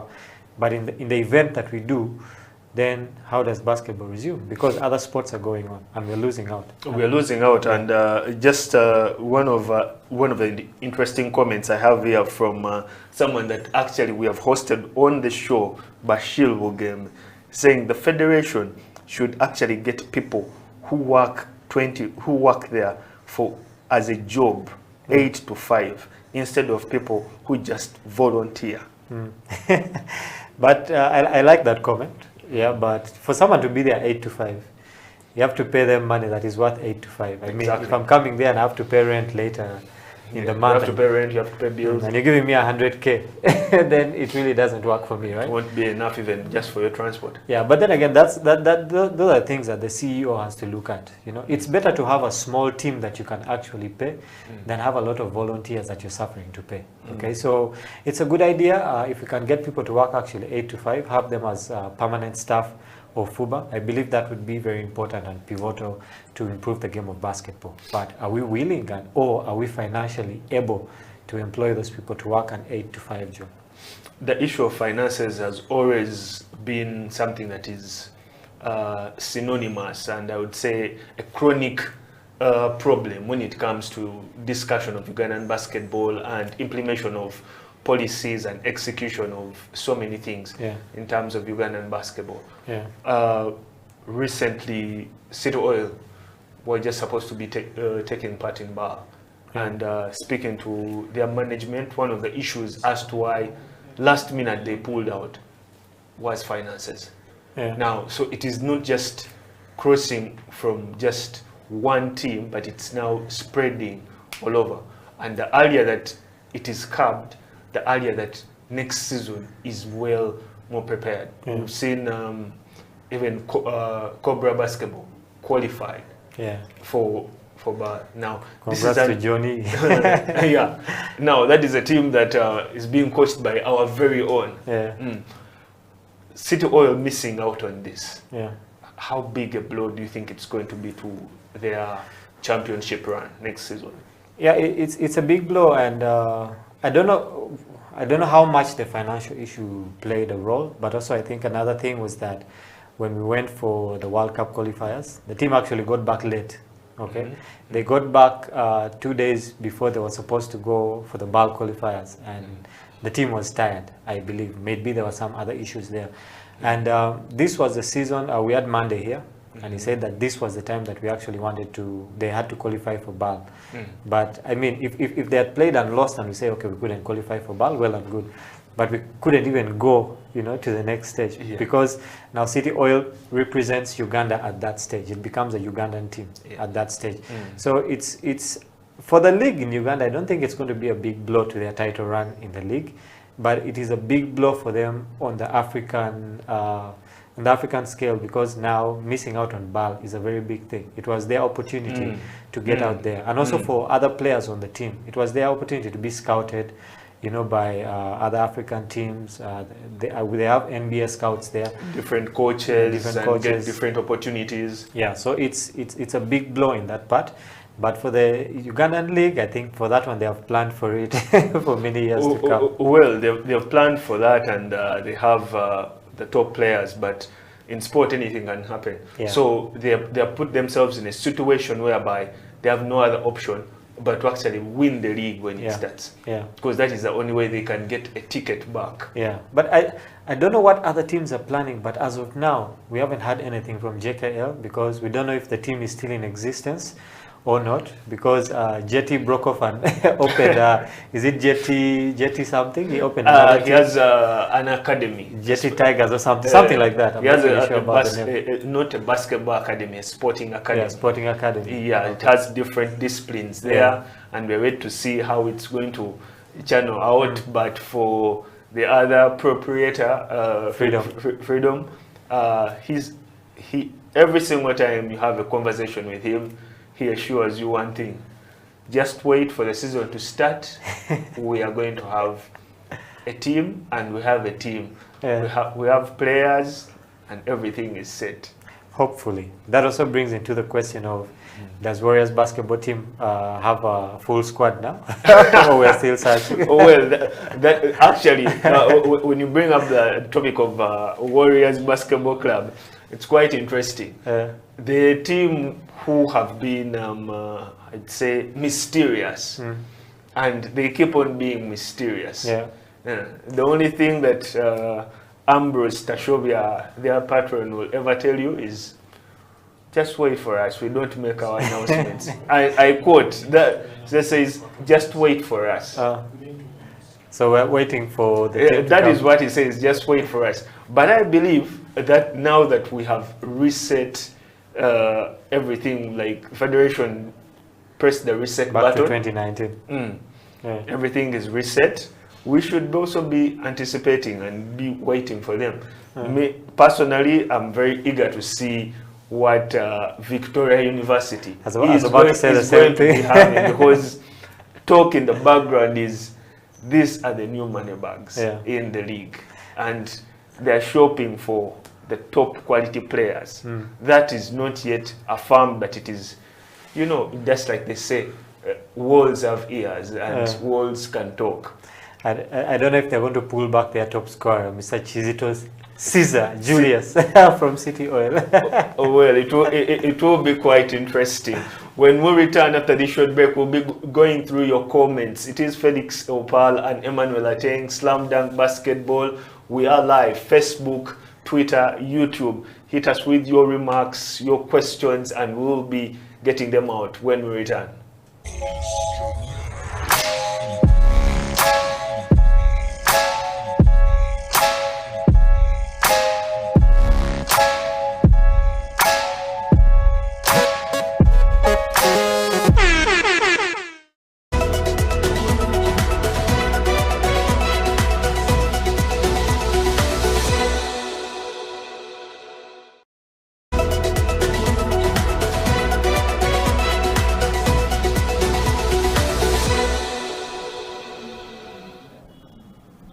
Bronny, you're in the medical field, okay, and most of the people who are in the medical field, be it pharmacy, be it medicine itself, they always disappear.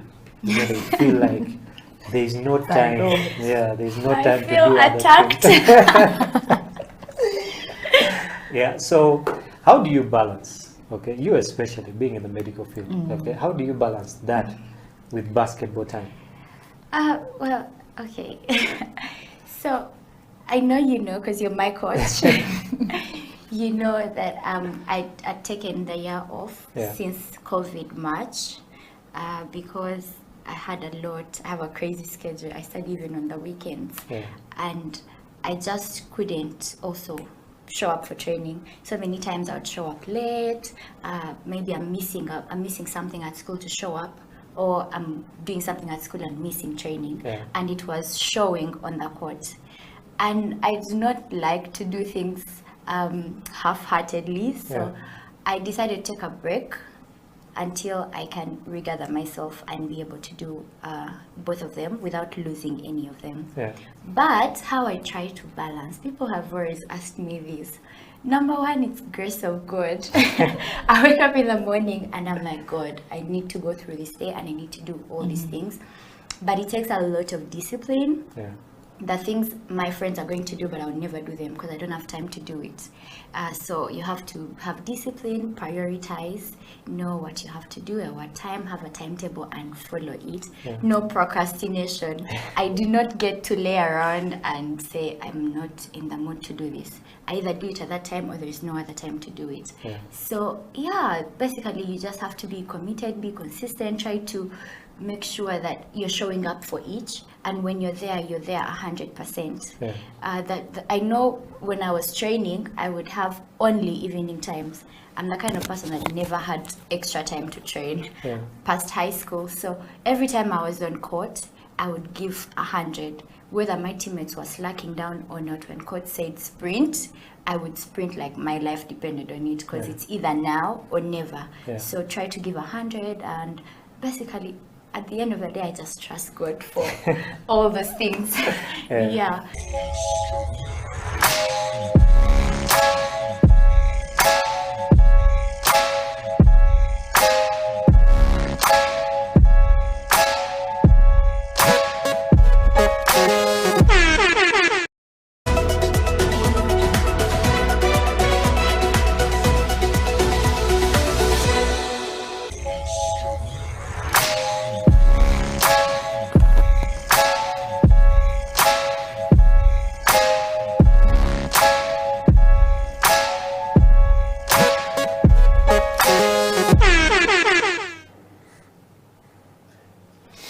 Welcome back. It is Slam Dunk Basketball Talk. Felix Opal is my name, and we're having just a discussion here concerning the various issues happening in Ugandan basketball. We're talking about City Oil, and we're requesting you for your comments and remarks. And Emma, it is quite interesting here. I have Calvin Kasule saying that City Oil should come out clean and actually say that they couldn't handle being at BAL at that level. So, well, so I'm sieving through some of the comments. Then I have another Hudson here who says that the national team should actually change and have trials before they go out again.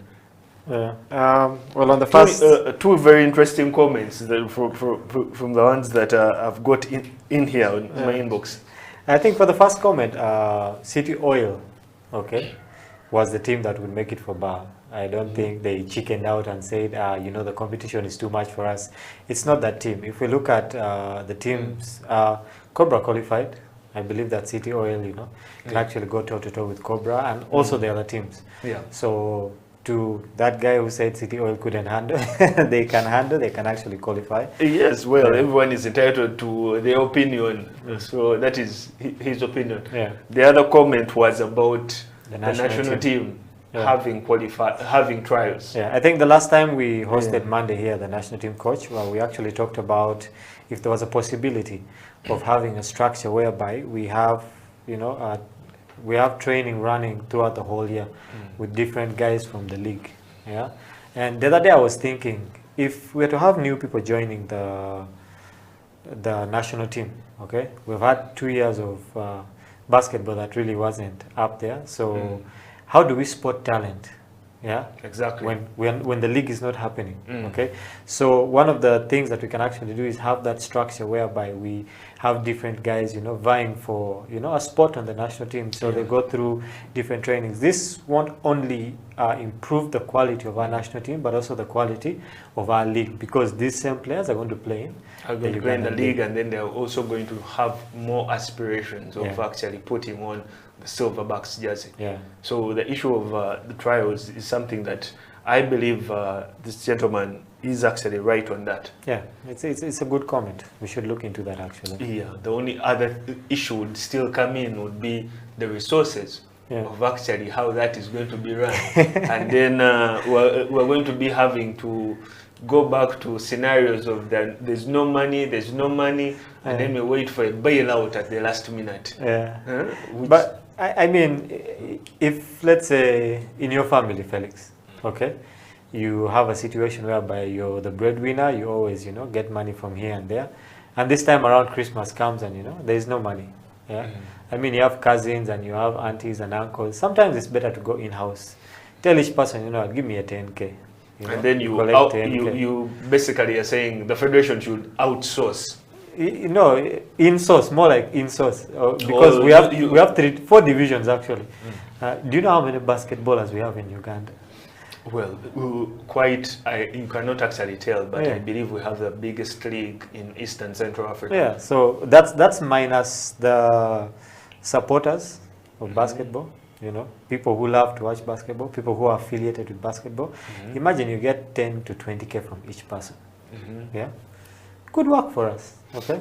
No, that is actually something interesting. I remember just here before the national team traveled, there was a suggestion of every member of parliament contributing 100K to get the team there. Yes. And it actually didn't pass. Yeah. Then there was also a suggestion on various basketball forums of the fans there, the people on those platforms, actually contributing 10,000 shillings each, or whatever amount they could. Yeah. And there was a request of, can someone start up actually an account, a bank account, or put their certified numbers where people can send mobile money to those accounts. And there were so many fans, so many enthusiasts, so many people following the game, not just here in Uganda, but even in the diaspora, who are saying, who is managing this so that we can actually give them the money for the team. Yeah, that's the other issue, trust. You know? People don't trust who's handling this money. They were not actually willing to only just contribute for that particular tournament, but they're saying, can we set up that fund so that in case of further tournaments, anything, player gets injured and all that, there's at least some money on the side, which we know that someone has just contributed. Yeah. And all we need is just someone to be there managing that and handling and giving their accountability. Yeah. So who do you think would be best to be in that position? I don't know who would be best, but this is what I would say. Okay?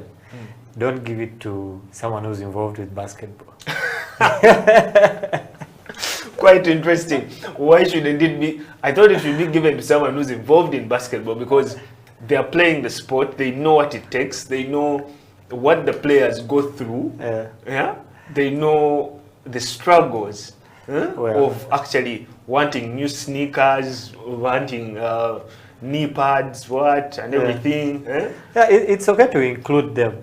Let's say if there's a committee, you know, but the top person should be a sharp financial brain who will actually grow our money instead of just using it. Yeah. Instead of it just sitting. Yes, just sitting there. You know, we need a business mind. Someone who looks at sports as a business. You see how the NBA operates? It's business. Yeah. So someone who looks at it at that level of business, whether it's involved with basketball or not. Okay. Then when it trickles down to maybe its implementation, you have someone also there who helps with the implementation. So where the basketballers and FUBA and all these come in is to submit requests for what they need. Then the money is released, and we make sure that the money is actually going to do exactly. There's accountability which is provided. And all that, because I remember that was also one of the contentious issues when it came to the federation and the Minister of Sports, Mr. Hachonambua, when he was saying that the request came in on time, however, the accountability for the previous funds came in very late. So they could not provide more money without accountability here. That would actually be very interesting. Yeah. Then the other thing is we have a lot of companies in Uganda, you know, and these are big companies with CSR budgets. Okay, I mean, why doesn't the government or the NCS itself just say, you know what, as part of your CSR, okay, pick a sport in Uganda that you can actually put money into. So that when it comes to national team duty for Uganda Cranes, for the Silverbacks, for the Gazelles, for the cricket guys actually supposed to go for, I think, World Cup qualifiers, or they have qualified for World Cup, one of the two. And so we don't want to see the same situation in basketball now. Cricket starts hustling to get money to go there. If these different organizations can just give us even 20% of their CSR, okay, it would go a long way in actually, you know, helping not only basketball, but, you know, the sports fraternity in the country. But it also goes down to how trickled the federations are, how organized they are. We've just been discussing here. As basketball, we've not had an AGM. As basketball, we've had rules and regulations not broken but bent, depending on who and which team. So many of these things. We've had a lack of consistency. We've not had exact venues. We have YMCA, KIU, UCU, you know?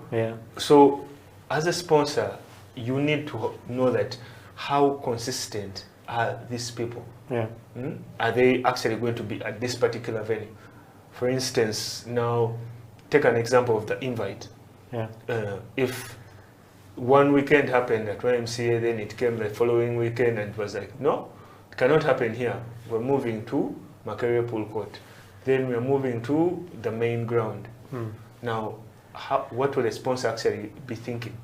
There's the sponsor will actually just pull out. They pull out and be like, depending on these terms and conditions in the contract, I'm not going to be part of this. So we'd lack that type of consistency. You would see that Power postponed their tournament by a week, but then in that week, they were able to convince 2 more sponsors to come on board. And those sponsors were able to actually give them more money and happen to make their tournament very successful. Teams finally had prize money, there were trophies. There was stuff for the fans. There were giveaways to make the supporters also interested in this. And even YMCA as an institute benefited. It had their basketball court refurbished, repainted, the seats and what and everything. And totally, when now someone just walks in, like, it's totally different. Looks really good. I love the work that they did with it. Now you can see the benefit of having partnerships, but it also comes with trust. Because now one of the reasons of that partnership is that Power Basketball have been at YMCA for quite some time. It has been their home. That is where they practice everything. So the partnership that they have enables them to make that decision and such business decisions a bit more easy. Now the federation should be throwing a bigger net so that it also has that trust to get such partnerships. Otherwise, when you reach out to a sponsor, like you said, the sponsors have the CSR budgets. They are there, but then what partnership and what trust do you have? That is the problem. Well, I like how you gave the analogy of they're throwing out their nets. Some nets have holes, so the fish will pass right through. The fish will pass through, but then if the net is big enough, it will catch some. It will grab it will grab some much more. So that by the time you are pulling out the net, it's actually something that is coming out and very much more bigger. I mean, FUBA should actually go out and cast their net, and hopefully we'll catch some small or big fish, you know. It will definitely catch some big fish, because just like what we're discussing right now, when you look at Claire Lamunu and the program that they are running with various other people, Howard Haruls, how many girls and how much talent do you think was unearthed that was not actually known by them just having that tour? A lot of talent. I watched some clips on Facebook, and I was amazed. And I was like, where have these girls all been this long? And it's because they had not been sought out for. Now, that is a program that needs to be spread way further. And when it's spread way further, you won't have any trouble with the Gazelles struggling to look for players. They will actually be spoiled of choice. Yeah, true. Yeah. Because they have young talent, eager talent, hungry talent, excited talent. Now, those are people that are easy to train, are easy to actually adapt. So that is what the federation, I believe, should be doing. Not waiting for individuals actually to be doing that. That was a very good program. It was. It is a very, and it's continuing, but it should be a program that is initiated by the federation. I mean, sometimes you really can't wait for... the federation also has its other issues to think about, but it would be a good idea. The other thing is that... But they have a committee that is only dealing with ladies basketball. Yes. So that is why I'm saying that people should be up to order. That Yeah, is what that is why I read out this comment of Kasule. The national team. Yeah, of having the federation have people working 8 to 5. Yeah, I mean, it goes back to the finances, but it's a good idea, and there's a lot of talent out there. The other issue is that I feel like basketball is so centralized within, Kampala, and there are very few leagues or other teams that are looked at when it goes outside of the city. So the squad, beyond going with Claire Lamuno and partnering and, going out there to work with the girls is a really big thing. And these are the things you hope and pray that will continue. We pray that it's not a one-time thing, and it gives us an opportunity to actually see that there are ballers out there, okay? And the thing is, now we don't need to go and uproot those basketballers and bring them to the central, okay? We actually need to develop the league on that side. I mean, if we had a situation whereby we had a countrywide league where, Kampala something team would have to go and play, Masaka would have to go and play, a Lira team, would be a very good idea. That would actually help the growth of basketball, okay? But right now, basketball is so centralized within the Kampala region. Very few things happening out there. But yeah, it's a plus for especially ladies basketball. Yeah, that is always, pushed under the carpet. Yeah. That is what I really admired. It has been slam dunk basketball. Thank you so much. My name is Felix Eupal. I have been with my co-host Emmanuel Ateng. Catch you next time. We'll still be following your comments and responding to them as you send them throughout the week. Have a blessed one.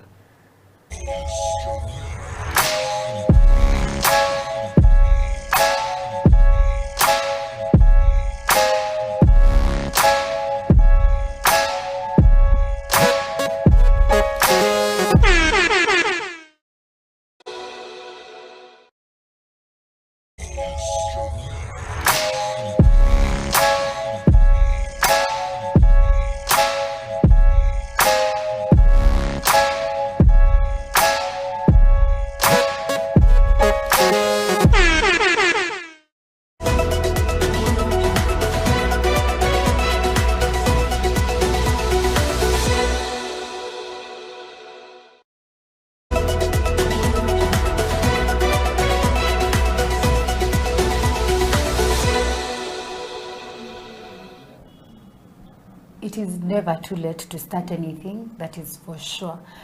You can start on anything and everything at any time. It is not yet, time is not lost, you can do it. Put God first, like Bernie said, put God first. Number 2, I have a mentor, she's called Letitia, the one of KCCA. She will call me to ask me, did you train? Get that one person that is going to do that for you, and I thank God for her. Yeah, get that one person that is going to do that for you. It can be your coach, it can be someone that has played the game. Yeah. Bernie is here and she's willing to do that for you. Please reach out to her. Yeah, basically that is it. And also trusting yourself. It starts with you. If you feel like you can't do it, even when you try it, it's not going to move. But when you feel like you can do it, with God helping you and having a mentor by your side and all that, you can surely make it.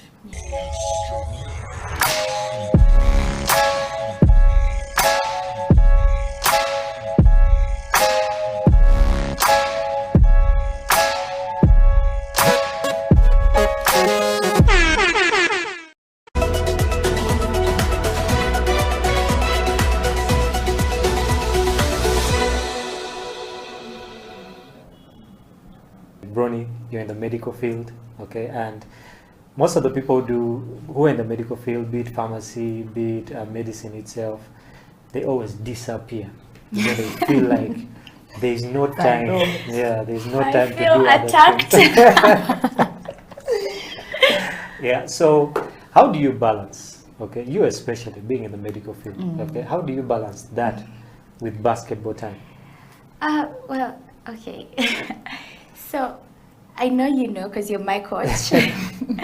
You know that I'd taken the year off since COVID March because I had a lot. I have a crazy schedule. I study even on the weekends, and I just couldn't also show up for training. So many times I would show up late. Maybe I'm missing something at school to show up, or I'm doing something at school and missing training, and it was showing on the court. And I do not like to do things half-heartedly, so I decided to take a break until I can regather myself and be able to do both of them without losing any of them. But how I try to balance, people have always asked me this.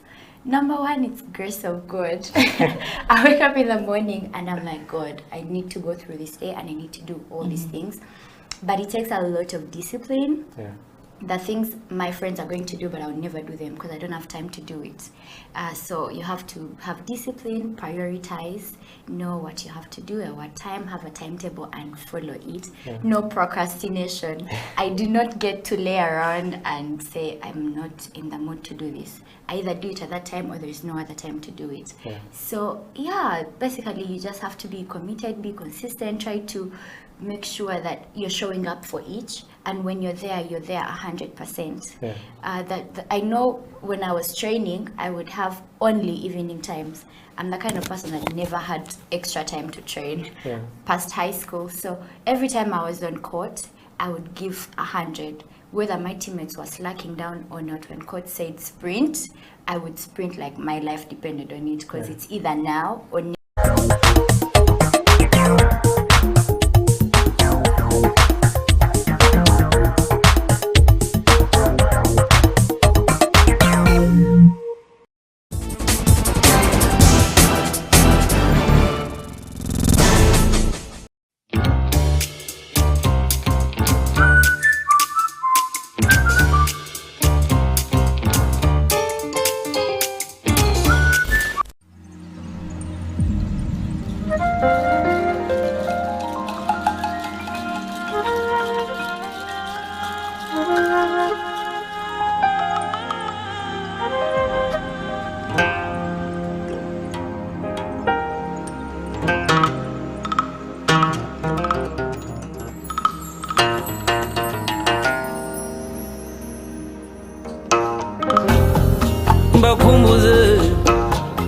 mbakumbuze igitaramo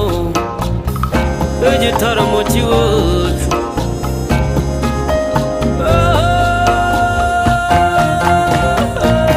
iwacu turatarama ngwino urare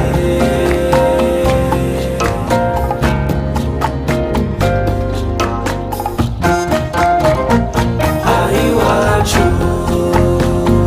turatarama ngwino urare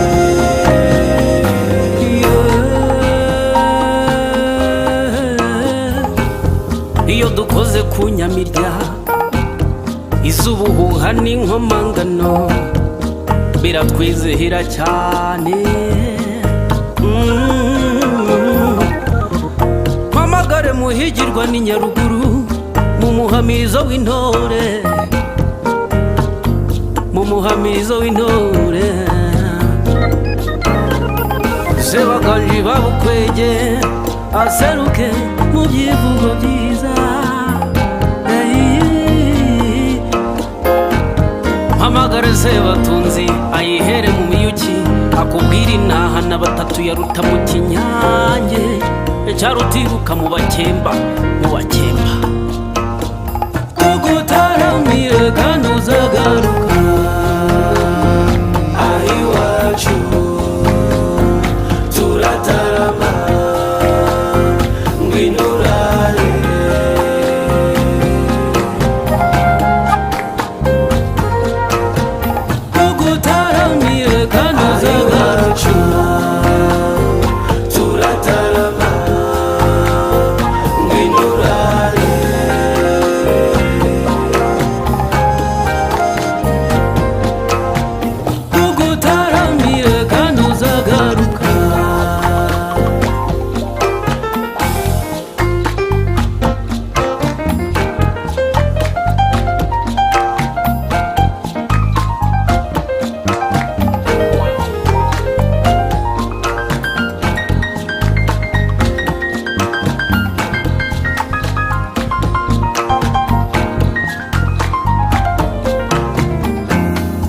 Epana biso tolinga kobina Epana biso tolinga kosepela Yaka elongo tolinga tosepela tosangisa betolingana tugusogongeze ku ntango y'amahoro nkwibutsa umugani wa nyashya na baba inkuru ya saruhara rwa nkomokomo cacana ndetse na ngunda tugutaramiye kandi uzagaruka ari iwacu turatarama ngwirurare aho dutaramiye nta rungu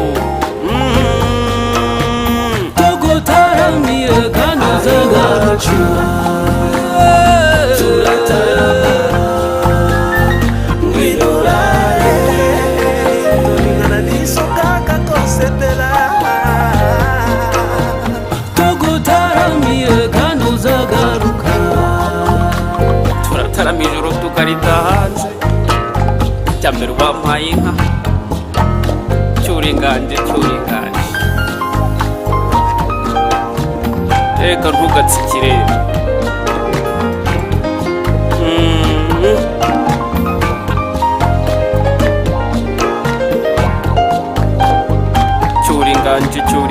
cyuringanje nuko umuco wacu ntugacindishe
La maison des profs, des Français, c'est l'Alliance française.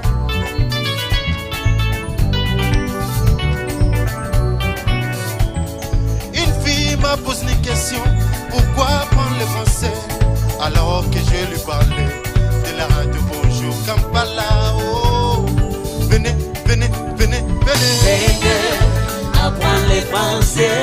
Je vous invite à venir. Venez à l'Alliance française. Viens mon frère. Venez viens ma sœur. À l'Alliance française. Venez à l'Alliance française. Venez, venez. Venez apprendre le français. Venez à l'Alliance française.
j'ai appris. Après l'anglais, La connaissance du français ouvre des portes, des entreprises en France comme à l'étranger. La connaissance du français ouvre des portes, des entreprises en France comme à l'étranger. Le français est la langue de la culture, la langue internationale pour la cuisine. la mode, les théâtres, les habitués, la danse et l'architecture.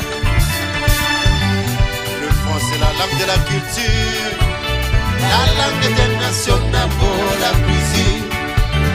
La mode, les théâtres, les habitués, la danse Et l'architecture. Oh, oh, Oh, I love France. oh, oh, Oh, I speak French. oh, Oh, I love France. oh, Oh, I speak French. I love French. Oh, I love I French. love French. I speak French. Oh, I speak I French. speak French. I love French. Oh, I love I French. love French. I speak French. Oh, I speak I French. speak French. Oh, Oh, I love French. oh, Oh, I speak French. Venez, apprends le français. Venez à l'Alliance française. venez, venez, Venez, apprends le français. venez, venez, Venez à l'Alliance française. venez à Kamocha. Venez, Ou Koto apprends le State. français. Blood Sekande. Venez à l'Alliance française. Venez dans la grande famille. Venez, oh, Apprends le oh, oh. français. Venez mes amis. Venez à l'Alliance française.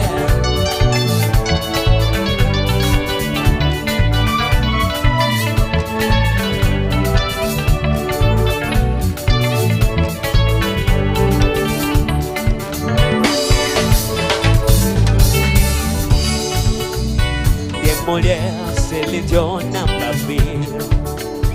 En passant par Ayana Kamura. Pourquoi tu penses que les Français tirent la internationale? Que tu sois fondé le tour du four du plaisir. Dis-moi le mot d'un anaconda et là, En pleine évolution. Venez, Venez, apprends le français. mes amis, venez. Venez à l'Alliance française. La langue française, Venez, la langue de apprends le paix, français. la langue de la courtoisie. Venez à l'Alliance française. La langue française, Venez, la langue de la apprends le courtoisie, français. la langue de paix. Venez à l'Alliance française. Venez dans la grande famille, venez dans l'Alliance française, venez apprendre le français. À l'Alliance française. Je vous invite à venir, venez mes Apprendre amis, le français. venez, venez, venez, À l'Alliance française. venez.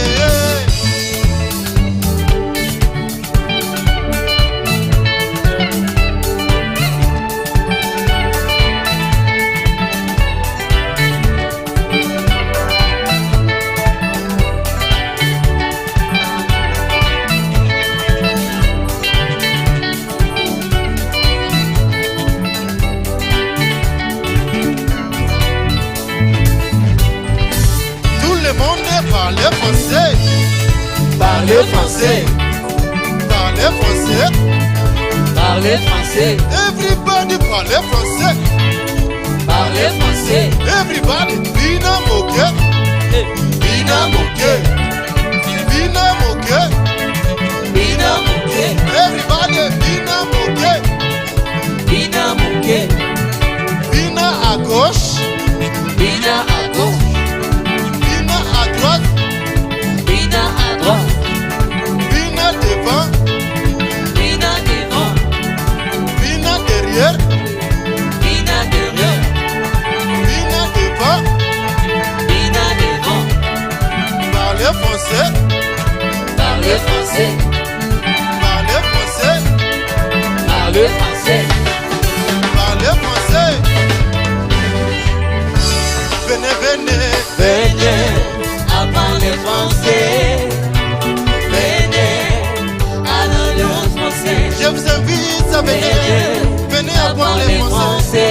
Akamochao. Venez à l'Alliance française. À Bukoto Street. Venez Claude apprendre le 52. français. Venez, venez, venez. Venez à l'Alliance française. Si tu veux parler français, viens à l'Alliance. Apprendre le français. Si tu veux parler, Venez à l'Alliance française. si tu veux entrer dans la famille, viens, Apprendre viens, le français. viens, viens, viens, Venez à l'Alliance française.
People at the moment are struggling to understand the older generation because times have changed. Technology has come in. They've moved on. Yes.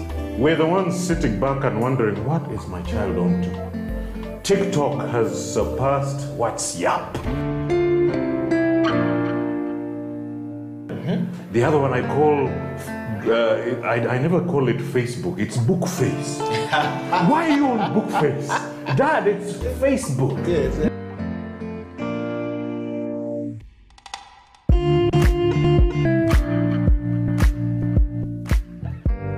Me, I keep saying I have a foot amongst the millennials. Yeah. And I understand the traditionalists. Okay. There's a song in the 60s, by the way, and in the 90s, 70s, where they're like, parents don't understand. Yes. Remember Prince? Yes.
You see, I think there's been a lot of growth and transformation.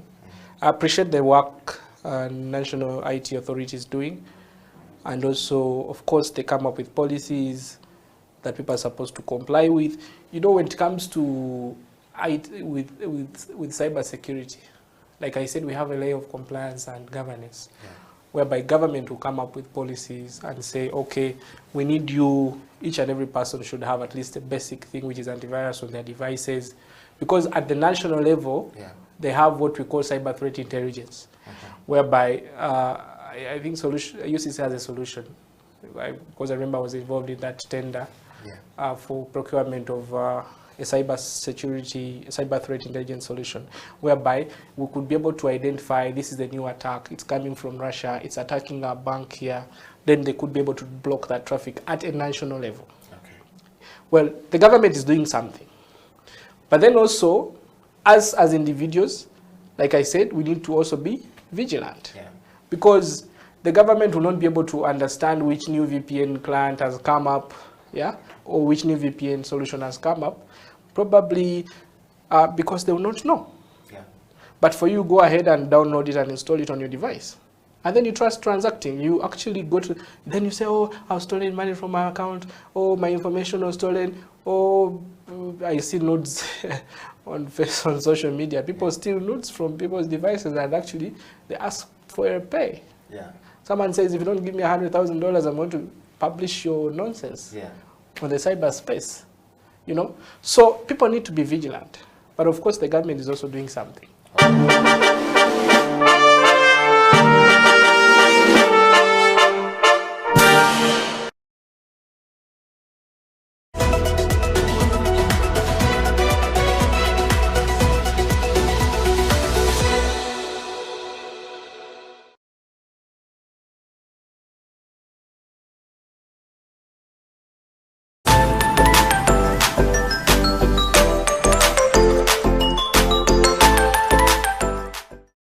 That's when I started learning that, this is how coffee is.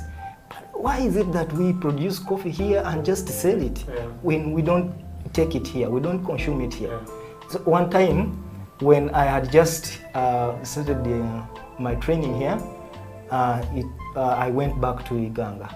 And then I went to a hotel, a very established hotel. I will not mention its name. Then I wanted to see if I have people that know about coffee in hotels, because I knew maybe probably big hotels serve coffee. So to my dismay is that I introduced myself as a barista and everybody was like, what's a barista? So I said, a barista is a specialist that makes coffee, a person who makes coffee for people to, coffee like, cappuccino, different kinds of coffees, and people were like very green. I said, this is a big hotel. I expected to find here a coffee machine, and nobody knows about it. So it's, I think, incumbent of us to really transform this entire community, the entire country to, coffee, to learn about coffee, and also to, give them the advantages of coffee, teach them about coffee, and then later on they maybe consume it, rather than just selling it.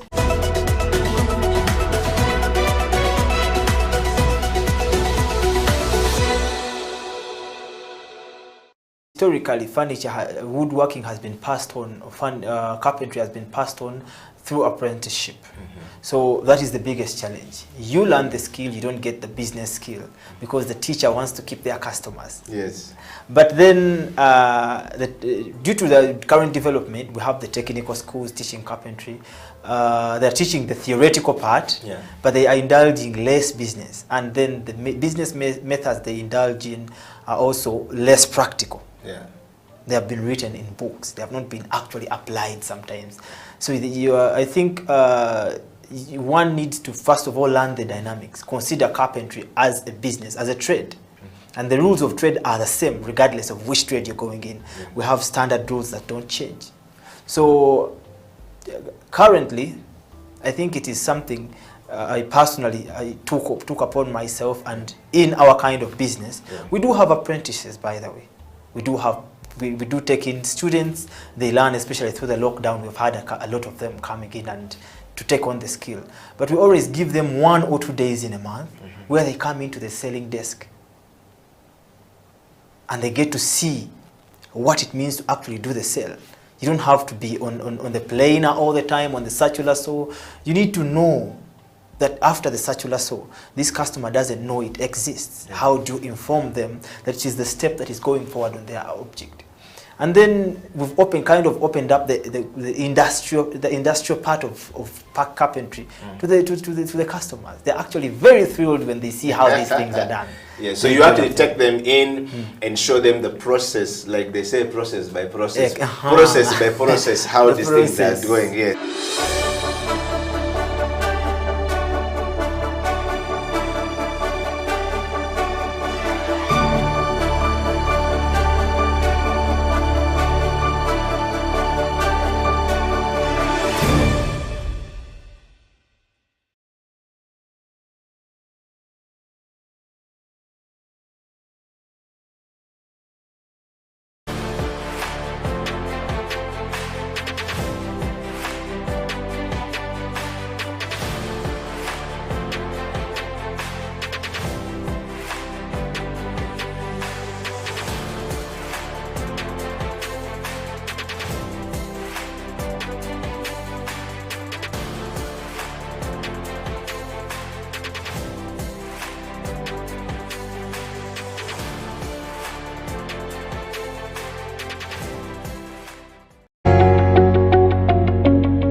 It's a CEO bench, so usually people want to assume that all CEOs are over-learned and stuff like that. So I will change the script this time around. I consider myself a certified hustler. If I'm looking to know who you are you Ugandan? If yes, what are the values that define you as Ugandan?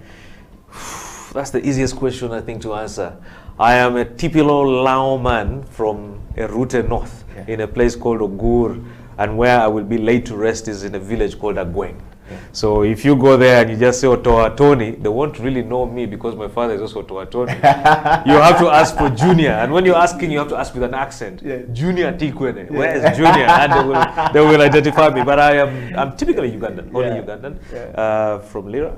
I pride myself from being from Lira. Earlier on, I was joking and saying I'm the coolest Lango south of Karuma. When you cross Karuma, there are so many. But when you're down the south after Karuma, I think I'm number one. Wow. Well, now that you know Tonyo Toa is Ugandan, and of course, what are the values that define you as a Ugandan? I think it's the love for country, love for nation. You know, truth be told, the country is in a lot of, it's a crisis. Leadership crisis, economic crisis, social crisis. There's so many mismatching areas. But at the end of the day, it's home.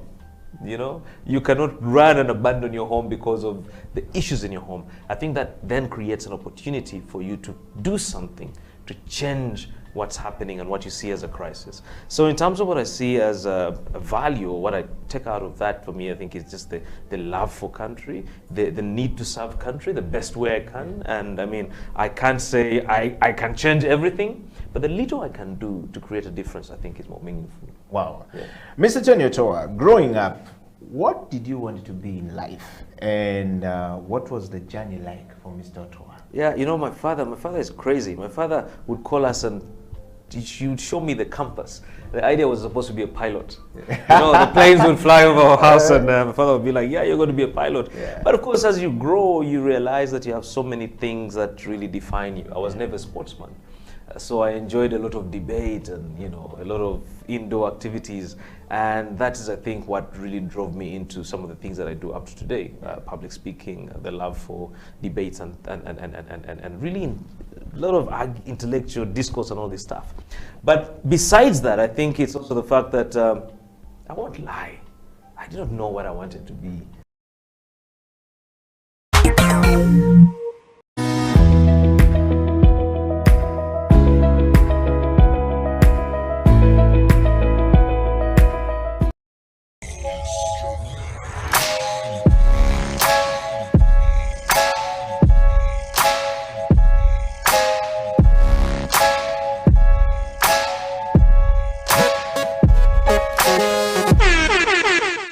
Believe in your skill and your potential to be a good player, because I know there were times when I didn't think I could do it and I wanted to give up, but then my dad, he was there, he pushed me, he would wake me up for training in the morning. When the last day before I had, shots were dropping, you just need to have, and you need to have that self-drive, but you also need to have support.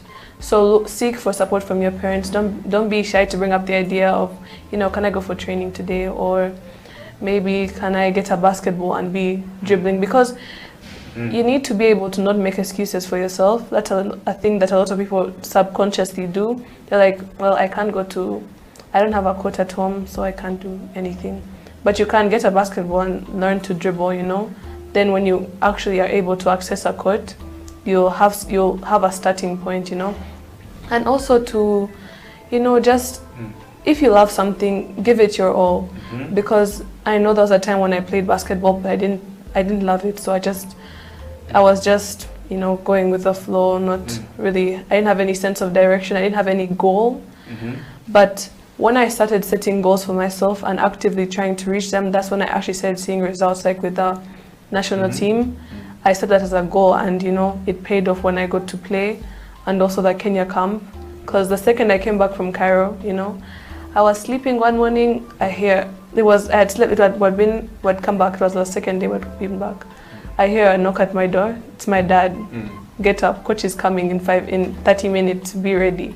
You have to be able to do that for yourself, or have someone who's willing to do that for you. And just look for opportunities to play. I know there's like a lot of people who can't, it's not as simple as just waking up, getting a driver to take you somewhere. But, look around, maybe your area, there's like a place you can go for pickup. Maybe you can borrow someone's ball, just if you want it enough, you'll be able to put in the work. Yeah.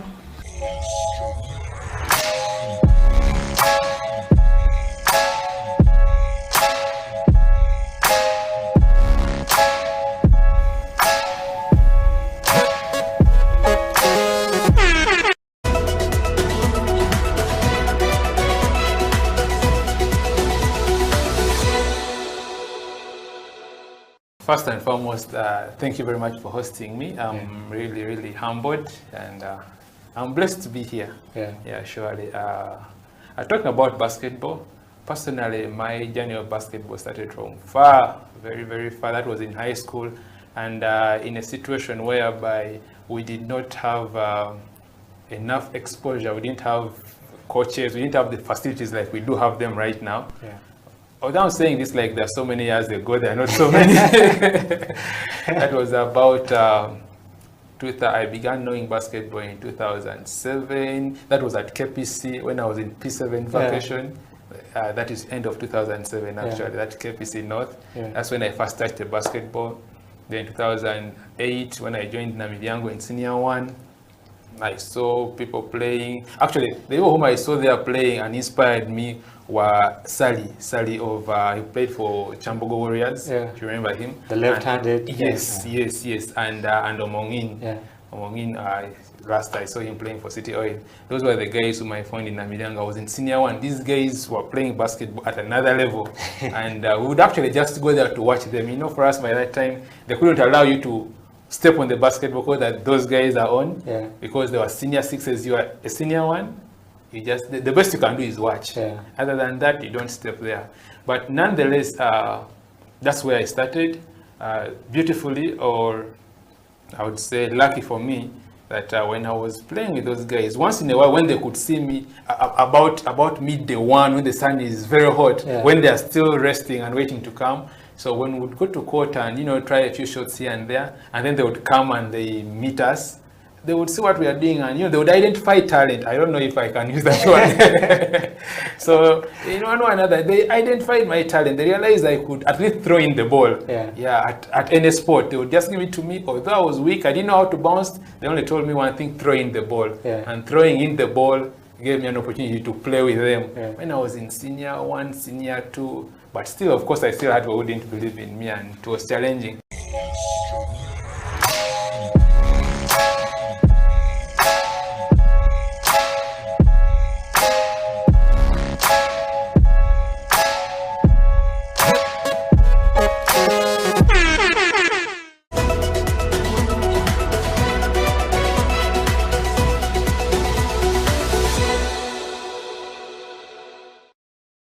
If you look at City Oilers, I mean, we've been, you know, champions for the last, you know, 7 years, and I can tell you that it's because of you know, the players that we have on the team, and I would say that we have, you know, some of the best players in the Ugandan league, you know, on the City Oil. So as a coach, you want to pick your best players in the country to play, and I will not say it is unfortunate that they all come from City Oil, but, you know, a lot of those players, you know, are City Oilers, and I really, you know, don't want to see it that because I'm a City Oilers coach and management is City Oilers, it's just purely on statistics, and in summary, you're saying it's purely based on merit. It's definitely based on merit.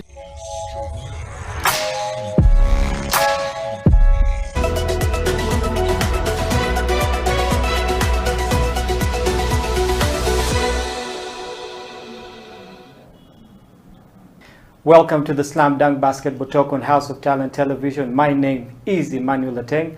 It's a lovely Saturday, another day to talk basketball, and today in the house we have two surprise guests. We have always had guys in the house, but we're going to change it up just a little bit. But remember, we are live on YouTube at House of Talent live stream Uganda, or you can catch us HTV1 on our Twitter. And to begin the show today, I have two ladies in the house, beautiful ladies. For the guys who are out there watching, I know there are guys who have been waiting for this to happen.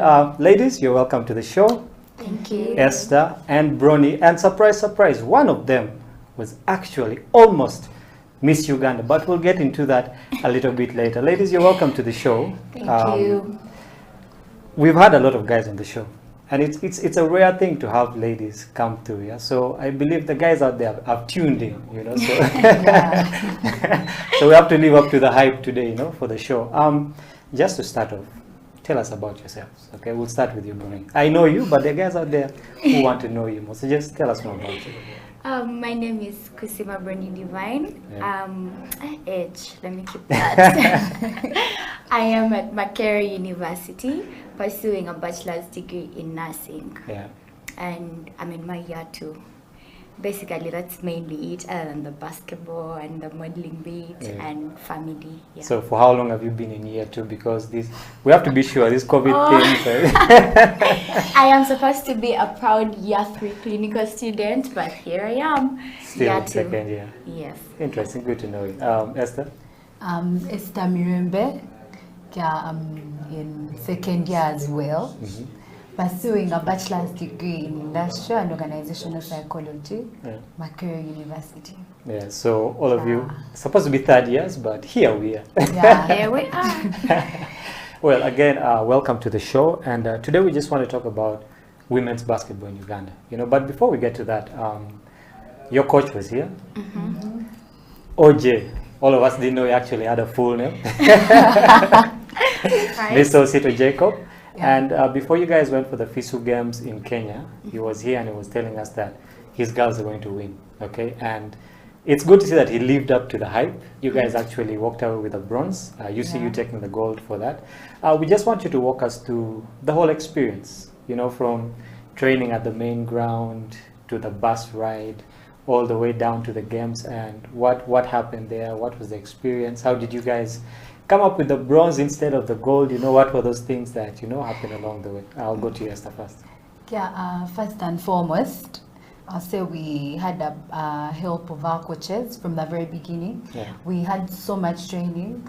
We really did train because we came earlier, had a small camp, since we were home for the whole COVID thing, and we were all chilling, we were off. When it comes to, we were really off. Yeah. So yeah, we had training, we had a camp, we all came, all of us, the 5. We had a team selected, so they kept on choosing and choosing until the final 4 players that were to represent Makerere University. And yeah, it was to the whole thing of the traveling and all that. The university made it easy for us. They facilitated everything, actually. Yeah, we recommend them for that. It was a good ride. Even the boys team, they also had the same experience. We had different coaches coming down to help us. Even to choose the team, the coaches were there to help. So they made sure at least they would have a team that would bring something back home. Yeah, that is it. Yeah. Bernie, do you have a different perspective on, you know, what happened? Maybe to supplement, and just to say that this was our captain for the travel. We sadly lost Sharina because she had an injury. Yeah, but we traveled with her and we had her support all through. But I would like to just talk about the team select, the togetherness of sports. As much as they chose the 4 people, the others came every single day to train with us and help us get better, push us, and they did not play with us. Those girls were out for blood. And I'd remind you every day, like, if you do not make the basket, I'm taking your passport. So it was such a beautiful thing training with them. And I guess the journey was, because it was bus, it was a bit hectic. We were tired. We just wanted to reach. But when we got there, Makerere took very good care of us, the facilitation and everything, and I guess having that exposure to look at other teams play and what they do and learn a bit from each and every one of them, and our coaches and the support system, it was a beautiful experience. Well, it's exciting to know that Makerere took care of you, because you've had complaints about MOOC not actually taking care of its players. But I mean, if they took care of you guys this time, I don't complain. Well, that's a good thing then. Esther, going for the games, we had teams that represented Uganda. There was you guys, of course, Makerere University. There was the UCU. We had Ndeje coming through. Okay, and there's a particular style of basketball we play in Uganda, which I believe is kind of different from the basketball that is played by the Kenyans or the Zambians or the Senegalese. Okay, what are some of those things that you learned from the other teams going forward? Because I believe that you have a tournament 5-on-5 coming up in July next year.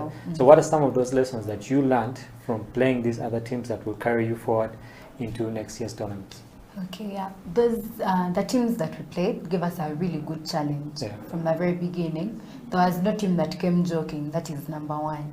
All teams came when they are looking at the gold. Whatever the case was, it was the gold that they wanted. So they came prepared. One of the things that we saw, we have teamwork, that is 1. But at a point, with 3-on-3, it kept on being, there was no shot clock for those games. But somehow the games were running so fast, and they were using the easiest way of making the baskets. Is it the shooter on the 3-line, the 3-pointer line? They would like get the ball, dish it out there straight.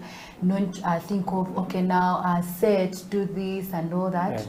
It was quick reaction throughout the whole time, all teams. So one thing, it was first and foremost, it was fun. The games were fun. And also we learned different things with the different plays that we usually use in our games that our coaches gave us, even as the ones that we tried to use. We realized a few of those that they were using, tried to play it out. Because of the quick reaction, gives you it gives you game reading. So your game reading gets faster because now you know they get the ball and it is straight to the shooter and it's a 2-made already. Yeah. So you have to get your head into the game. You have to be on your toes all the time because for that anything is happening at that time. Yeah. No time to doze or think or anything. Yeah. So those are some of the things that we realized because we kept on, after every game, we kept on like sitting and talking and feeling like, okay, what are we doing for this game? You've seen what has happened in the previous game. Yeah. This and this and this happened. So what are we doing? Because this other team that is coming up, they play like this or they have this kind of thing. What are we doing for it? Yeah. So you go in that game already knowing what some of the things you're going to do so that you fail their plays that they want to do on you. Yeah. Yeah, so basically, those are some of the things. So it's a good scouting report, basically, for what's coming up. Yeah, so we know.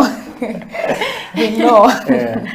To Bronny, you guys walked away with the bronze, okay? I know you would have loved to walk away with the gold, okay? It would have been actually historic for Makerere University, yeah?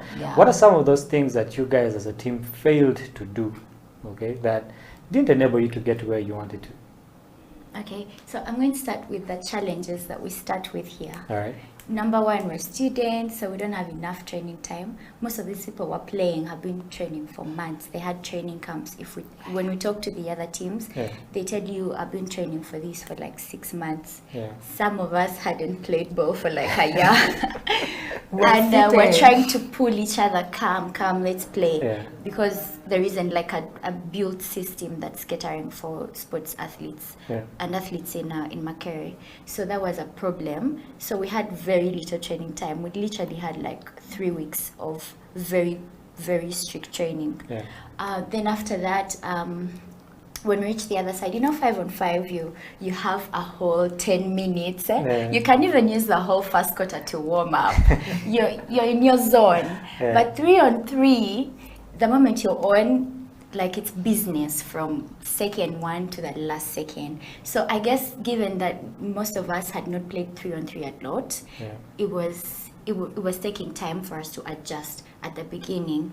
Or maybe we'd get lazy in the middle of the game, and yet those 10 minutes are supposed to be strong throughout. You do not stop. And then 3-on-3 needs a lot of shooting, but for us, we had a driver, we had the big man, right? And that's it. And our shooter. Our shooter got issues and it was her bad day. But I thought Esther was the shooter. Yes. Things happen. Our shooter got 2 bad days, which was understandable. So imagine we don't have another shooter to rely on. When I noticed UCU, everyone can shoot, everyone can drive, and everyone can post at some point.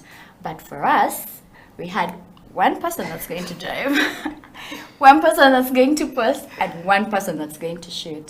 So it was tricky. We had to fight for every basket. It wasn't easy that I'm going to just shoot and that's it. We had to fight for every basket. We were not taking time to play as a team. We were rushing things. Even when we're in the lead, the teams were supposed to beat. For example, we lost one game, which was such a tough loss. Yes, it was 3-2. Such a painful game. We wanted to die. So that game made us, we beat everyone apart from Kenyatta, 3-2, and then they had to use numbers to table us. And Rwanda had beat Stellenbosch by a very big range. It was 18-3. Then us, we were lazy in that game because it was a sure win. So there were very little and small ranges. So it turns out that we ended up being second, which made us play UCU and not Zambia. So not Zambia. It was Senegal. So those are all things that we're not looking at because coach told us, had you guys beaten Stellenbosch, the small games are also important. So those small things that mattered. Interesting. You talked about having a bad day as a shooter. So I believe that for every game you go for, every tournament or every training session that you go for, there is a certain kind of preparation that you have to put in. Okay, so you as a shooter, entrusted to shoot for the team, going in and having a bad day, how do you bounce back? In the very beginning, after it was like all out there, the 4 was selected and all that, I won't lie, I leaned back a little bit. So I used to go and shoot early in the morning before I go to my internship place for work. But for that last week, I didn't step on court. I just woke up to go for internship. And I felt like the shot is on. It will definitely be on even those days. And then things happened. But one of the things, it is something that it got me thinking that you cannot reach a certain point, you feel like you have achieved, and then you lay back thinking it is all done. You have to be consistent on everything from the very beginning to the last, so that the whole time that you gave in the very beginning does not all go to waste. Because when I leaned back the last week and I used not to go for the morning shooting and all that, it reached in the games and the shots were off. Like it would hit the hoop and then come back to you. It reached a point and my teammates are telling me, Esther, don't shoot. Okay, come inside. Okay, do this. Okay, just drive. Don't shoot. Like it reached a point where they were not now allowing me to take the attempts because it would cost us. We have to fight for the rebound, or else if it's not for the rebound, they have to now fight to make sure they get the ball back to someone on the top. At least we continue having the possession of the ball. So one thing I learned, and I learned from experience, I cannot do it again. I cannot. Good riddance. Because now my back, I feel like all the time I invested in the very beginning all went to waste. Just by cheating in the last week. And then when I reached, the energy was too much or it was less. So you just don't give up. You continue until it is the time for the game, so that you're still on form. You realize your hand is moving the other way, because it reached a point and my hand was doing this instead of going straight. And I realized that in the game. But whenever you used to, you do your trainings and you put that right, you know that the first shot may go wrong, but the other shots are going to be right. So just don't lean back. You just have to continue. So the lesson is here: don't procrastinate. Yeah. I would say don't become a professional procrastinator. That takes away from you. Well, you're watching the Slam Dunk Basketball Talk on House of Talent Television. My name is Emmanuel Ateng. In the house, Esther and Bronnie, and like I said earlier, one of these two ladies was in Miss Uganda. We'll be getting to know more about that after the break. Stay here. This is House of Talent Television, Slam Dunk Basketball Talk.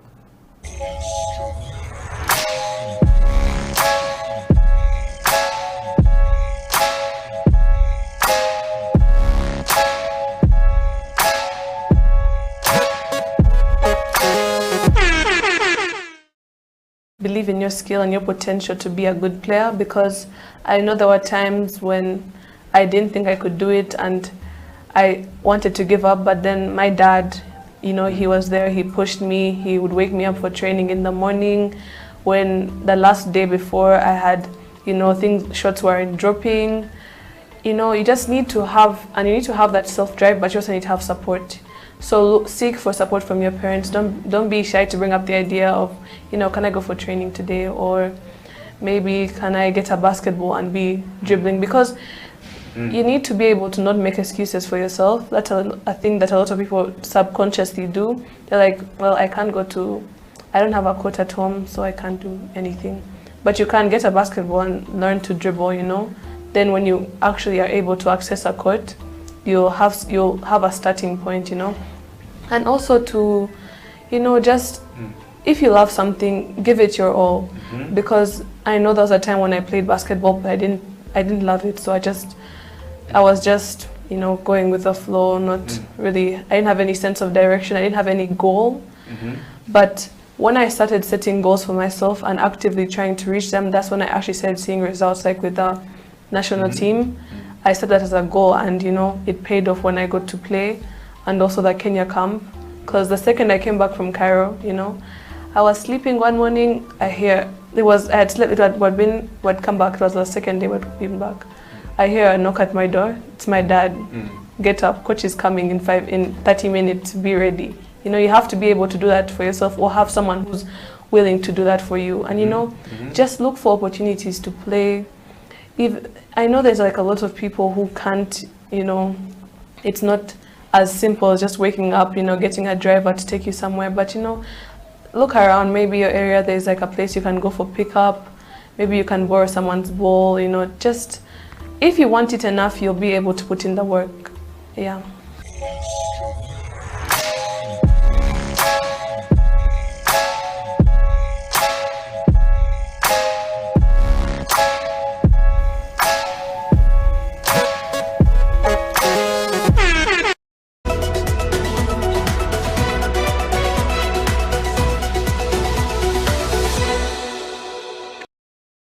To the Slam Dunk Basketball Talk on House of Talent Television. My name is Emmanuel Ateng. Remember, you can catch us live on our socials, HTV1, on our Twitter. You can go to our website, houseoftalentuganda.com. You can go to our YouTube, House of Talent Uganda live stream, or just go up to our Facebook, catch this show live, share it far and wide. If you know there is someone who needs to be watching this show, especially for the ladies, and I know the guys out there are interested in what's happening here today, just share the show. And with me in the studio today, Esther and Bronny, who are fresh from winning a bronze medal at the FISU Games 3-on-3. By the congratulations, ladies, for that.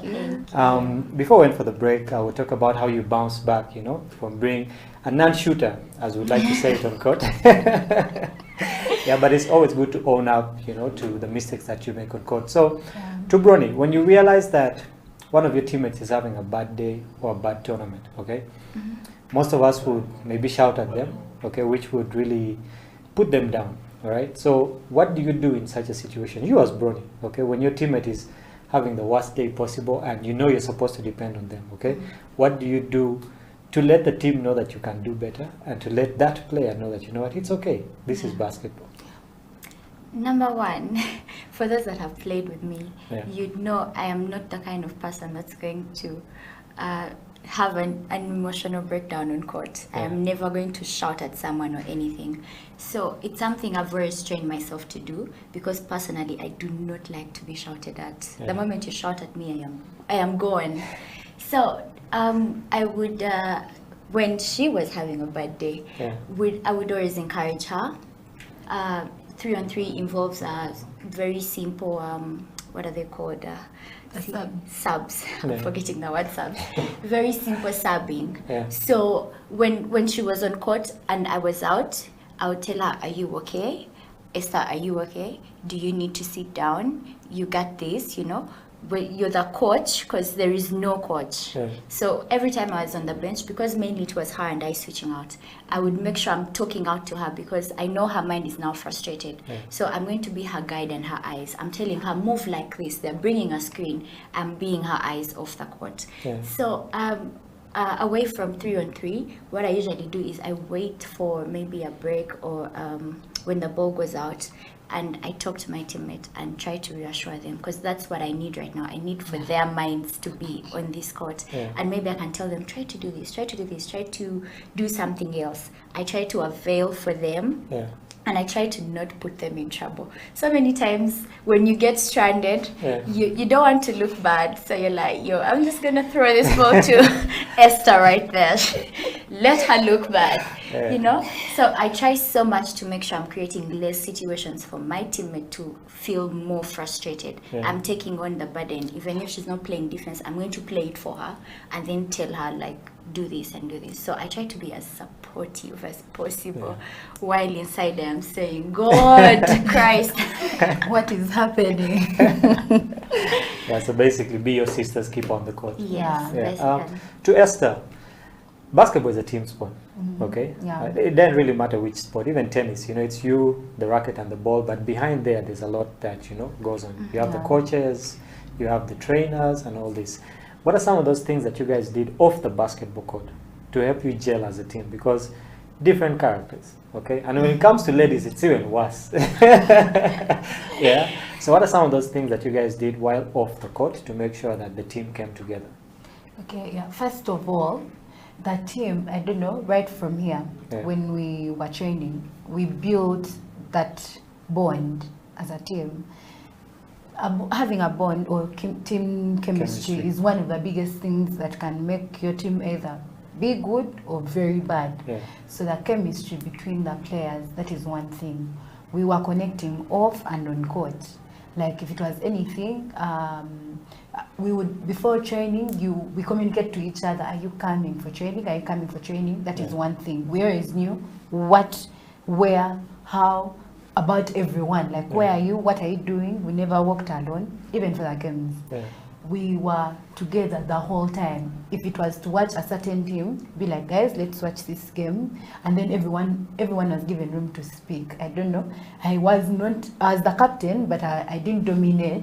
Yeah. I made everyone feel like this is a very free world. Like, please say whatever I feel like. And it helped us a lot. Like the friendship. We are friends. That was like the biggest thing. First of all, from the very beginning, we were friends. Yeah. So it helped us even connect more, have a chemistry more, know how each other wants to play, how they want you to play. Yeah. When they do this, what they want you to do. So it lessened the issues that might have come up. Yeah, that is like the whole thing. It lessened the issues, the friendship, the bond, the care. Yeah. That is it. Yeah. Interesting, because I coach a ladies team. And I've coached both of you before. Ladies always have a lot that is happening. Yeah, so for them to bond and come together, I believe that when they actually bond, it's a very strong bond. Mm-hmm. Okay, but lack of that, you guys are student athletes. Mm-hmm. Okay, obviously, you have to study and play basketball at the same time. And like Bronny, you're in the medical field. Okay, and most of the people who are in the medical field, be it pharmacy, be it medicine itself, they always disappear. They feel like there's no time. There's no time to do attacked. Other things. Yeah. So, how do you balance? Okay, you especially being in the medical field. Okay, how do you balance that with basketball time? Well, okay. So, I know you know because you're my coach. You know that I'd taken the year off since COVID March because I had a lot. I have a crazy schedule. I study even on the weekends, and I just couldn't also show up for training. So many times I would show up late. Maybe I'm missing something at school to show up, or I'm doing something at school and missing training, and it was showing on the court. And I do not like to do things half-heartedly, so I decided to take a break until I can regather myself and be able to do both of them without losing any of them. But how I try to balance, people have always asked me this. Number one, it's grace of God. I wake up in the morning and I'm like, God, I need to go through this day and I need to do all these things. But it takes a lot of discipline. The things my friends are going to do, but I'll never do them because I don't have time to do it. So you have to have discipline, prioritize, know what you have to do at what time, have a timetable and follow it. No procrastination. I do not get to lay around and say, I'm not in the mood to do this. I either do it at that time or there is no other time to do it. So basically you just have to be committed, be consistent, try to make sure that you're showing up for each, and when you're there 100%. I know when I was training, I would have only evening times. I'm the kind of person that never had extra time to train past high school. So every time I was on court, I would give 100. Whether my teammates were slacking down or not, when coach said sprint, I would sprint like my life depended on it, because it's either now or never. So try to give 100, and basically at the end of the day, I just trust God for all those things. Interesting. To Esther, you're doing psychology. Yeah. Okay. One would say that's also not an easy course. All right. Okay, it's not something like medicine where it takes up all your time, but still, I believe that it also takes a large amount of your time. Okay. And there's always that influence of our parents. Okay. With Ugandan parents or African parents for that case, books before everything else. Okay. So. How is it with your parents? Do they support you playing basketball? Or it's these things of you have to hide and make sure no basketball photo of you goes up on social media? How is it with your parents? My parents are very supportive. They are very, very supportive. I actually thank God for that, because we have had fellow teammates where they have to hide, like you've said, hide or facilitate themselves for anything and in everything about basketball. But my parents are very supportive. When it came to the time of, I think I'll make it on team, what, the passports, they made sure I get it on time before even anything, before it was even confirmed. The COVID, they made sure I had the shots like on time. If it is the shoes that I need, I'm not going to hustle. They're going to give me that money and I buy the shoes. Basically, even if I say I have training tomorrow, at this time, they'll give me the transport and everything. They're very supportive. That is for sure. So I don't know how to hustle when it comes to basketball. I wish more parents were supportive. I remember when I was playing basketball, we had to hide to play basketball. What? If you were caught playing basketball, it was like a crime, basically. But going forward, I think our parents realized that it's actually a good thing. To Bronny, the secret has to come out. We've been talking about it earlier. True. Okay. We know that you're not only a basketballer, you're not only a student. There are other things that you actually do. Some people might know it, but some don't. Okay. A while back, you actually were in the run for Miss Uganda. And to some people, surprise, surprise, she was. Okay, so how did you move from basketball all the way to Miss Uganda? Because it's like a complete switch. Okay, and what was the experience like? Did you involve any basketball while you were in the Miss Uganda run? How was it? Miss Uganda was a beautiful experience, hands down. I learned a lot, I grew a lot. I would never take it back for anything. I would just say I have very many different personas. I have my hands in a bit of everything. And I think it's because I believe in being multi-talented, being, what's the word? Diversified.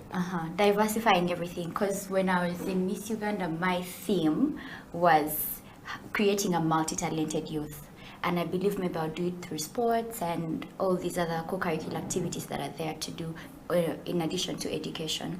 So it was a beautiful experience, and I'm a kind of person that dreams, and I will move heaven and earth for my dream to come true.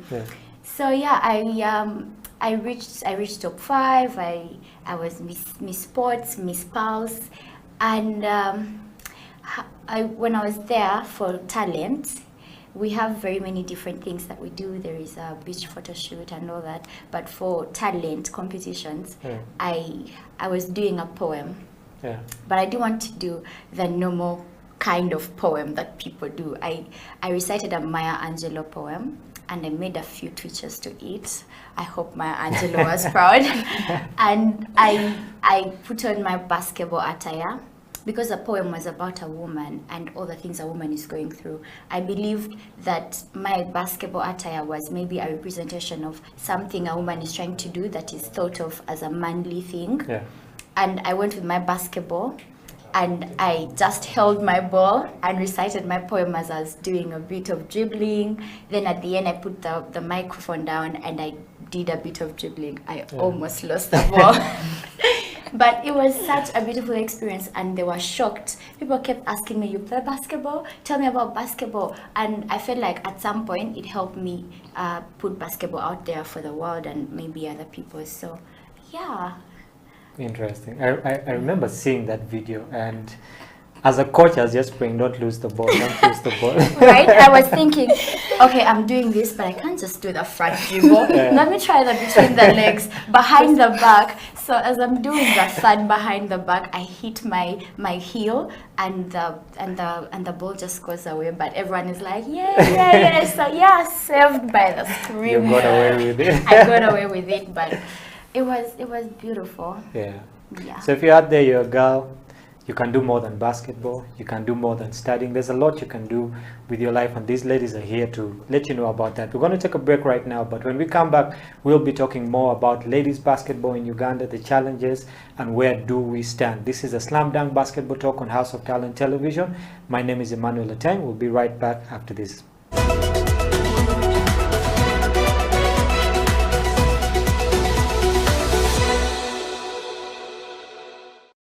one game, one sport, brotherhood, and when you go out there and you put out your hearts and you play great, yes. I like that East African basketball has really grown, you know, represented by Uganda, South Sudan, by Rwanda, and by Kenya. I know Tanzania is still lagging behind a bit, and Burundi is yet to come, but, you know, having 4 of these teams from East Africa making it all the way, you know, to the second round is a very good thing. It shows that there's positivity, you know, in African basketball. It's really growing. And in the region, yes, mostly. in the region. That is what we need to see. I think in no time we're going to have a lot of players, you know, in the NBA, you know, playing in other leagues. And FUBA, we should really pick a leaf from what, you know, Ferwaba has done.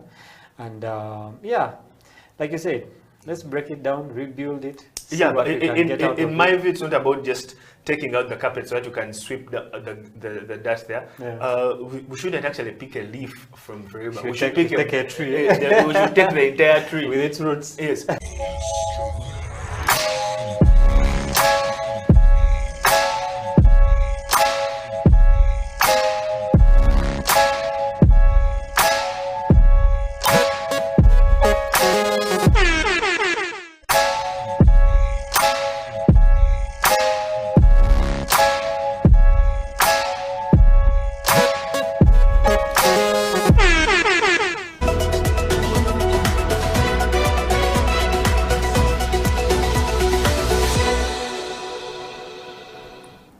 Welcome back to the Slam Dunk Basketball Talk on House of Talent Television. My name is Emmanuel Ateng, and in the studio, Esther and Bronny. For those of you who are waiting for that secret, well, the cat's out of the bag. Bronny was, in fact, in the run to be Miss Uganda. She didn't. She fell short of it, but she got a lot of things that other people just dream about, you know. So, Bronny, what was the feeling like when you didn't actually make it all the way? I know that you would have loved to be Miss Uganda, but what was the feeling like, you know, going home that day and knowing that, you know what, I didn't reach the goal?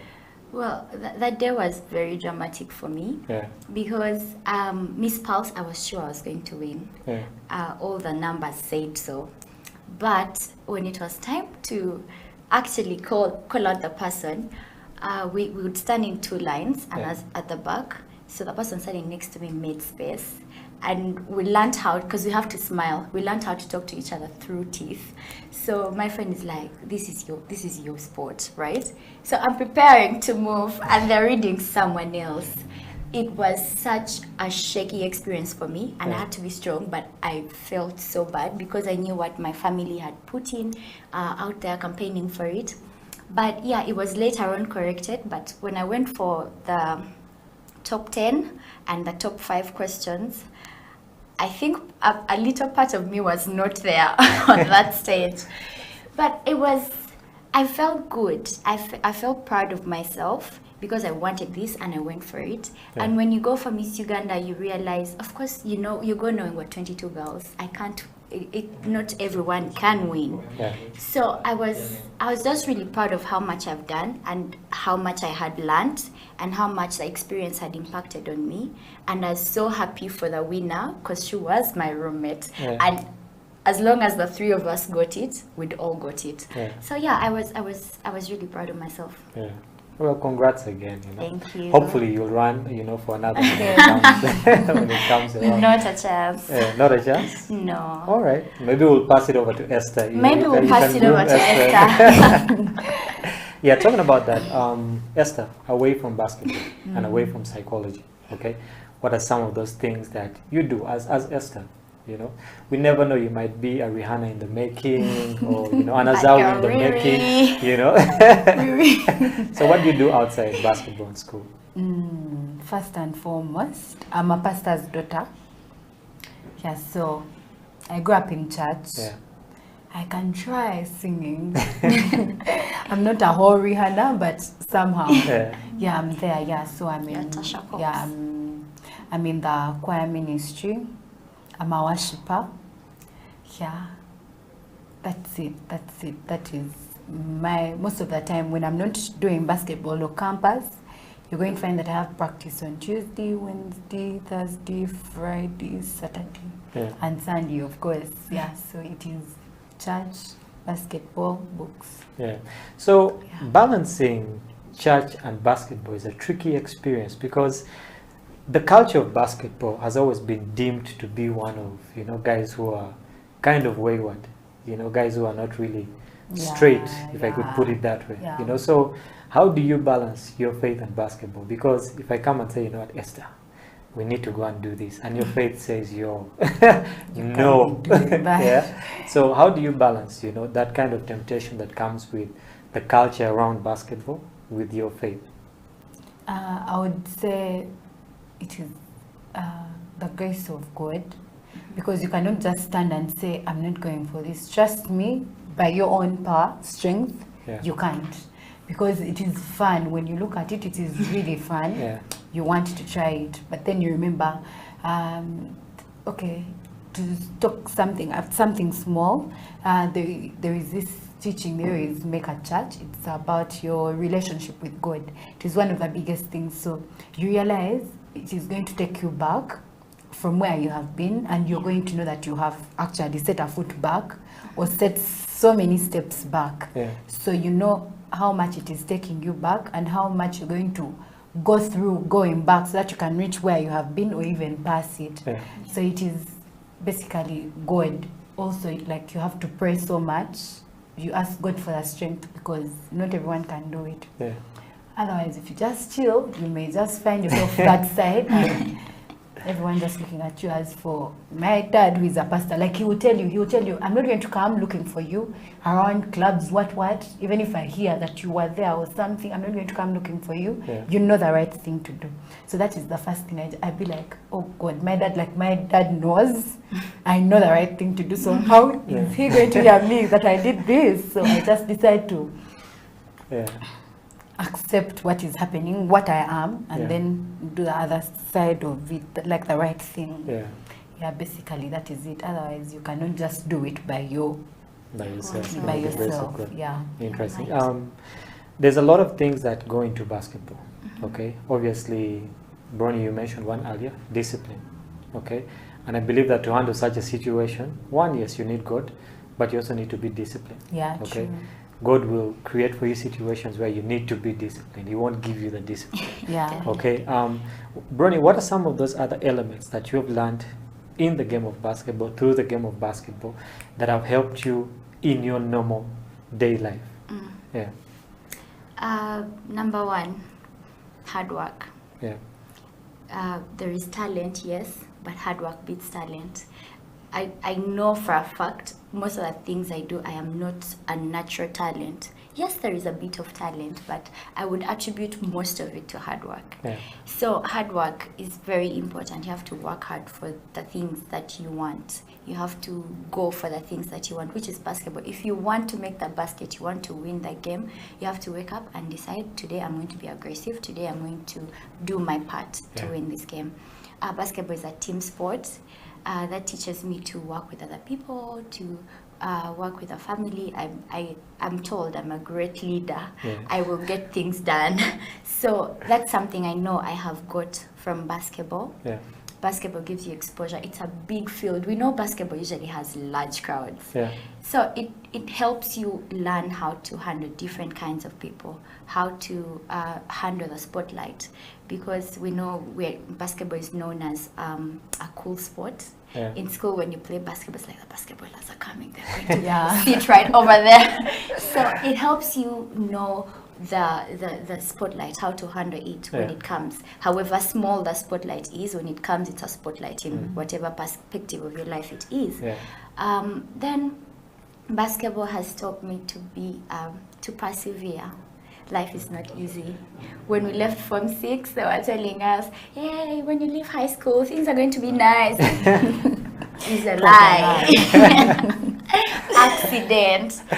Adulthood is a lie. There is so much you have to do. There is so much you have to show up for. There is so many people are looking at you and expecting a lot from you. So all that, if you cannot persevere, if you cannot get all those things from basketball, from sports, from whatever line of your life it is, and just fix them in also your normal life, it's just not going to work. When I talk to most basketballers, Claire Lamonu, for example, was telling us in high school, she's an athlete abroad, and she plays, she Yeah. trains twice, she works, and she has education. Yeah. So with all that, she has like 2 hours of sleep. That's something you can't just do as a normal person, but you know you have to do this. Yeah. And those are things you learn, because basketball, even if your muscles are hurting, you have to defend that basket, even if, you know. So all those things put together are things I get from basketball. Yeah. Over to Esther. Is there anything else you can supplement on that? About what she said. Yeah.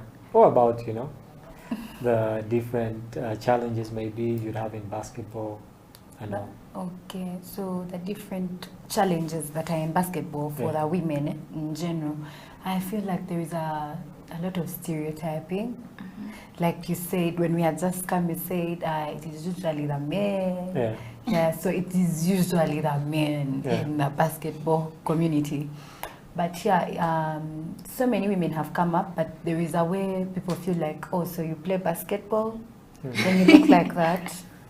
No, you don't look like you do. Yeah. Can you even push some? Okay, can you really stand your ground? Can Yeah. you, like, it is, the stereotyping is there, Yeah. but that alone cannot stop the women from playing. So I urge guys, like the girls, please, like, continue playing, whichever stereotype may be there. Yeah. It is for us to, like, hit and go through that glass ceiling, whatever that is, so that we can be better.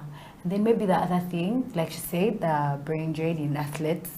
Most of the times, I, for one, if I got a very good opportunity to go abroad for basketball, I would surely and also pack my bags and leave.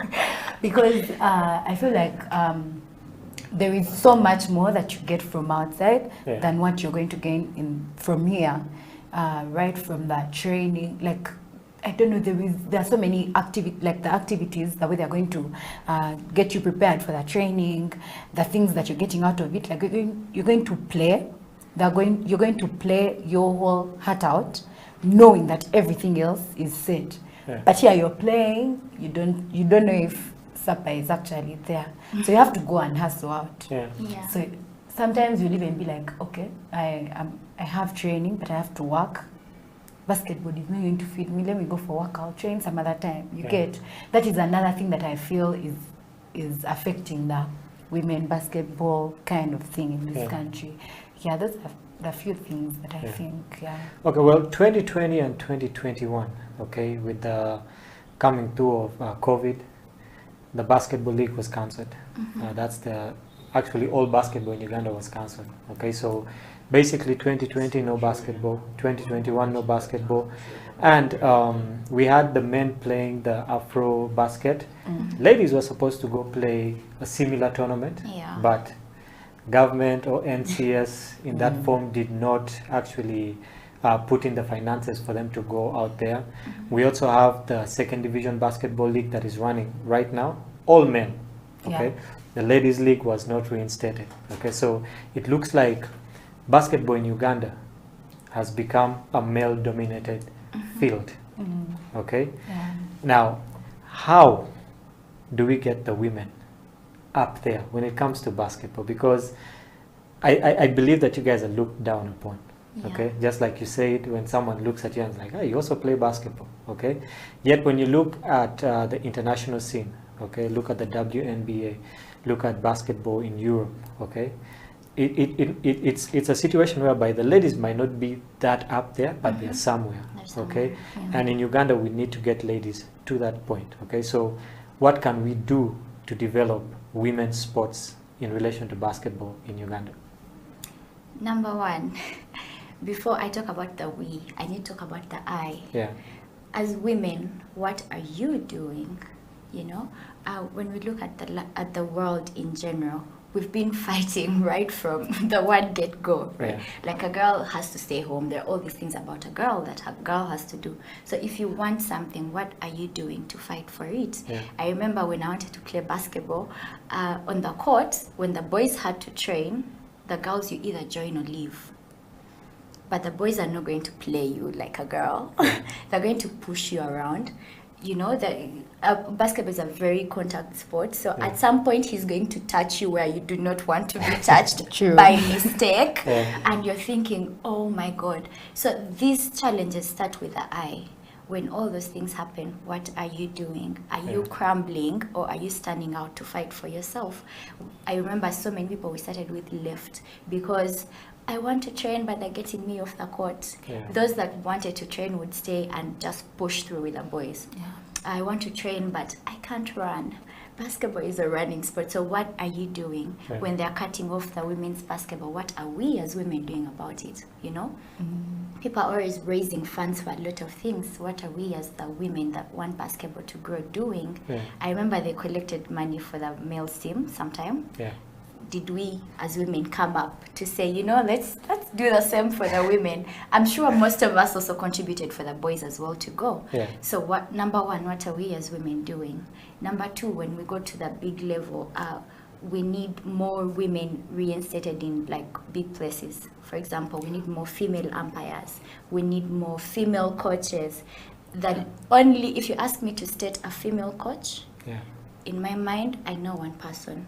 Coach Mavita Ali. That's it. She's the only lady I know and have seen ever since I was a little girl playing basketball. She's the only lady I know that, maybe there are others, but she's the one that I've actively seen do something for the women through what she was doing with Score Beyond. I know there is Angels doing something. The different teams are doing things. There are grassroots programs. What are we doing to bear the girls? Girls do have challenges, so yeah, as much as we preach equality and equity, girls are going to need a little extra attention for them to have to go against all those challenges at home, in their lives, in their bodies, to show up on court and do what they have to do. Then the opportunities that are set for girls. For example, university, there is that four points that are given to the girls, or the scholarship, the sports scholarship. It's giving a girl a bit of a higher chance, you know.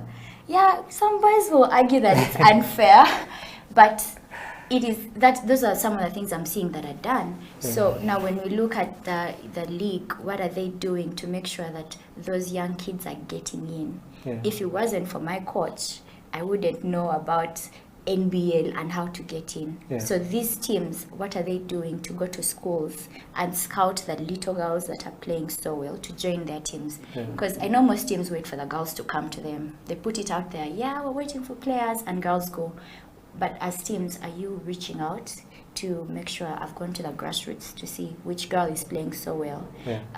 I've noticed abroad, when you're going to play, they scout you, they give you a training program, and they keep an eye on you. In Uganda, coach is going to see you at nationals and be like, you play so well. You should come play for my team when you finish. Which class are you senior to? Okay. Then all the way to senior 6, you'll never see him. You'll even forget his name. You'll see him again if you get a chance to play. So what are you doing to monitor that child that is continuing? Boys are always looking for things, you know, playing the 3-on-3 street basketball, looking for the coach. But girls have a way they are set back, and they need to be led. They should know. They should let them know that if you actually show up and just let us know that we're going to do this. So they need to create a platform for them to know that they are welcome. And that starts with the top. There is no I'm going to show up if I'm not seeing a female national team that is moving. If I'm not seeing a national team select that is on the side training and playing for a chance, because I have seen the same people in the national team for as long as I can remember. And I also know a lot of people that deserve or can be on that team, but are not being noticed or appreciated or corrected, and I've seen them go wee all the way down. So those are the I could go about this all day, but I guess I'll just stop there for today. Well, we're pressed for time, but before we get to the end of the show, Esther, Bryn has talked about the I and the we when it comes to the ladies, okay? In like 30 seconds, what can the men do, okay, to promote women's sports, or basketball for that matter? Yes, so today morning, someone told me, he made research, actually my brother, that these days the NBA actually facilitates the WNBA games to see that they're also somewhere. How about the NBL men starts doing something, not totally like investing in and all that, but it can be with the support system. It can be one very good thing, seeing that creating more opportunities for these ladies, putting up different games like, so as like women can be like seen or showing that these guys also like care. It can start with support, and then with time they can also like recommend whoever facilitates them to like partially have his thoughts somewhere on the women's team, so that like they can all go about like together, in solidarity. I think that can work. I don't think it's something big. It can start with support and then financially with time.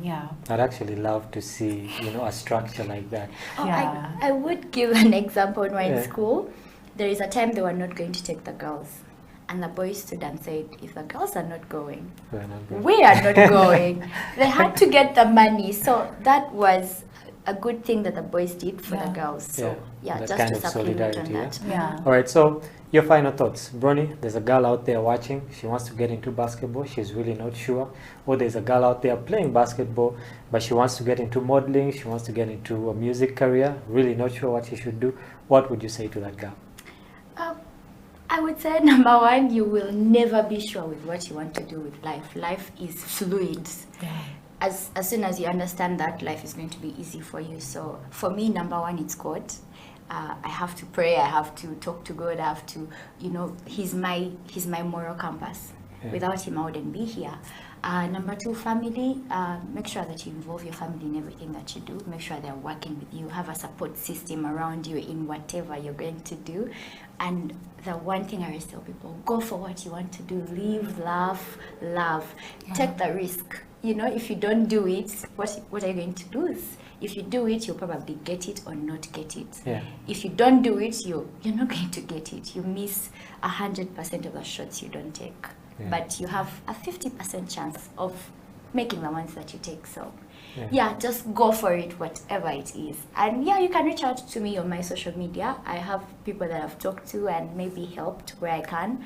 And I know we can deep dive into the details of what you want to do. And finally, Esther, there's a girl out there, she thinks, it's too late for me to start basketball, or it's too late for me to start a singing career, it's too late for me to do ABCD.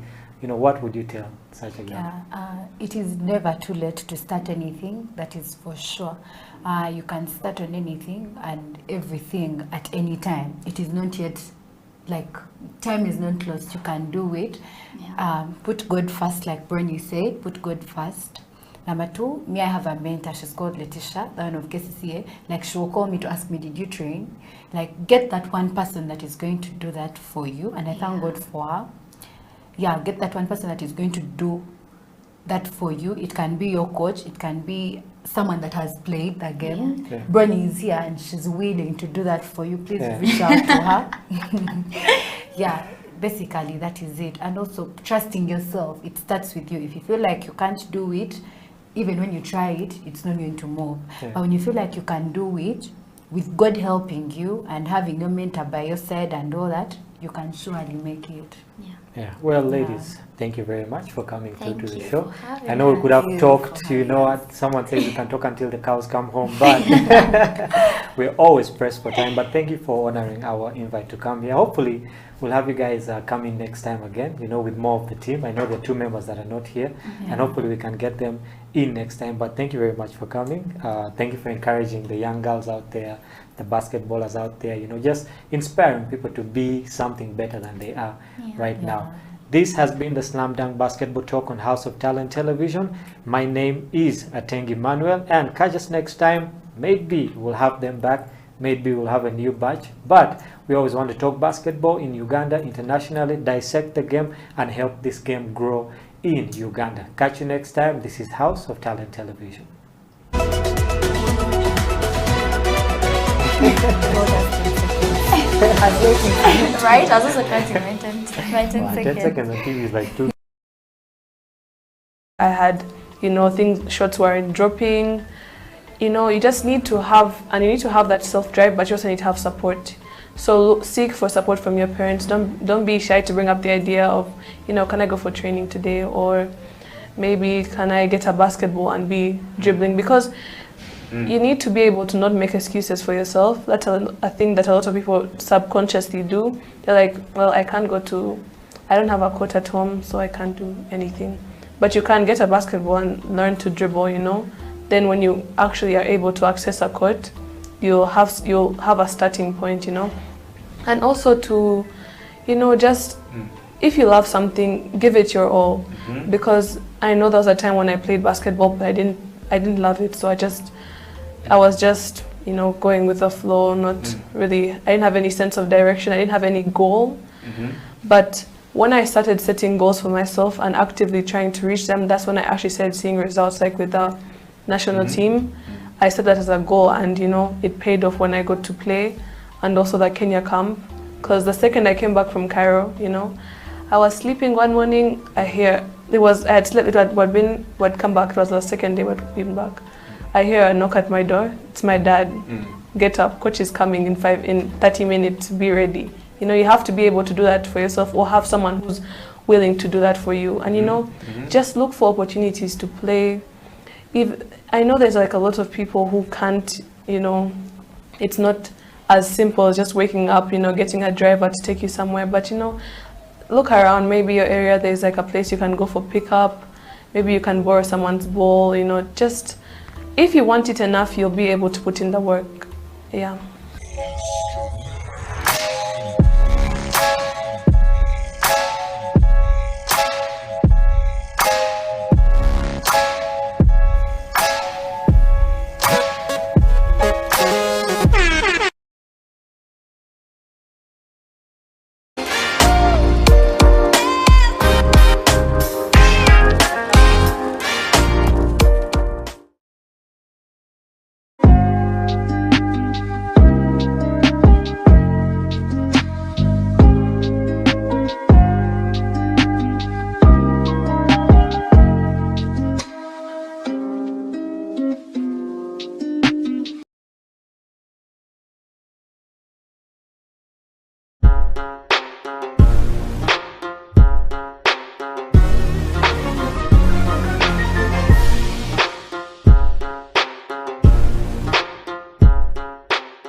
It's a CEO Bench. My name is Eddie Okila, and this is House of Talent Television. Welcome to the program this week. I know all of you guys are wondering, is change time from 11 to 12? What's going on? Well, sometimes we make an exception for the guest. And the guest coming back on the show today on part 2. He was on the show about a week ago. 16 years or so at Makerere University, the so-called the Great University of Africa.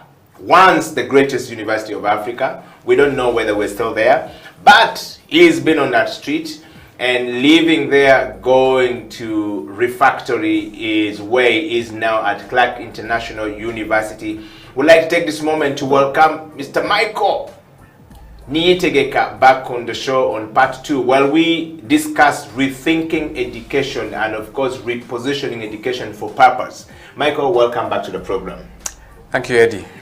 Pleasure being able to be back, and thank you for inviting me. I hope that is an endorsement that there was a lot of value in what I shared. Yes, there was a lot of value in what you shared, obviously, and people loved it, and so many people voted and says, "Can we have a part 2 of Michael coming back to the program?" And we want to just discuss a few things that you touched very, very, deeply last time, or you scratch on the surface, and this time around we want to focus on the CEO bench, looking for people on the top. You were on the top at Makerere University, and you were handling quite a number of things then, and you left and you went to, family, staying home for sometimes, doing your own things, and then before we know it, you were at Refactory. Or at Clark International University and doing the same thing again, but this time around from a different perspective altogether, skilling people. Now, the CEO bench looks at people who have been on the top, are on the top, or are going to the top, and when they are coming back from the top, they are managing change. What kind of change are they managing? How do we deal with this change? So we discussed this quite a bit on the CEO bench, just basically give us a learning of, picking, from you guys who have been up there, done that. What lesson can we pick from you? How do we position ourselves to keep learning from you guys going forward? And so the show today is focusing on the education system and the repurposing of education system, as you would like to put it normally. So to start with, Michael, our education system that we know, that the British left with us, seems to be teaching us only how to operate the machine and not to create the machine itself. Is that the case? So the easier part is to blame. Okay. Because blame takes away responsibility. Okay. And for me, it's like I said, it's the easier part. The harder part is to do it different. Because once you've done with the blaming, then what next? Because we can blame everybody else you really think is extremely critical. But what next? And I think for me that's the most important thing. So has the education system, or what the British left us, has it evolved? Has it given us the impetus for us to reflect and rethink what we need to do? I think yes, there is need for us, and probably the time has long gone, if I could put it that way. We should have done that maybe about 20 years ago. Fit for purpose. And I'll give examples where I think we blame ourselves. We got to know that we have oil in this country in I can't quite remember the time when we had the first discovery pronounced. It's actually believed that it was known in the Oboti one. Exactly. In 1960, I think it was 68.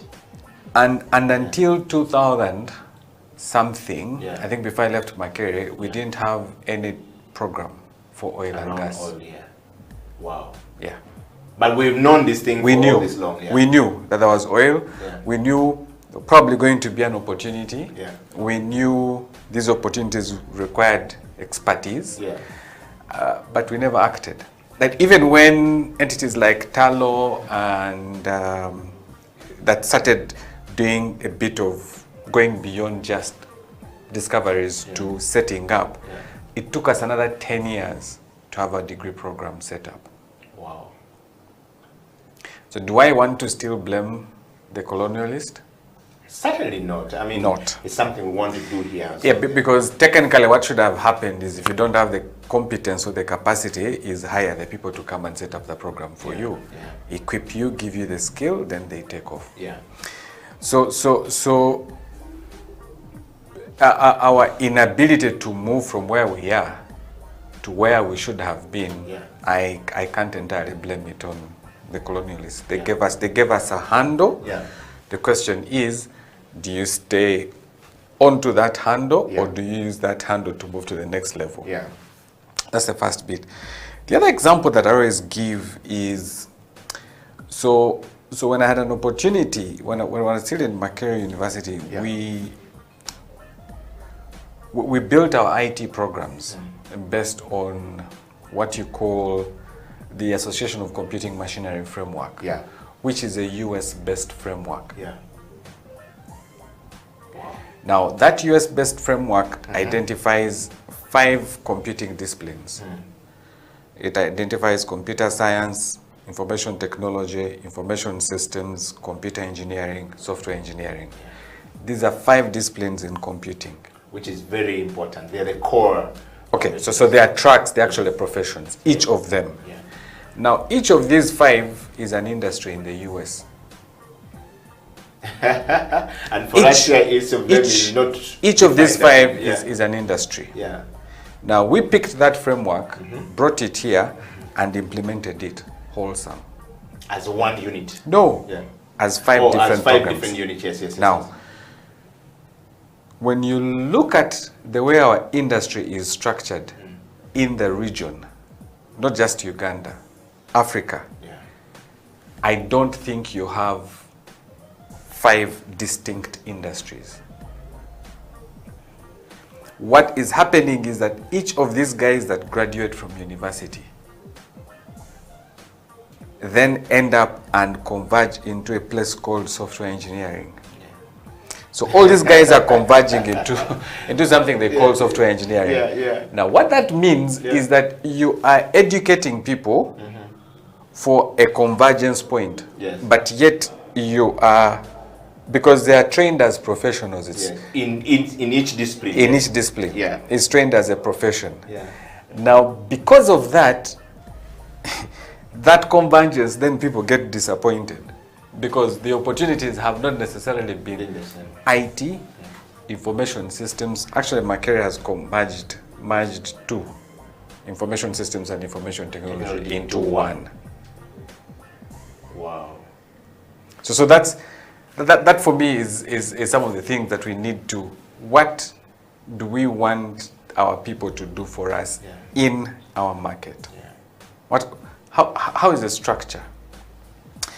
The person who has trained as an electrical engineer, where are they working? If you're trained as an agricultural engineer, I come from Fort Portal where we have tea estates, and one of the challenges they have is finding agricultural engineers on the estate. Well, yet we are producing these guys. They're graduating. They're graduating. They're graduating. We're channeling them out. So those are the disparities that we have in our ecosystem. Wow. Now, and all this requires us to be very intentional in spending time in industry to understand what is industry looking for. Which is what you call fit for the purpose. Fit for purpose, yes. Right. Michael, that said, by the way, I just wanna, is that a question of us from, I'm just listening to you from the 5 pillars of the computing discipline, disciplines, and then you're saying you picked it from the US, you brought these things here, and you trained each of these people, and they went and converged in one thing called software engineering. Well, those are the opportunities. Yes, which is available. Yeah, that's what the market has offered for them. A couple of years ago, we had guys who were doing networking. Yes. Networking was one of the, okay, you didn't have a degree to, you didn't require a degree for you to be able to do cabling. Yes. But you see, that has been replaced by Wi-Fi. Yeah. Oh, yeah, so I can so come. Some of us who did CCNA, we are no longer... Yeah, you no longer need to do trunking and all that kind of stuff. Basically, I'm obsolete. I mean, to an extent, you're still relevant. Yeah. But probably what used to be extremely very important is changing very fast. Yeah. That's what I'm trying to say. Okay. In terms of the roles. Now, does that require a degree? Probably not. It requires a diploma, and you're good to go. Yeah. So that's what you're saying, that we need to, fit for purpose, rethink this thing, and put it for the purpose that the industry is looking for. Exactly. Now, that said, Michael, why is it that it's taking us so long? We want to borrow from you. You were, in university and still really in the university. Of course, this time around, we're seeing you talk about skilling more than it was, at the great University of Makerere of East Africa. The question here, therefore, is how come it's taking us so long and we're not seeing it? Is it because the people in academia are not seeing it? Is it because of the policies that we have from the government point of view and not sort of like bringing this together? What is it that we're not doing right? I think the bigger challenge is who is in the conversations. Yeah. That is the bigger challenge. Okay. I always ask, children have gone through our education system, primary. You look at the amount of content they study, like in social studies, Nyamwiru, Nyamwamba, Moanga, those things. Yes. One time I was traveling with my daughter from Fort Porto, and we get to Mitiana, and I say, hey, we shall see Lake Wamala, and it's like, wow, very close here, there is a big hole. If you go there in Mubende, you will disappear because there is Walumbe. And I'm like, sweetheart, I wish you knew that stuff actually is let me not disappoint you. At your level, you're hearing this thing and the reality is striking you in the face. Because when we're studying it, of course, you used to think there's a guy who is going underground and he's moving. Of course, it made a lot of sense then. But the question is, so what do I want to have my daughter, who is in primary, deal with? Because, yes, and we can argue that maybe because she's in Kampala, she's exposed a little bit more. But even the guy who is up country, the guy who is in the village school, how can I make them become socially responsible? Because that's the essence of social studies, really. That you have socially responsible citizens being groomed.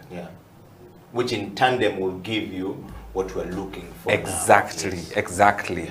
So in this era that we are in, because I'm sure there was a time when belief in other gods or other powers was very important.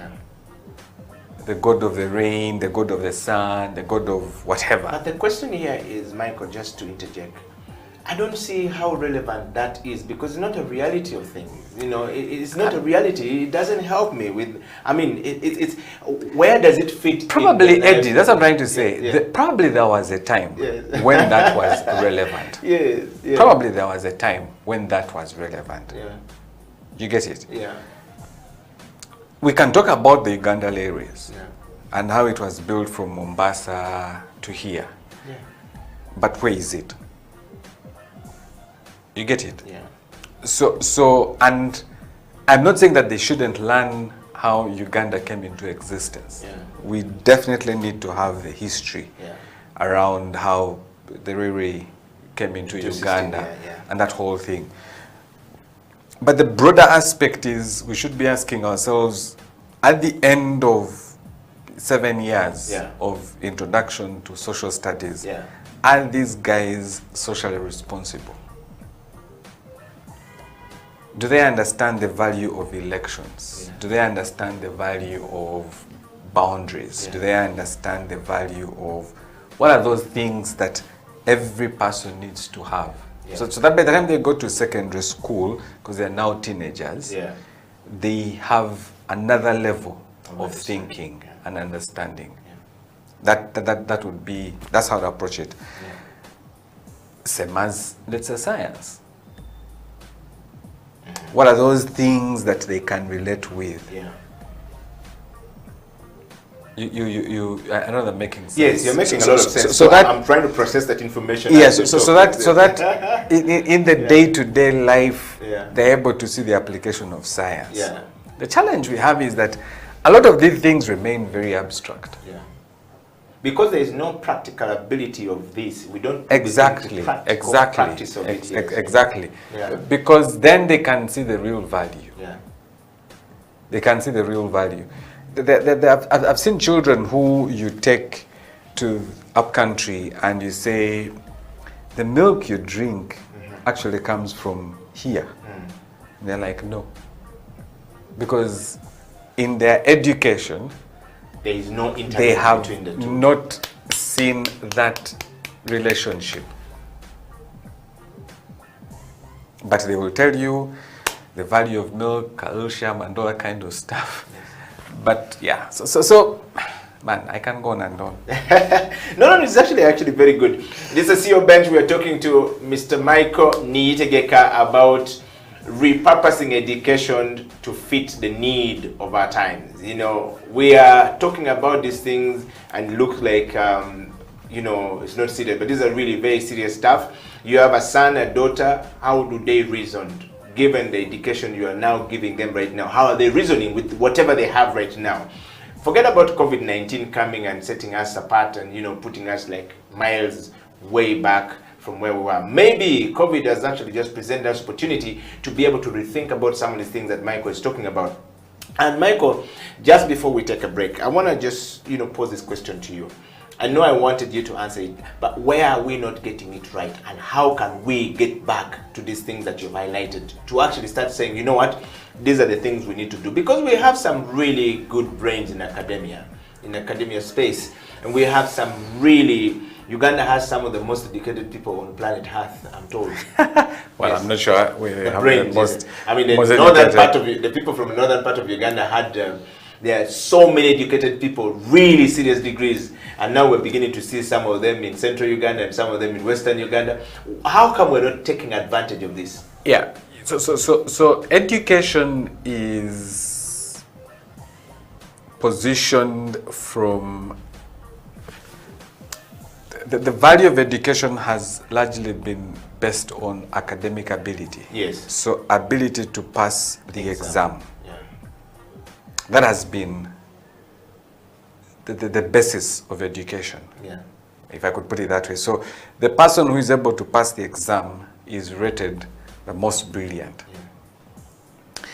Education hasn't looked back to say, can we also give an opportunity to the person who is able to do?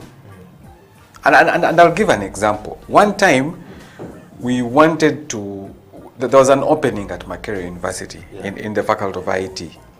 And that opening was for a junior, an assistant, no, a teaching assistant, which is, the requirement is first degree.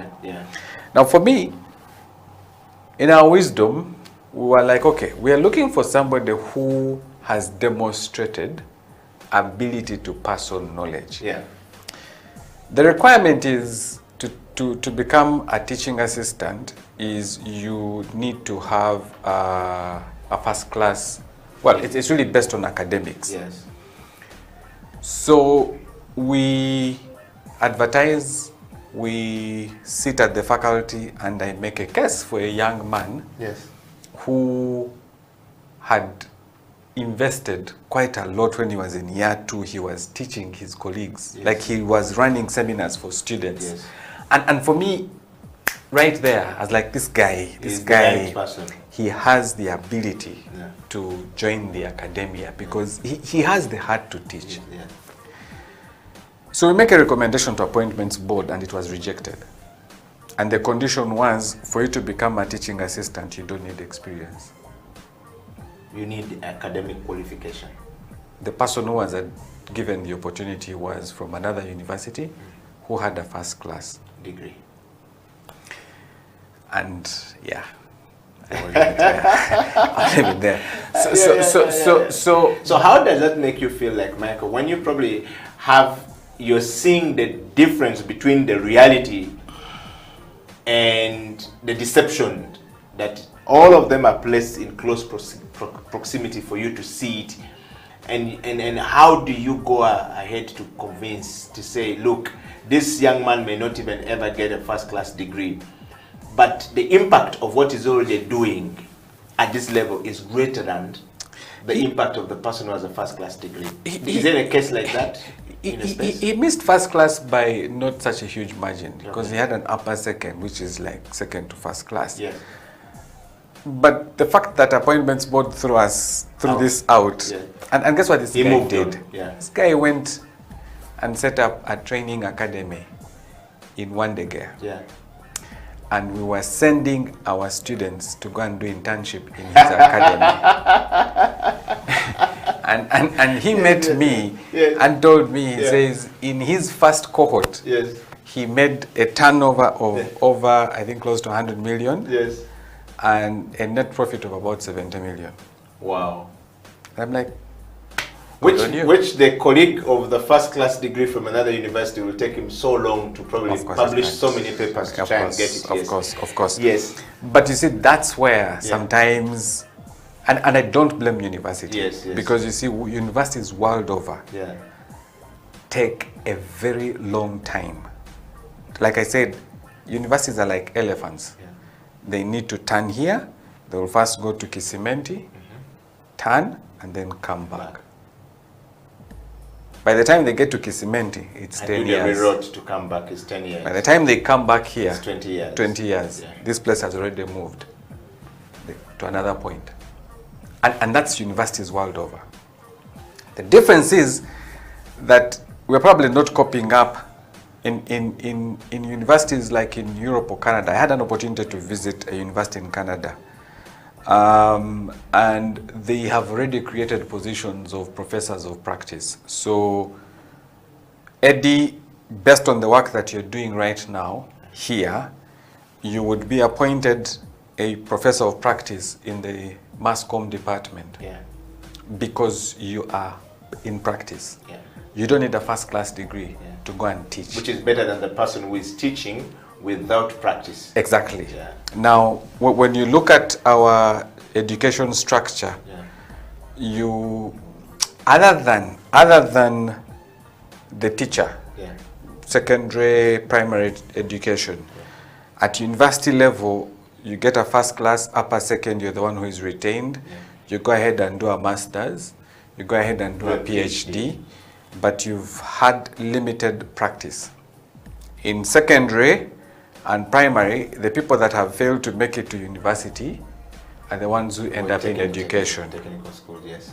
And the technical schools. And there is the imbalance, if I could put it that way. So this guy goes into education not because it's a desire.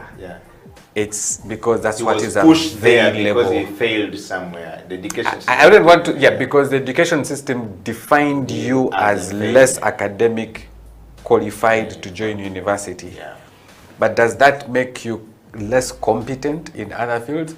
Probably not. That's absolutely true. Now, to change that system is not something that we're going to dream of. Like it's going to happen. And so opportunities like Refactory are there to demonstrate that we can actually remodel. Now, for me, the advantage I have is the agility. I am agile. Yes, the flexibility as Refactory. So, what is industry looking for? I change it. Now, my hope is that I then have the ability to infect positive infection here. I have the ability to infect the education system to begin rethinking some of the stuff they are doing. Wow. And that is happening world over. That's happening world over. And we can coexist. We can coexist and say, okay, you do your main academic stuff, I'll help you in the skilling side, preparing people for the world of work. By the time they realize that they can actually do both, like I said, they'll first go, 20 years, come back. 20 years, which is 40 years. Well, 10. Yes, 40 years. Yes, the CEO bench will go for a break, and when we come back, we will be looking deeply into the question of you failed in school, but you are more excellent at practice, and you are better than those who got the first class. And of course, The studies are quite very clear. We've seen these people who are academically very bright. They say it's very bright, but they are walking and drinking and they're mad on the streets.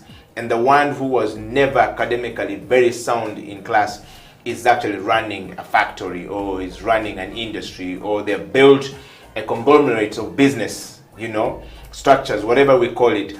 That in itself is a disparity that needs a very big discussion to happen. And that's what that's what Michael Nietegeka is helping us to understand. It's also important to know that Michael has 16 years under his belt as a man who has been, you know, teaching, but also at some point he was directly involved in setting up exams at Makerere University.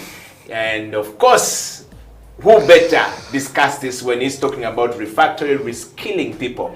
We're live on Facebook, we're live on Twitter, and of course we're live on YouTube. If you're finding any problem on YouTube, on Facebook, please dive to Twitter and please send us your kisses and disses. We want to hear from you. What are your comments about the education system and rethinking about the education system to actually fit the purpose that Michael is talking about? We'll be right back after this break. This is the CEO Bench.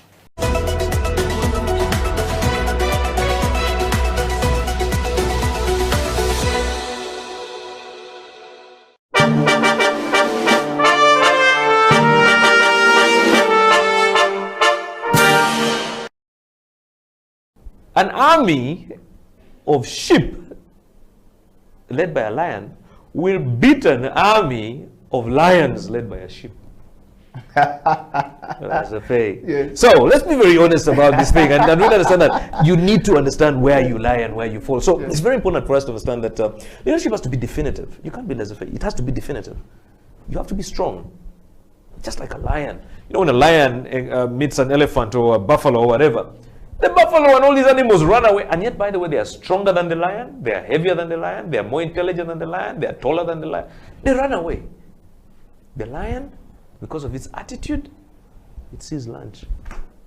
That is a leader. Mr. Tonatra, thank you very much for coming to the CEO Bench. And I want to ask you, so if you were elected the President of the Republic of Uganda today, what would be your first State of Nation address? Now, as you look into the camera and close the show, I think my first State of the Nation address would first of all to I think I'll just close it there.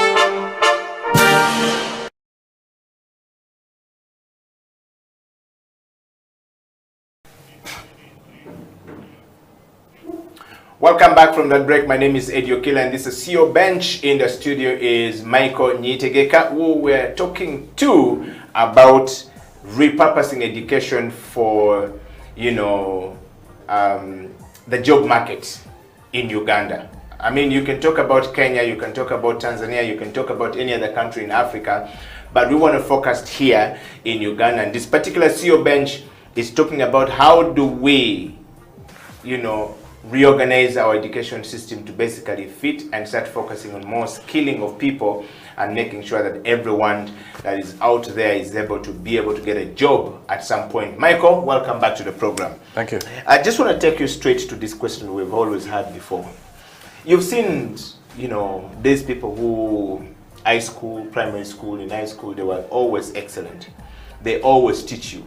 You know, you don't understand SST, they are very good when the teacher finishes class like this, then they take you from that point. Yeah. And they never read.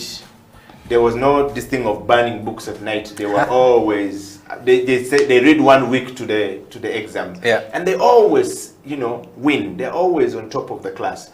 And then, you know, they come out from secondary school, Namilengo College, Buddha Junior, or wherever we're going, And then the next thing we know, they're out of the university, and then they're back on the streets.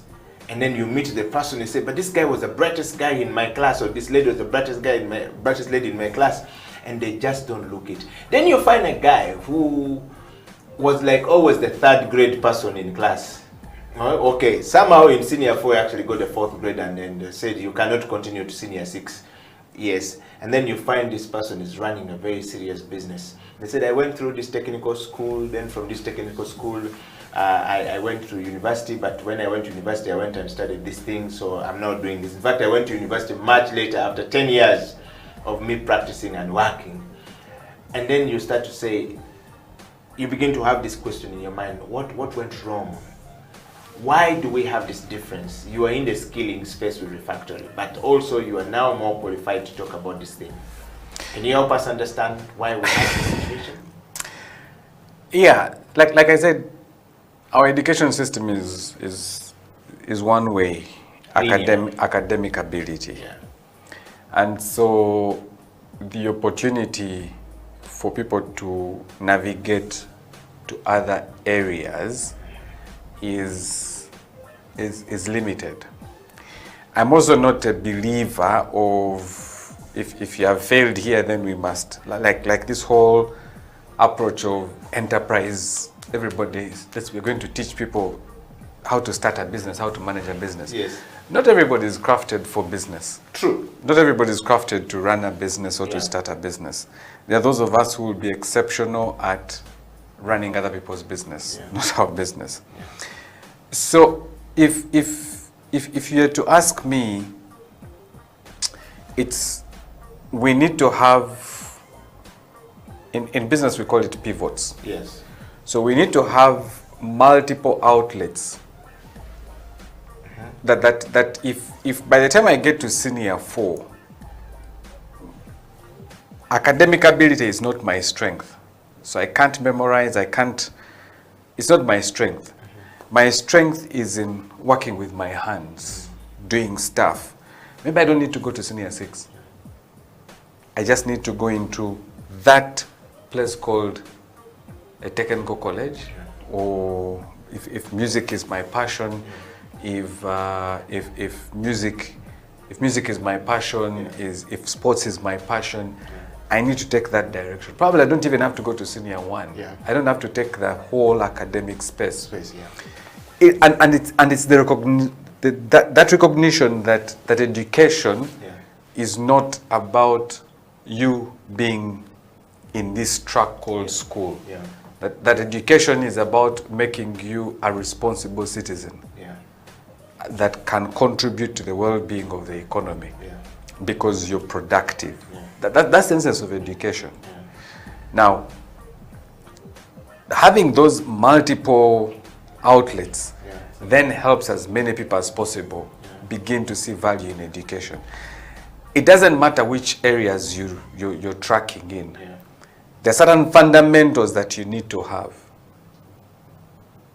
You need to learn how to live with other people. You need to learn how to work with other people. We then make those the foundational requirements. Yeah. Because at any one time, those things are going to be critical. Yeah. They're going to be necessary. So if you approach it from that direction, then you'll find people sailing in systems. Yeah. They don't have to. I met a historian who is working with Facebook as a software engineer. But his first degree is history, his second degree is economics. He's never studied software engineering. But he's working with Facebook as a software engineer. Yeah. So what I'm trying to say is that, and these verticals are possible. It's not rocket science. We just need to recognize them. That's number one. Number two is that there is a lot of investment that is required to educate us, the parents, to think beyond law, accounting, medicine, engineering. We need to think beyond that education is not a vertical. What we call the linear vertical. That education is, like I said, making me a responsible citizen who contributes to the well-being, to the development of my economy, of my country. Now, whether I'm a musician, whether I'm a guy who is making noise by the roadside, the question is, do I have the awareness that I have a responsibility to contribute to the well-being of this country? Doesn't matter whether you studied physics or not. That should be the fundamental, foundational stuff. Yeah. Now, if those things are taken care of, then this guy who is super brilliant, but struggles to find relevance, and because he struggles, probably his wire's gone nuts. Also shows that they don't have to go through. I mean, we've seen people who have gone through education because the world, the society demand for you to go through and to be able to approve anything you are going to I mean, do. we've read about guys who have gotten their degrees below the age of 20 because the system there recognizes that their mental ability is far above the average or even close to the super. So their ability to process knowledge is way above. So they are not taken, you must go through the 3 terms of school. No. Are you there? Do these things make sense to you quickly? Can we test you at the next level? Yes. Can we test you at the next level? Yes. Can we test you at the next level? That level of flexibility, you're saying, needs to be there. Needs to be there. Needs to be there. But for that to happen, requires leadership. What kind of leadership are we looking at, Michael? Leadership that appreciates that people cannot be a box. That you must do 7 years of primary, 4 years of O-level, 2 years of A-level, 3 years of university. Or 4 or 5 years. Yeah. That leadership that appreciates that humanity is diverse, that humanity has a multiplicity of capabilities, but making sure that each of us can thrive and strive in the environment. Now, then what leadership does is create the environment. That's why you don't need to have done biology for you to be a nurse in the US, because they have come to appreciate nursing is care. Yeah. It's not human medicine. Yes. It's not about understanding the chemical composition of no. It's understanding that nursing is about care. And care doesn't require you to have so much. No. In biology. It's understanding that so you'll understand the human body. You'll understand. So if somebody says I'm feeling this, you can process. I mean, you go to a massage parlor and somebody says, okay, where do you feel? And they will start pressing. And you're like, but the people you will say, okay, this one seems to know what they're pressing. Yeah. There are others, it's like they don't care, really. Their work is to press you and give you this. If you say, yeah. So they, you see what I'm trying to say? Yes, I get you very much. So yeah. And that's how we are evolving and evolving rather fast. I mean, for me, that's the reason why at Refactory I don't require any qualification to enroll. It's passion, period. If you can demonstrate to me you have the interest and passion, you're in. Academic qualification added advantage. Wow. But I don't even look at it. I don't even say you have a degree, be this side, you don't have a degree this side. No. Everybody there. In the same hole. Let's see. Wow. This is the CEO Bench, and we're talking to Mr. Michael Niyitegeka, who is from Refactory, and of course, the man at Clark International University, and of course the country, regional country manager for ICDL, which we always want to know what it means. So ICDL is a digital certification program. Okay. And It started in Europe, and in Europe it was called the European Computer Driving License. Yes. In Europe, when it started, the argument was you need a license to drive a car. Yeah. And so they also, the British Computer Society, yes, then also decided to say, wait, you also need probably close to a license to be able to use a computer. Yes. And so they called it the European Computer Driving License. Yes, yes. But because it's now gone beyond Europe, yeah, it's now called the International Digital Skills Standard. Yeah. The ICDL used to be the International Computer Driving License. Yeah. And our primary focus is to equip people with skills to use computing technology for productivity. Wow. Because there are quite a number of people who have laptops, but they never go beyond Microsoft Word. Yeah. And playing music. If they're good. Yes, on desktop. Because once you go to playing music, then you can navigate applications. Yes. Yeah. But that's the reality. Yeah. Or PowerPoint. The people who they struggle with PowerPoint. Yeah. They just pick text and dump it there, but they don't realize that there's a science, there's an art around having captivating slides that people want to keep watching and following what you're sharing. Wow. So that's what we really focus on. Okay. In a number of countries, this standard has been made a framework of skilling. Rwanda, Kenya, Egypt, Nigeria, they've made ICDL a standard. So anybody who is getting into the world of work, you need to have this as your standard. Wow.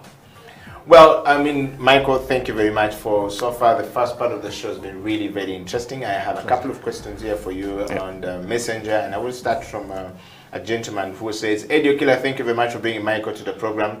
Part 2, I'm loving it. I waited for this moment to come. I've always had issues with an education system in Uganda and in most parts of Africa. We don't seem to focus on skilling. When you're in the African continent, you never see the gap until the day you step out of the continent and you go to another continent. That's when you realize it's all about skilling. I live and work in Germany. Germany is about technical skill. Germany is about skilling people. There is no job you're going to get in Germany when you don't have skills. When they say is an engineer, or you are an engineer who can do. I'm an engineer based in Germany, but my engineering is having a lot of repurposing and rethinking right now. I'm even back in school because some of the things they are able to do, I'm not able to do. Michael is spot on. Thank you. Edio Killer, thank you very much. I'm a Ugandan. I live and work in Nigeria. Okay, I moved in between Germany and Uganda. Again, the same thing Michael is talking about is true. The whole of Europe is about skilling. They will never give you, you'll never find an engineer or a doctor who cannot create or invent something. So we need to really think about our education system. And the question I have for Michael, how come it's taking Uganda, for example, such a long time with all these brilliant brains we have in Uganda? And if Michael is coming from Makerere University, why is it that the big university is actually not taking care of this? But Michael has left university in Makerere. I left Makerere. Yeah, so Michael, there is a question for you, I hear him. He's saying, why is it taking us too long to repurpose and to rethink about this thing moving forward? I shared with you, Eddie, in the break, that it takes humility, especially from people who regard themselves as brilliant. Like you've passed, you're a professor. It takes humility for you to spend time with a guy who is in Katwe and he's recycling motors. It takes humility to bring that guy in and use that guy as a basis for your training. It takes humility. So the reason we are where we are is who, let's go to the different entities or the different authorities. If you go to the National Council of Higher Education, brilliant people there, majority of them have come straight from education mainstream educational universities, they are managing National Council for Higher Education. Yeah. You'd want to see a lot of industry play there, because then they would inform whether these programs are fit for purpose. Yeah. The same as probably I haven't had an opportunity to be at the National Curriculum Development Center, so I can't ably talk about it. But it's more or less like what we are seeing with some of these education programs that are coming through. So my starting point is humility. As a country, we are not humble, or as professors. Well, I don't want to say as a country. Remember I said about leadership? Yeah. It is that leadership. To say, okay, can we sit and work out something that works for both of us? Yeah. Because at the end of it all, I don't want the person who has studied in Uganda not to be able to compete favorably with somebody who has studied in the UK. Yeah. So where do we meet? The middle ground is that I want this person to graduate and become relevant for the economy called Uganda. Yeah. So you, the employer, called New Vision, when you are hiring a journalist, what do you look out for? Yeah. So tell me the 5 things you want to see in any graduate. Okay. And how do I teach them? Because that's my practice. So it's co-creation. Yeah. And so universities and any training institution needs to invest in that co-creation process. Wow. Yeah, it needs to happen. Having been at Makerere and doing the things that I was able to do, when I left Makerere, I was like, is there a possibility to design a degree program that is able to, in IT, that is able to deliver a graduate who is responsive to the dynamics of this. And I was given the opportunity at Clark International University, so I was involved with another colleagues of mine. Yeah. We designed a program called the Bachelor of Applied Computing Technology. Yes. And that brings all the 5 facets that I talked about into one degree. In computing. Yeah. Yeah. Now, I then spent time trying to understand how our ecosystem is designed. Yeah. And I found there are basically 3 key components in our ecosystem. Yeah. Component 1 is infrastructure. Yeah. A lot of guys must be involved in infrastructure. Yeah. Component 2 is component 2 is applications. Yeah. Component 3 is business. Which is very important. Yeah. Yes. So the degree program is designed on, a stratum of 3 things. Yes, at the end of the 3 years, you will either come through the infrastructure piece, and that could have servers, could have cloud, could have, or the applications, which is about software development and that kind of stuff. And then business is how you deal with technology to sell technology. Yeah. Wow, which is what they're calling the business, the enterprise part of the technology. Thank you. Wow. Well, it's a CEO Bench. My name is Eddie Okela, and of course we're talking to Michael Niyitegeka, Refactory. If you haven't checked out Refactory, probably go onto their website and check them out. And of course they are there to skill and to, close the gap in the education system. The CEO Bench is on this topic today, refocusing the discussion on how we can make our education system fit for our market. Michael, just before we go for another break, and something very interesting, I'll have another message here from another Ugandan. Seems to be many Ugandans working in Germany now. Edwin says, I live and work in Germany, Eddie Okela. One of the things that Mike has talked about, which is key right now, is skilling. I wish I had learned and known the things I know today. I would be much better. Sometimes I sit here and I'm asking myself, my entire 3 years doing a degree, 4 years doing a degree as an engineer did not help me that much. I came to Germany, and in Germany everything is about doing it your way and doing it yourself.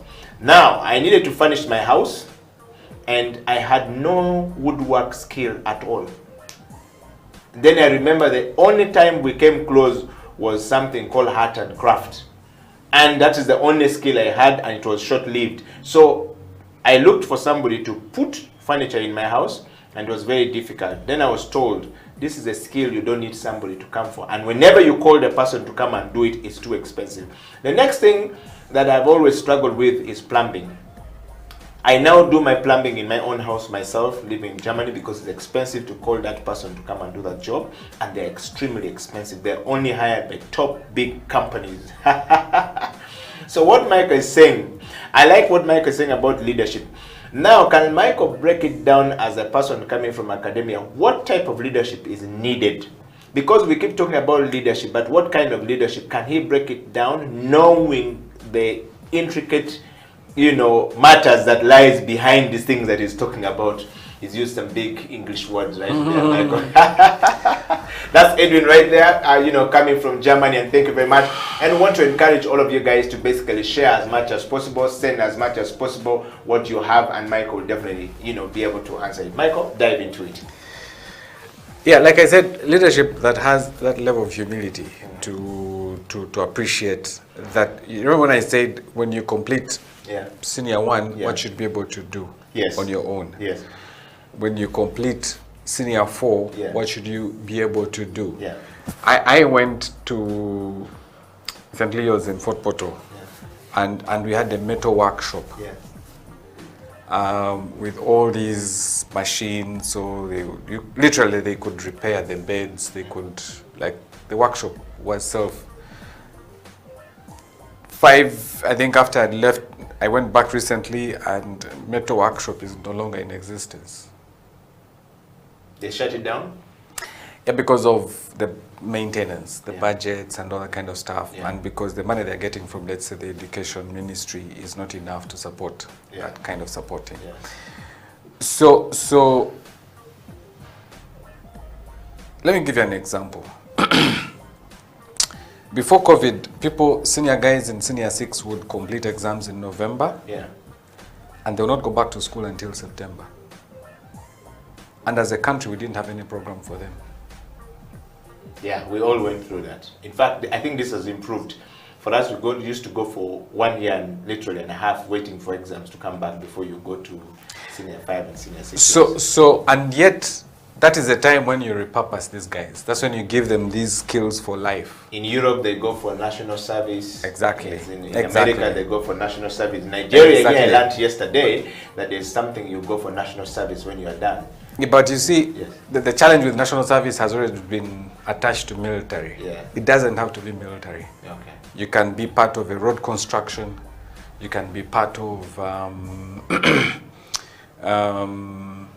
if they're doing lorries, you can be in the guys who are doing the dams.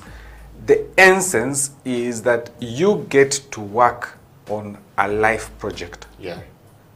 And you're deployed. It could be, I was in Rwanda, and the youth in a given community are required to have one project. And that project could be building a latrine. That project could be building a classroom. That project, and they have to do it themselves. And if somebody is going to supervise? No, they supervise themselves. Okay. They supervise themselves. So that's the intentionality.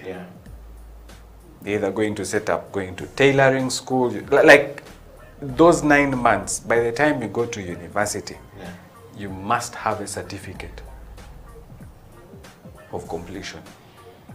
That you either did tailoring, you worked on a road project, you. Come to think about it, Michael. When I was young, when we were finishing school, there was this thing called secretarial studies. And whenever we'll do senior 4, we would go for it. And we learned how to typewrite immediately. We learned how to, typeset letters and, write official letters and how it's addressed. That's how I learned how to put the heading of the letter when I'm addressing. If you're addressing a letter to the president, this is how it looks like. If you're addressing a letter to, a mayor, this is how it looks like. If the formatting of the letter. Where went these things? We used to have them as secretarial studies. It's no longer there, and Well, it used to be skilling. the And question- we learned how to use typewriters. Yeah, the role secretarial has since been taken over because I no longer need a secretary. Yeah. But the skilling of being, of knowing what to do. I agree. Yes. And so the CEO now has to type his own letter. Yeah. The question. and it's no longer a letter. Yeah. It is an email. Yes. You get it? Yes. So there's been a shift. Yes. And that's some of the things we need really to pay attention to Yeah. in terms of reality and context. Is there any, sort of like a skilling, program you have on So we how go to back to structure digital the skills. email? So we go back to digital Okay, skills. okay. Because we've moved. Yeah. And part of communication skills that is taught Yeah. should really be focusing on that. How do I give you a skill to help you Be able to write an email when the person reads the other side says it's a compelling email that we need to be part of this. Exactly. Wow. Exactly. We're going to take a break, and when we come back, Michael and I will be diving into the last part of the show where we're talking about fit for purpose. That's what Michael is discussing today. It's a deep conversation. I've seen some people here from the US and from Canada. Somebody made a reference from Canada. I've seen Chris in Canada said, I have a question. I've seen another person coming up from Australia. So I'm going to read your questions. And of course, the Ugandan here, people at home, I know Facebook is a bit of a trick for you guys, but you can go to YouTube and send your kisses and disses or your questions or comments, whatever, whatever the case may be, and Michael definitely going to be able to get into it. The CEO Bench will take a break, and when we come back, Michael and I will continue from there. Stay right there, I'll be right back.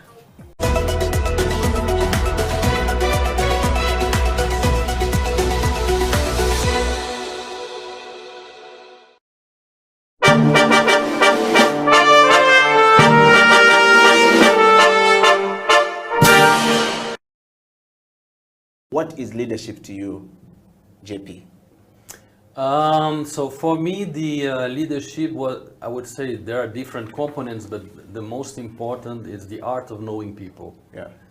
How you know your clients, how you know your associates, your colleagues, and all the different stakeholders that are part of the business. How you know your bosses, your investors, how you know the key people that bring you business, the key relationship you must have in the market in order to make sure that thing goes smooth. Yeah. So I think this requires an openness of mindset. Yes.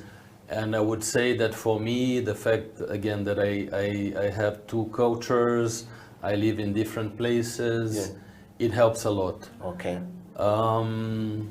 You find similarities, of course. If I see how Ugandans are and how Brazilians are, they are not totally alike, but there are a lot of similarities. If I see how a French person is, or a German, or an American, they are very different. And difficult people to manage. I know by the French side because I have my French family. I worked in France. I worked with French companies. So I learned how to deal with this. And so it's and now especially this past years working for Sheraton Group, it's more like Anglo-Saxon approach of hospitality. So this also, so all these dimensions are very important. So it's knowing people, knowing the culture, the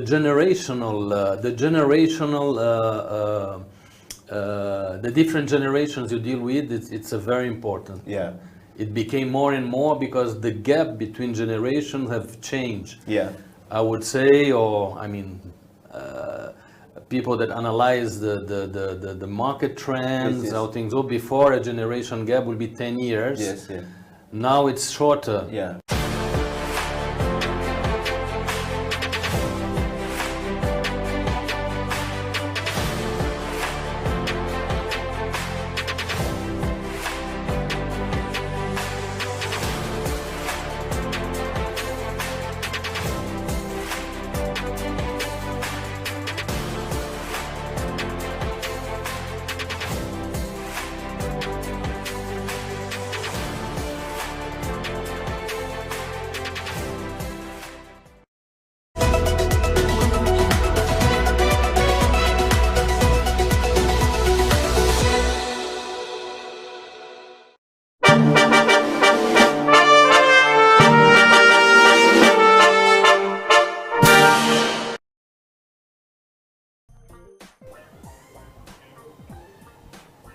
It is a CEO Bench. My name is Eddie Okila, Michael Nyitegeka in the studio, and we're discussing repurposing education for what it means to be or what it's supposed to be.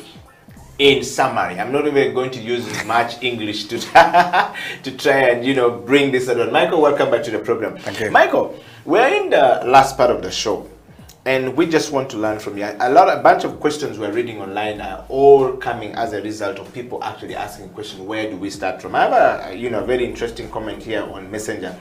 Eddie Okila, thank you very much for bringing Michael back to the program. I'm loving this thing. I stayed up late to wait for this program to come. I wanted to hear what Michael would say about his thoughts on education system as a man who has been there.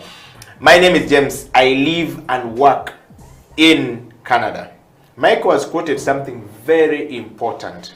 When you come to Canada and you look at the education system in Canada and you go back to Uganda and look at what we have, they are completely two different worlds altogether.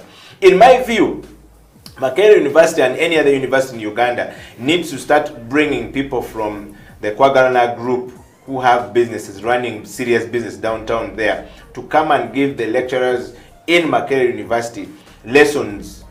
Or they should be given master's degree because they are teaching business administration and these guys are really practicing business administration and building.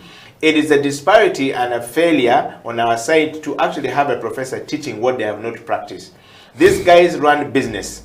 A professor is teaching a business he has never been able to manage. How do we bridge the gap? Michael can help us throw more light in that.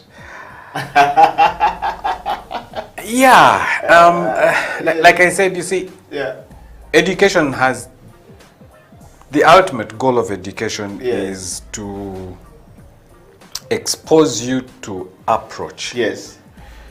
The guys in Kwagalana group are doing it. Yeah.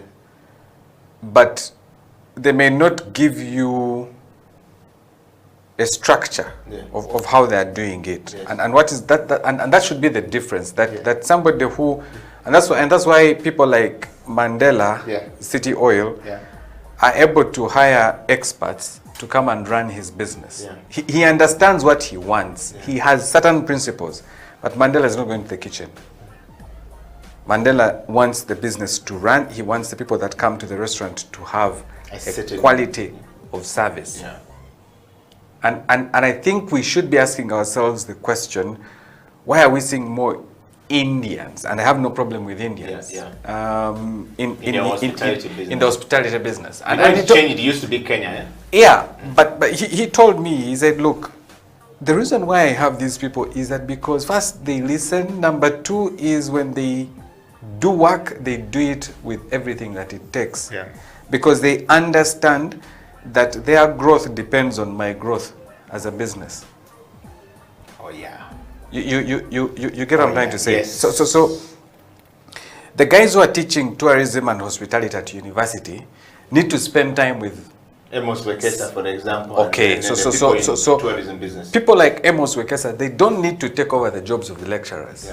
The lecturers need to spend time with Amos Wekesa to understand. To understand and contextualize their delivery. To fit the need. Yes.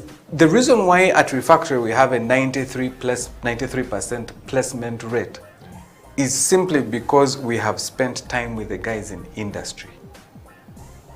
Some of the people that are teaching on our programs don't have a degree, but they have on their belt projects they have delivered and executed. And so there's room for us to coexist. And that's one thing I really want to emphasize. There's room for us to coexist. There's room for universities to open up and education institutions to open up and say, you know what? We are going to focus on X, Y, Z. How do we make this place a place for you? So how do I tap the knowledge of Kwagalana? What the universities need to be doing is doing case studies. And that's why Harvard Business Review, or I mean Harvard has what they call Harvard Business Review. They spend time in industry and then they document that, and that's how they transmit knowledge. I have failed to understand why we don't have that very many case studies in Uganda being taught in business school. Maybe because we don't have the infrastructure that allow us. What infrastructure do we need, Eddie? To But go by the and way, spend time, yeah. rather than teach about McDonald's, Yeah. I teach About CJs. yeah. Okay, now I understand your point. Why can't I write about Feed Right? Yeah. What is Feed Right doing Yeah. about African food or even K2 restaurant? Yes. Like these are the scenarios. When I teach some of the modules that I teach, I give examples that are from Uganda and people are like, what? I never looked at it from that direction. Perspective. Yeah. So I can talk about Coca-Cola. It's a brilliant product. Yeah. But there's this gentleman. Horace International. Yes. Yes. With their rock, is it Rock Boom? Rock Boom, yes. Rock Boom is a case study, boss. Yes. It is. It should be a case study. It is. I was counseling a young girl and who recently got a problem, and she got a sort of like a mild stroke, and I was wondering, and the discovery to her was, I'm using a lot of Rock Boom. So I asked why. She says, because the first time I drank the Rock Boom, something about it, and since then I have been drinking too much. I'm like, there's too much caffeine. Yeah, so there's that aspect around it. Yes. But there's also a business aspect. Yes. There's something that he has discovered Yes. that has made him sell the product in the quantities that he is selling. Which is exactly what, in essence, what the girl was saying. And we don't know what it is. Thank you. Yes. So what we need is, as academician, to spend time with those guys, understand, document what we have understood from them, and then transfer that knowledge to our students. Because then you're contextualizing. 80% of the case studies that we have are not here. They're not fit for our industry. Can't even relate. Because they are from textbooks or materials that we've picked online. Wow. I was recently teaching, coaching Michael just not very long ago, about a week ago. And I had this, I had the privilege and opportunity to teach transformational leadership, which is at the core of my heart. It's something I really love. It's something I've invested a lot of time doing research. So I was giving examples of some of the leadership styles and the leadership, behavior to make them understand. And I remember in one of the classes last week, it was a 2-day class in a big organization in Uganda. In fact, about 3 of them. And one person stood up and asked me, this is a leader, and said, how do you go in to get this kind of information, yet we're in the industry and we're always having research and development? Says even we have information being released by people like Ipsos and all these guys. But yet for you are giving us context and we've never looked at it. Then I asked him, I says, but the context is right in front of you. I mean, one of the examples I used was Bobi Wine versus Mzee Yoweri Kaguta Museveni, and then Kizza Besigye versus Bobi Wine, and I used Kizza Besigye versus Mzee Museveni, and I gave them the context. And it was difficult for them to understand. And I was just trying to paint a picture of laissez-faire kind of leadership versus autocratic. And then I was trying to look at the transformative leadership approach versus a democratic leadership approach. They live within us, but it was difficult. So I realized, whereas some of us take time to study these things, and I am a collector of President Museveni's speeches, from I don't know how long, and whenever he speaks I go through it, then I make notes and I put these things there, and I love listening to all these things. And then I realized that the research and development, the way he designed in Uganda, is absolutely very different. It gives a totally different information.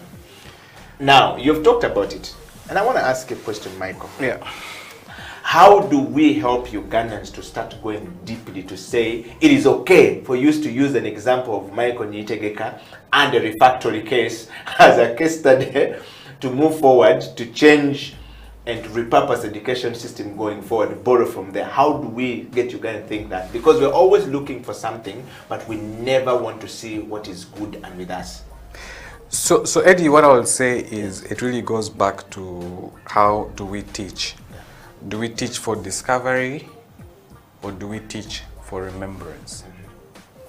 when I teach for discovery, the way I will deliver content will be totally different from the way I teach for remembrance.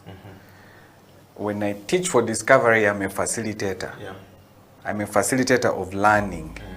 I facilitate you to learn. Yeah. When I teach for remembrance, I teach you how to make the coffee.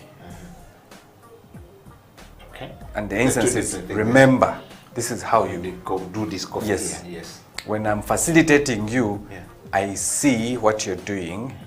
I then correct you. Okay. Very tongue twisting, very brain. But that's the essence. So technically, what needs to happen? We all need to change from being teachers to facilitators. Okay. And that shift is massive. Yeah. For it to happen and for it to be effective, it means that you, Eddie, needs to empower the student to take charge and step back. Which is not usually a very good case for Eddie Okila to step back easily because I am very invested in this thing. It's authority. Yeah. It's about power. Yeah. It's about authority. Yeah. When I step in class, I come with authority. Yeah. When I step back, someone else is taking over. Authority. So in summary, I think to bring this whole thing to a close, my take is that, and I would really want to appeal to the lecturer, the teacher, and say, we don't have to wait for the education system to change. We can choose to teach what we teach differently. And for me, that's what I decided to do, even in the system that there were. When I was in Makere, my classes, I was very intentional on how I taught my classes. Yeah. I opted to be a facilitator as opposed to a lecturer. Yeah. 2, I allowed co-learning. We learn together. Yeah. I am not the epitome of knowledge. Yeah. If you have learned something and you think it's beneficial, let's share it. That's the second thing, that come to the realization that knowledge is not housed in one brain. Yeah. Knowledge is God is gracious. Yeah. Each one of us has a portion of knowledge about some of the things. When you trigger people to go and search, they will go. When you trigger people to sit back and depend on you, they will sit back. I'll say, trigger people to go and search. Wow. You will teach the same things, but the outcomes will be different. My final shot to those of us that are very passionate about education and want to change, when it is so painful with what you're doing, you'll do what I'm doing at Refactory. You'll choose to go against status quo. And I hope history will judge you fairly. When that time comes, I can say, yeah, I've trained about 300 people at Refactory. We've trained about, it's not only me, we've trained about 300 people at Refactory. We have about an average of about 70 to 83% placement. I can say I'm happy. I'm a very happy person because I know for a fact that the current placement rate for fresh university graduates is below 10%. So for me to be at 83%, yeah, I feel I can walk on the clouds, but I won't. There's still a lot of work to be done. Yeah. And so each one of us has an individual responsibility for those of us that are in the education space. Yeah. And hopefully, each one of us can then create that summative change that we need to see. Wow. Thank you. Wow, thank you so much, Michael, for first of all blessing us with your presence and accepting the nomination from our people to come back. I know it's not been an easy journey for you, being a very busy person and what you're doing. Yeah. We want to say thank you so much, and we want to say thank you for, coming to the program today. And if we ever reached out to you because there's a need for you to come back, no problem. We hope that you'll be able to actually accept to come back. Personally, from us here at House of Talent, and of course from everyone out there, we want to say thank you. Pleasure. It's been a great learning you know, a lot of things we didn't know from you on the show. From a host perspective, it's been a great moment to have you on the show. And to all you guys out there who have been, you know, with us on the CEO Bench and continue to be part of the CEO Bench family growing bigger and better, we want to say thank you so much. The great learning from Michael today, takeover, is to teach people to be able to research. Teach people to be able to research. That's a great learning there. And then teach people and step back and give them responsibility and see if they will do it and just correct them. But don't always be the frontline person and you are the know-it-all, the elephant in the room. When you are there, nobody says anything, you're not moving forward. And of course, you know, from the people in our education system, Michael has taught us one thing that is very important. Do research, think about people, look at what is in the market, look at what the market is looking for, and then be able to realign yourself to fit the need of the market. Other than that, we want to say thank you. And to Michael, we want to just, you know, bump this and say thank you very much for coming. And we're wishing you and the team at the Refactory really a great one going forward. We're definitely going to become your student very soon. And yes, thank you very much to the crew and to everyone. It's a good night or good morning or good evening, depending on which part of the world you're actually watching the show from. It's a wrap from us here. Michael and Eddie Okila signing out.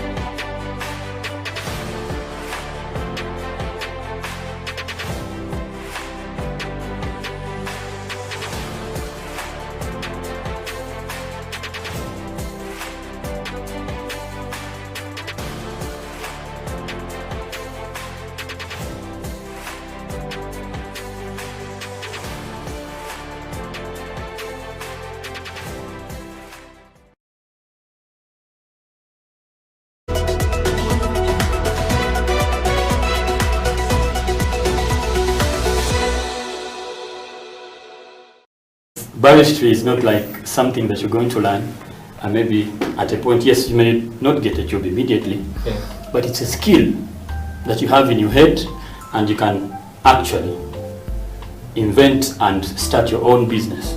That's the beauty about it. Like, the more you get exposure, the more knowledge you get from different places. So for any barista out there, any young man out there who is really lacking and, you know, they feel like, you know, should I try it? Come on, it's time. The coffee industry is growing big in Uganda and out.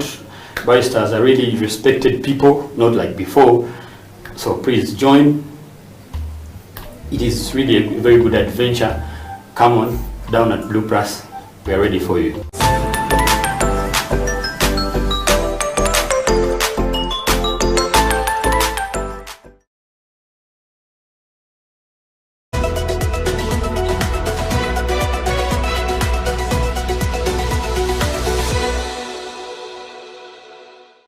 What is Divine Bamboo in a nutshell? Okay, so Divine Bamboo is an innovative forestry and energy company. It's a Ugandan company, and our mission is to stop deforestation in Uganda. We do that through the promotion of bamboo as a sustainable alternative to cutting down traditional hardwoods. So that was my motivation, really, because Uganda is losing so much tree cover. We are losing so much forest because mainly of the need to cook. So because of fuel wood in the form of charcoal and firewood, a lot of people don't have a choice but to go to the forest and cut down trees. Yeah. And so we wanted to provide an alternative to that. Okay. Yeah. And so when you started to provide an alternative to this, how has this been received by the people that you're talking to? So, of course, with any new innovation, it's not straightforward. Yeah. You don't get the idea today and then the idea is mature. Yeah. First of all, the idea, the business model takes time to develop. Yeah. And in the same way, the audience, the customers also need time to adapt to the new products and like the new plant in this case. So it's a gradual process, but I would say that we are seeing very positive change. Okay.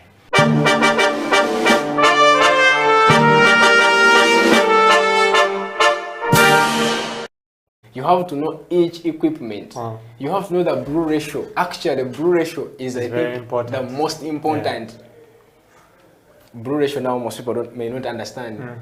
It is the ratio of the coffee powder to water, and the yield. Water in this article will bring us into the yield. If I put 10 grams of coffee into my portafilter, how much of it am I exactly? So if you don't master the brew ratio, oh, everything is going to turn out a mess. You understand? Even if you know that knowledge and you don't master the brew ratio.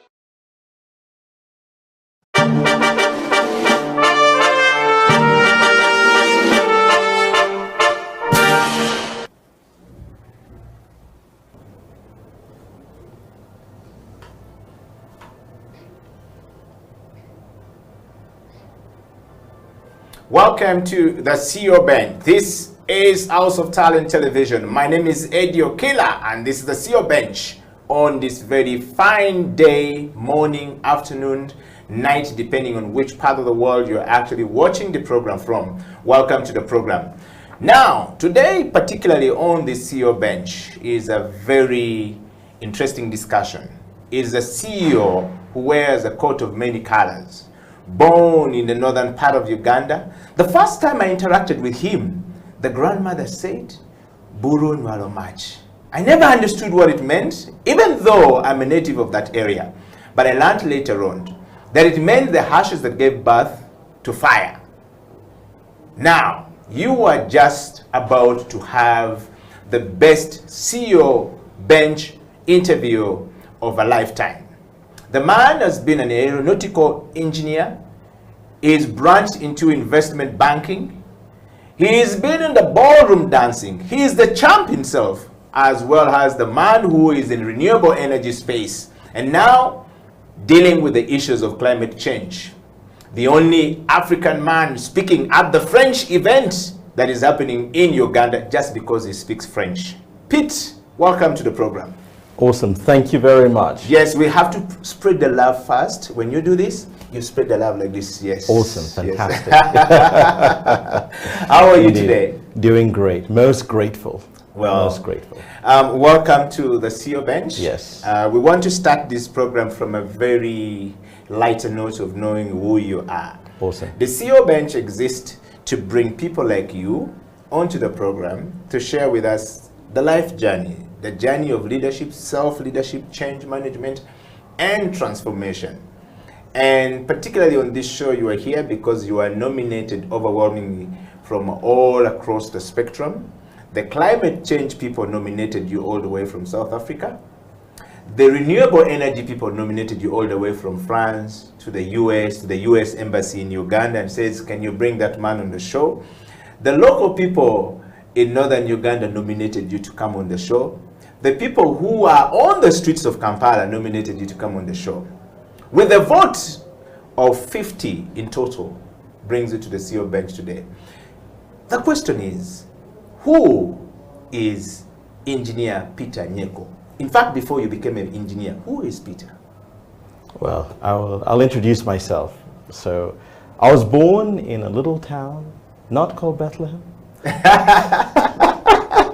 called Kitgum in northern Uganda. Yes. And my name is Odoronyero. Okay. Yeah. Meaning? Meaning the one who laughs. Yes. Yeah, my name is Odoronyero Nyero. That's my name. I come from northern Uganda, from Kitgum, and yep, I was born many, many years ago, you know, when everyone in Uganda had hair like this. Yes. And you know, grateful that I've made my way through life, and you know, I've ended up now in you know, where I am today, sitting before you here and talking to you all right there. So most glad to be around. Yes. Wow. Peter, are you Ugandan? Being born in Uganda is another thing. but are you Ugandan? If yes, what are the values that define you as a Ugandan? I believe I am Ugandan. And the values are painted right here. You know, being Ugandan is all about the values that we sing about in our national anthem. It's about the values that we walk with as we go through the streets each day. It's the values of gratitude, the values of hope, the values of resilience, and the values of finding joy in everything. Wow. And if I am looking for you today, which village in Kitgum can I show up and I will find Odokonyero Nyeko when I am looking for you? I don't think there's a particular village where it's possible to find me. I don't stay in one place. But I guess if you do go to certain villages across Uganda, you will probably find, you know, the impact of my work and then the work I do with my colleagues at Mandulis Energy. Yeah. So a lot of the work we do is in Noya district. That's where we actually started from. And that's where we've got, you know, a number of establishments set up, renewable energy establishment. We convert waste to energy, as well as you know, making the most of the sunlight that we do have to make energy as well, and provide value addition to the farmers around us. We are also working in the refugee hosting ecosystem. Uganda is a great place, hosts over 1.5 million refugees, and so we work in Lamo district. We also work in Kiriandongo, we work in Adjumani, and we're about to start working in a few other settlements as well. But our work takes us now not just across northern Uganda, but also across significant parts of western Uganda, where we are looking at wherever there is that interesting confluence between the tourism industry or the conservation ecosystem, the refugee hosting ecosystem, and the agriculture ecosystem. That's an interesting triangle, which is so Uganda. And in between all that, there's an opportunity to always make a difference, figure out what the needs are, and have an awesome time, you know, curating solutions in tandem with the community. Yes. Peter, thank you very much for that very interesting, you know, background of what you do. I want to take you a little bit back. You know, most times when we see people rising to position of leadership, of power, as we call it in a political space, we don't know where they're coming from, and we don't know what they have done before, or what they have been through in life. So we just simply see them on the streets of Kampala, dressed nicely, looking good, putting on Ugandan. You're always carrying Uganda everywhere you go, but we don't know, where is this person? Who is he? Where has he come from? What does he do? You know, I want to take you back a little bit, digging deep into your personal life a little bit. Growing up as a child or being born to your parents, did you write an application to be born to Mr. Nyeko? I suppose Mr. Nyeko is your father's name. If not, what are the circumstances that brought you to life that you know, you can remember growing up as a child? Awesome. I believe, you know, if there is a place where people stay before they come to Earth, yes, I guess I'd probably send an application in and want, you know. I think of all the tracks of life one could go through, I'd rather have that one. I am most grateful for everything that the world has, you know, blessed me with. Yeah. Every experience. I don't believe any experience is a bad experience. Yeah. I don't believe any experience is a painful experience. I believe every experience is a learning experience, a nurturing experience, and a growing experience, and an experience through which one can be blessed to be a blessing at some point. Yeah, that's a wonderful one. And I want to take you straight to, how did you, as a child, if you visibly remember, what did you want to be in life? Well, if I go back, I think I looked at two things as a child. I thought about, you know, I looked up to the skies and I'd see the stars and, you know, see the airplanes flying over. And as I was there, you know, with my dad, you know, looking after the cows, or with my grandma going fishing, or with my grandpa farming, I'd look up and go, wow, what are those things up there? And then someone told me, you know, that's a space station. Go, okay, interesting. And what else is up there? Well, those are stars, and those are airplanes. I thought, well, it would be great, to figure out how those things work. Yeah. And so I guess that was one interesting, passion of mine as a little kid. Figuring out how aerospace vehicles work, and I guess that wasn't something which excited me a lot. Wow. You said the two things. So how did you end up there? You were fishing with your grandmother, you mentioned, and farming with your father, and grazing with your grandfather. Why were you not able to pick one of these from these, three different distinct people, and then you ended up in the things that are up in the sky with all this interest? What was the motivation like? Was somebody an aerospace engineer? Was somebody thinking about the things up, or it just came to you? It's, back then, we didn't have Wi-Fi. We didn't have mobile phones. We didn't even have phones, yes. Or television. We just had nature, and that was great, And we had stories around the campfire, around the hearth every evening. We'd sit down and talk to each other.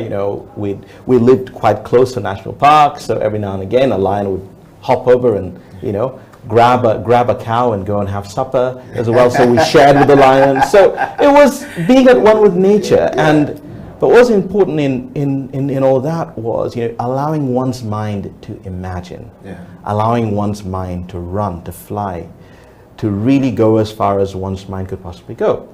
And if I think of looking at things from the space going down, I could still look down and figure out what's going on, on the fishing side. I could look at what's going on the farming side. I could look at what's going on the grazing side, because when you're up there, you can see everything. But it also helps you appreciate how special the earth is. So I'm most grateful for that natural environment that any kid in a rural village in Uganda or any other part of Africa right now has, that where you see every star. And I believe there is something special about that. Wow. Peter, just before we take a break and then we dive into the self-leadership and going up, take me through school. Were you homeschooled by your parents? Were you, educated by your grandmother who spent more times? You were the firstborn of your parents, having been through so many things according to the background check when I did with your mom, with your father, when you were nominated. I did reach out to them to say, tell me a little bit about this gentleman. And they said, yeah, he's a special child to us. Your mother actually said, I was tiny when I was married, and they didn't believe I would bear that young man that you see today. And then took a long journey for me to actually get one. But my mother-in-law looked at me differently. When you hear that story, growing up, what does that make you feel like? Grateful. Gratitude is the most important thing to me. Gratitude to be on earth, gratitude to have parents, gratitude to have family, gratitude to have friends, and gratitude to have a country to call home. And that's the most important thing to me. Wow. And the CEO bench would want you to talk about that bit of education. A lot of times we hear that grandmothers paid a lot of respect in teaching and shaping the livelihood of their grandchildren. Yes. And we don't know what kind of education they have gone through, or they were taught, or what was going on. And at one point she termed you, her grandchildren, as Buro Nywalomach. We never understood what the context was. Perhaps would you explain that as part of your education and dive into your life of becoming a journey of becoming an engineer as well? Awesome. So my dear grandmother and my dear grandfather, who's departed now, I mean, they were some of my very first teachers. And what I learned from them was the importance of thinking, of seeing, of listening, of feeling, and that's what science is all about. You've got to know what's around you. You've got to ask questions and never stop asking questions and always seek. And so when I'd sit down with them, I remember they would never you know, telling me to stop, that I'd keep on asking, you know, and you know, we'd keep on going, and why, what, and so on. But that's great. Yeah. But being in nature was great. You know, it helped build, you know, in my childhood a yearning for understanding the science of nature and figuring things out. You know, of you know, being inquisitive, of exploring things, you know, looking into the unknown, but also a value for the importance of people, and the importance of caring for people, and the importance of being grateful. Yeah. And that's kind of helped me become who I am now, and it's kind of helped me become who I may become as I move on, because the story of learning, this journey never ends. But we always go back to our roots. We all go back to the, you know, to the source as we grow, and as we find the nurturing power within. Yeah. It goes back to that. Wow. And my grandmother talked about, you know, buru onywalo match. Ashes gave birth to fire. And that's quite interesting for me in many ways.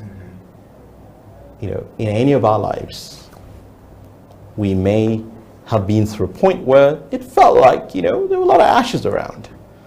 But ultimately, you know, going back to the science of the hearth, you know, the fireplace around which we all sat each evening, you'd always find the ashes still there. And in those ashes would be one or two embers, you know, just kind of covered up.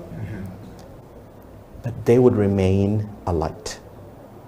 And the ashes would protect that little spark. That little ember would be covered by the ashes. The ash would protect it. And then it would grow. When you now add more wood to it, it would then spark, and the fire would be reborn. So those ashes are actually, you know, a blessing more than anything else. It helps keep those embers burning and gives birth to a new fire, even brighter than the one before.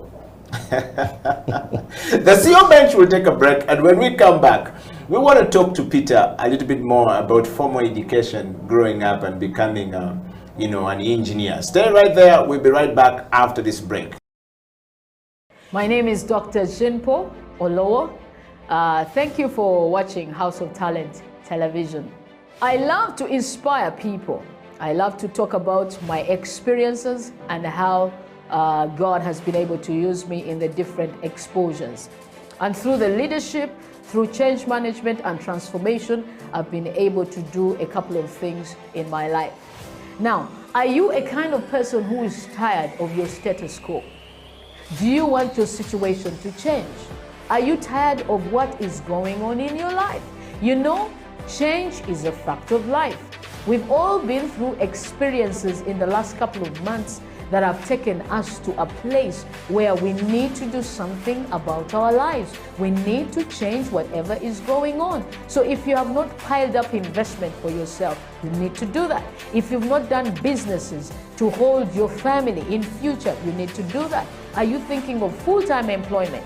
You need to be thinking about your life after employment or your business in the next couple of years. So if you want us to chat, if you want us to talk about this, please get in touch with us at SEAL Uganda on number 0772443085, or check our website www.sealuganda.com, or on all the social media handles. You can hook me up or Facebook, that is Jinpo Olowo, on Instagram, Jinpo Olowo, and on Twitter and LinkedIn. Then we can chat a way forward with you. We can help you, we can coach you, we can walk with you this journey of financial freedom. Thank you.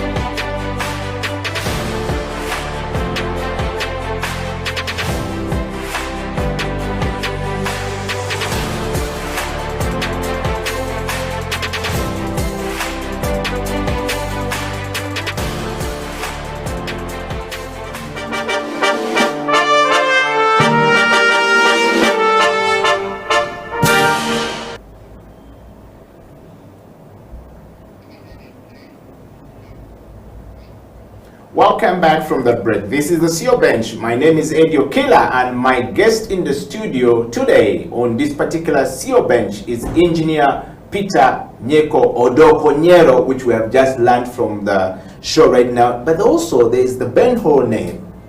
How did you leave that out? Welcome back to the program. Thank you so much. Yes. Awesome. What's the background behind the Ben-Hur name? Well, you know, I wasn't there when they gave me that name.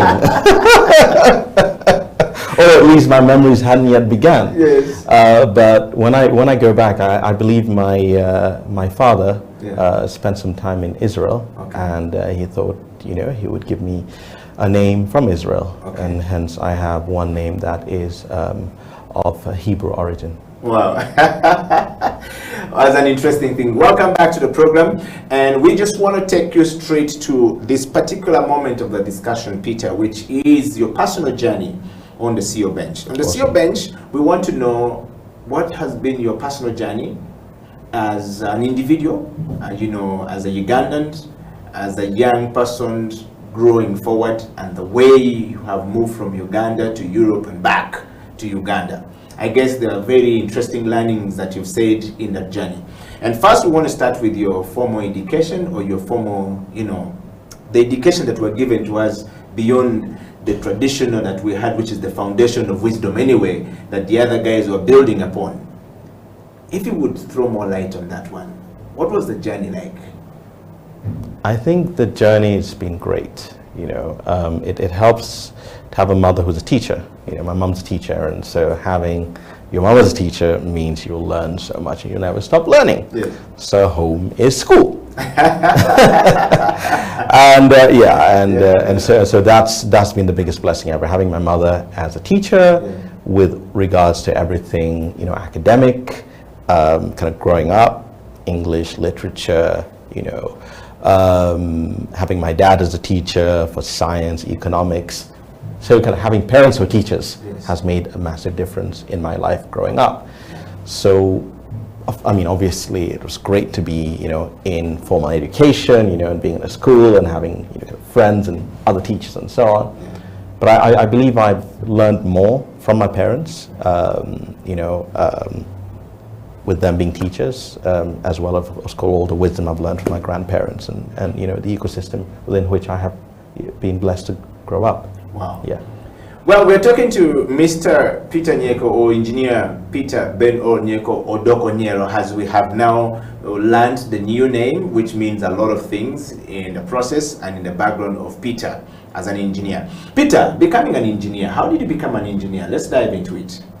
Awesome. I believe kind of going way back to earliest memories, you know, as a little toddler, looking up to the stars and wanting to know what happens there. I think in one of my many question and answer sessions with those around me, I've tried to figure out, you know, who's the person who made that space station? And someone told me, well, that's an engineer. I was like, okay, great. What must one do to become like that? And they went, well, you know, you've got to enjoy mathematics, you know, and science, which I didn't. But growing up, I didn't enjoy mathematics and science so much. I have always been more of an artist, you know, so I've always enjoyed literature, poetry, music, art, history, geography. So science was not really my best friend, and maths was certainly not my best friend.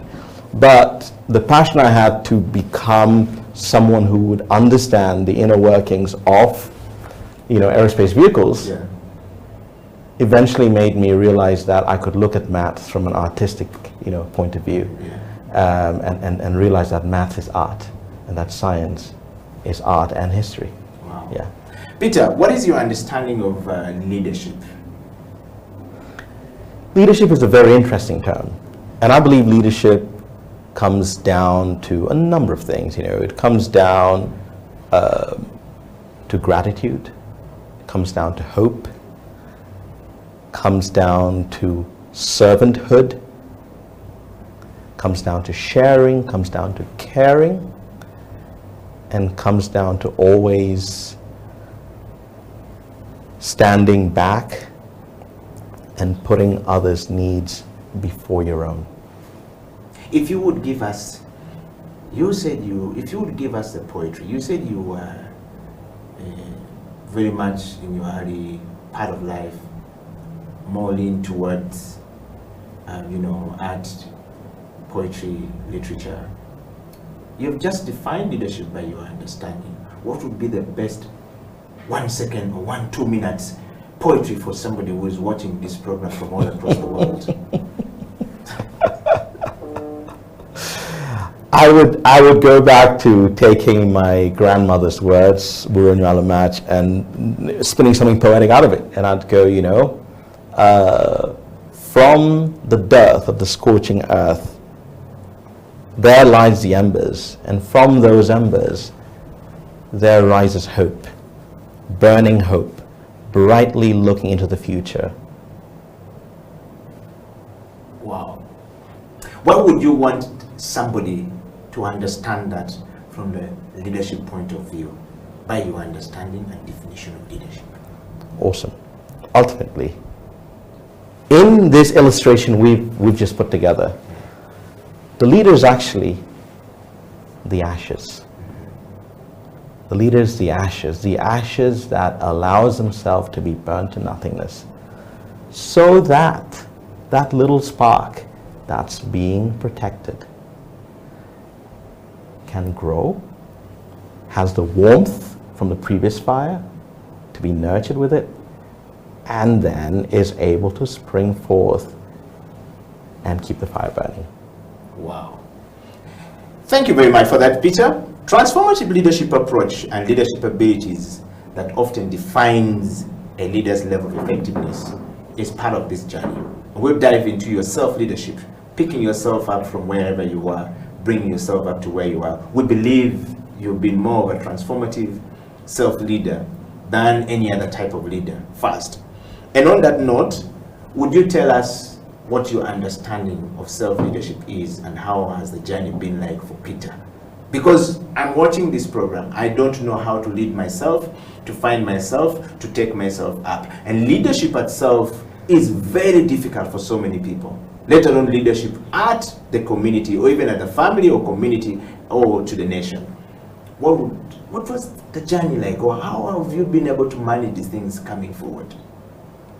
I believe focus is very important in life. Yeah. It's important to set goals, look ahead, focus, and keep the eye on the goal. Yeah. And the goal is not a destination. The goal is actually to always strive for every step to be more hopeful, more grateful, and more of a blessing than the step before. Setting that as the goal makes a massive difference, because when you honor every step on that journey, you get the fuel to keep on moving. When you take every step and every flicker of light that's within that step and cover it with hope, it gives you the power to keep on moving forward. And that's what's most important, the way I look at it. Yes. I want you to go along and tag and give us your comment if you're enjoying this interview with Peter. We are talking to, the CEO of Manduli's Energy in Uganda, but also a company that's a subsidiary based in the United Kingdom and many other parts of the world. It's not just a small organization living in Uganda, but actually sprouting out of the UK to Uganda and to many other parts of the world. And you will understand why Peter is on the show today, because you nominated him to be on the show. And Peter, they wanted to understand. Let's talk about Peter and how you became the CEO. But before you get there, we want you to tell us, what is Manduli's Energy? What are you doing? Why do people think that the work you're doing is okay? And how is it touching lives of people around in all those areas? You talked about that when we go to the villages, we always find, your name there or the work that you've done there. But there is this whole thing about renewable energy, climate change. Everybody's talking about it, which we are actually going to dive into as we move towards change management and transformation. Let's talk about that. Awesome. Thank you so much. So Mandulis, I'm grateful to be part of the team at Mandulis, grateful to have led the team at Mandulis as we grow. And so at Mandulis, we basically focus on, delivering renewable energy that is affordable, sustainable, reliable, and can be used for productivity. And when we think about renewable energy, we don't think about one type of renewable energy. We think of all different types of renewable energy that can make a difference. So we work with waste to energy, so agricultural waste to electricity, agricultural waste to cooking fuel and heating fuel replacement. We work with also things like kind of animal waste, like cow dung and others, to produce electricity and clean cooking and heating fuel as well. We also look at converting the sunlight we have into electricity as well, and then use all of that electricity for value addition. So that's what we do at Mandulis Energy. We develop and set up projects that are focused on delivering Sustainable Development Goal number 7, which is access to affordable, sustainable, reliable energy. Wow. Peter, talk to us about your role as a CEO at Mandulis. What is your role as a CEO at Mandulis, and what typically do you do, or your day is like whenever you wake up every single day at Mandulis? Awesome. My role as a CEO is at a young company as ours is basically not just bearing the vision and helping it grow, but also looking ahead and looking at opportunities that are there to help build the vision even more and help us deliver more impact. So my work is to look at what we're doing day to day, to look at where we're trying to get to, and to look at what needs to be done to help us get to that destination. And in that destination, our destination is basically to create as much impact as we possibly can. So we do have a number of projects that we are setting up. For example, we're developing a 20 megawatt power plant to be installed in Gulu, and that will deliver 20,000 kilowatts of electricity every hour into the grid once it's up and running. So there's a lot of work around the development of that. We're also developing a further 16 locations across the country at about half a megawatt each. That's 500 kilowatts every hour. And that's also taking a lot of work, make sure all of that is working. But we do have operational projects as well, which takes time to make sure they're all operating in the right way. And there we've got 3 locations where 2 of which says power generation ongoing already, a third one where power generation is being set up, and then other locations where there are other productive uses of renewable energy that are being worked on. Peter, we talked about so much normally about renewable energy. Do people in Uganda understand what renewable energy is, or even in Africa for that matter? Or what is renewable energy if I'm hearing it for the first time and I don't really know what we're talking about here? You keep saying turning waste from food to energy, to power the same food that we're just about to eat. Sometimes we eat and then putting it back. How does this thing really work? I might be here and yet I'm sitting on $1 million, potentials of Okila to make money in renewable energy, but I don't know what it is. Awesome. Well, I mean, if your chair is made of rice husk, then maybe you're sitting on $1 million. Or grotto shells, or coffee husks, or maize cobs. But ultimately, when you think about it, if you want to, for example, power your car, and you use, say, diesel or petrol, that's not renewable because there's a finite amount of fossil fuels available. So once you take it out and burn it, that's it. You've added more carbon to the atmosphere, but there's nothing else where that came from. But if you use something which is renewable, something which is regenerative, something which grows again, that becomes more interesting. If you think of sunlight, which is always going to be there, if you think of agricultural waste, as long as you have agriculture, as long as you have rice, you will have rice husks, which take a long time to decompose. And so if we take those rice husks and convert them into a gas, hydrogen, and a hydrogen can work in your car, or into, you know, another gas like syngas that can work in your diesel generator instead of diesel. That becomes quite interesting because suddenly you now have almost, you know, and you don't have a finite resource anymore, you have a renewable resource, something that can always grow back. And that's what makes it very interesting from that point of view. If you look at hydropower, the water is always, well, I mean, as long as we protect the environment, the water will always be there. Yeah. And, you know, it keeps on flowing and it generates electricity as it goes on its way. You know, when we look at wind power, the wind is blowing and, you know, we get electricity from that. Then we can use that electricity to even charge batteries and power electric vehicles like Kira EV, you know, down in Ginger and so on. So it is possible. And I'd say Uganda definitely knows a lot about it because Uganda is one of the most green places around. You know, not just the green you see, but the energy we use with regards to electricity generation, most of it is hydro, which is renewable. We're one of the few African countries where there's electric vehicles being manufactured in Uganda already. You know, you've got Kira EV in Ginger that's, you know, setting up a massive factory to manufacture electric vehicles.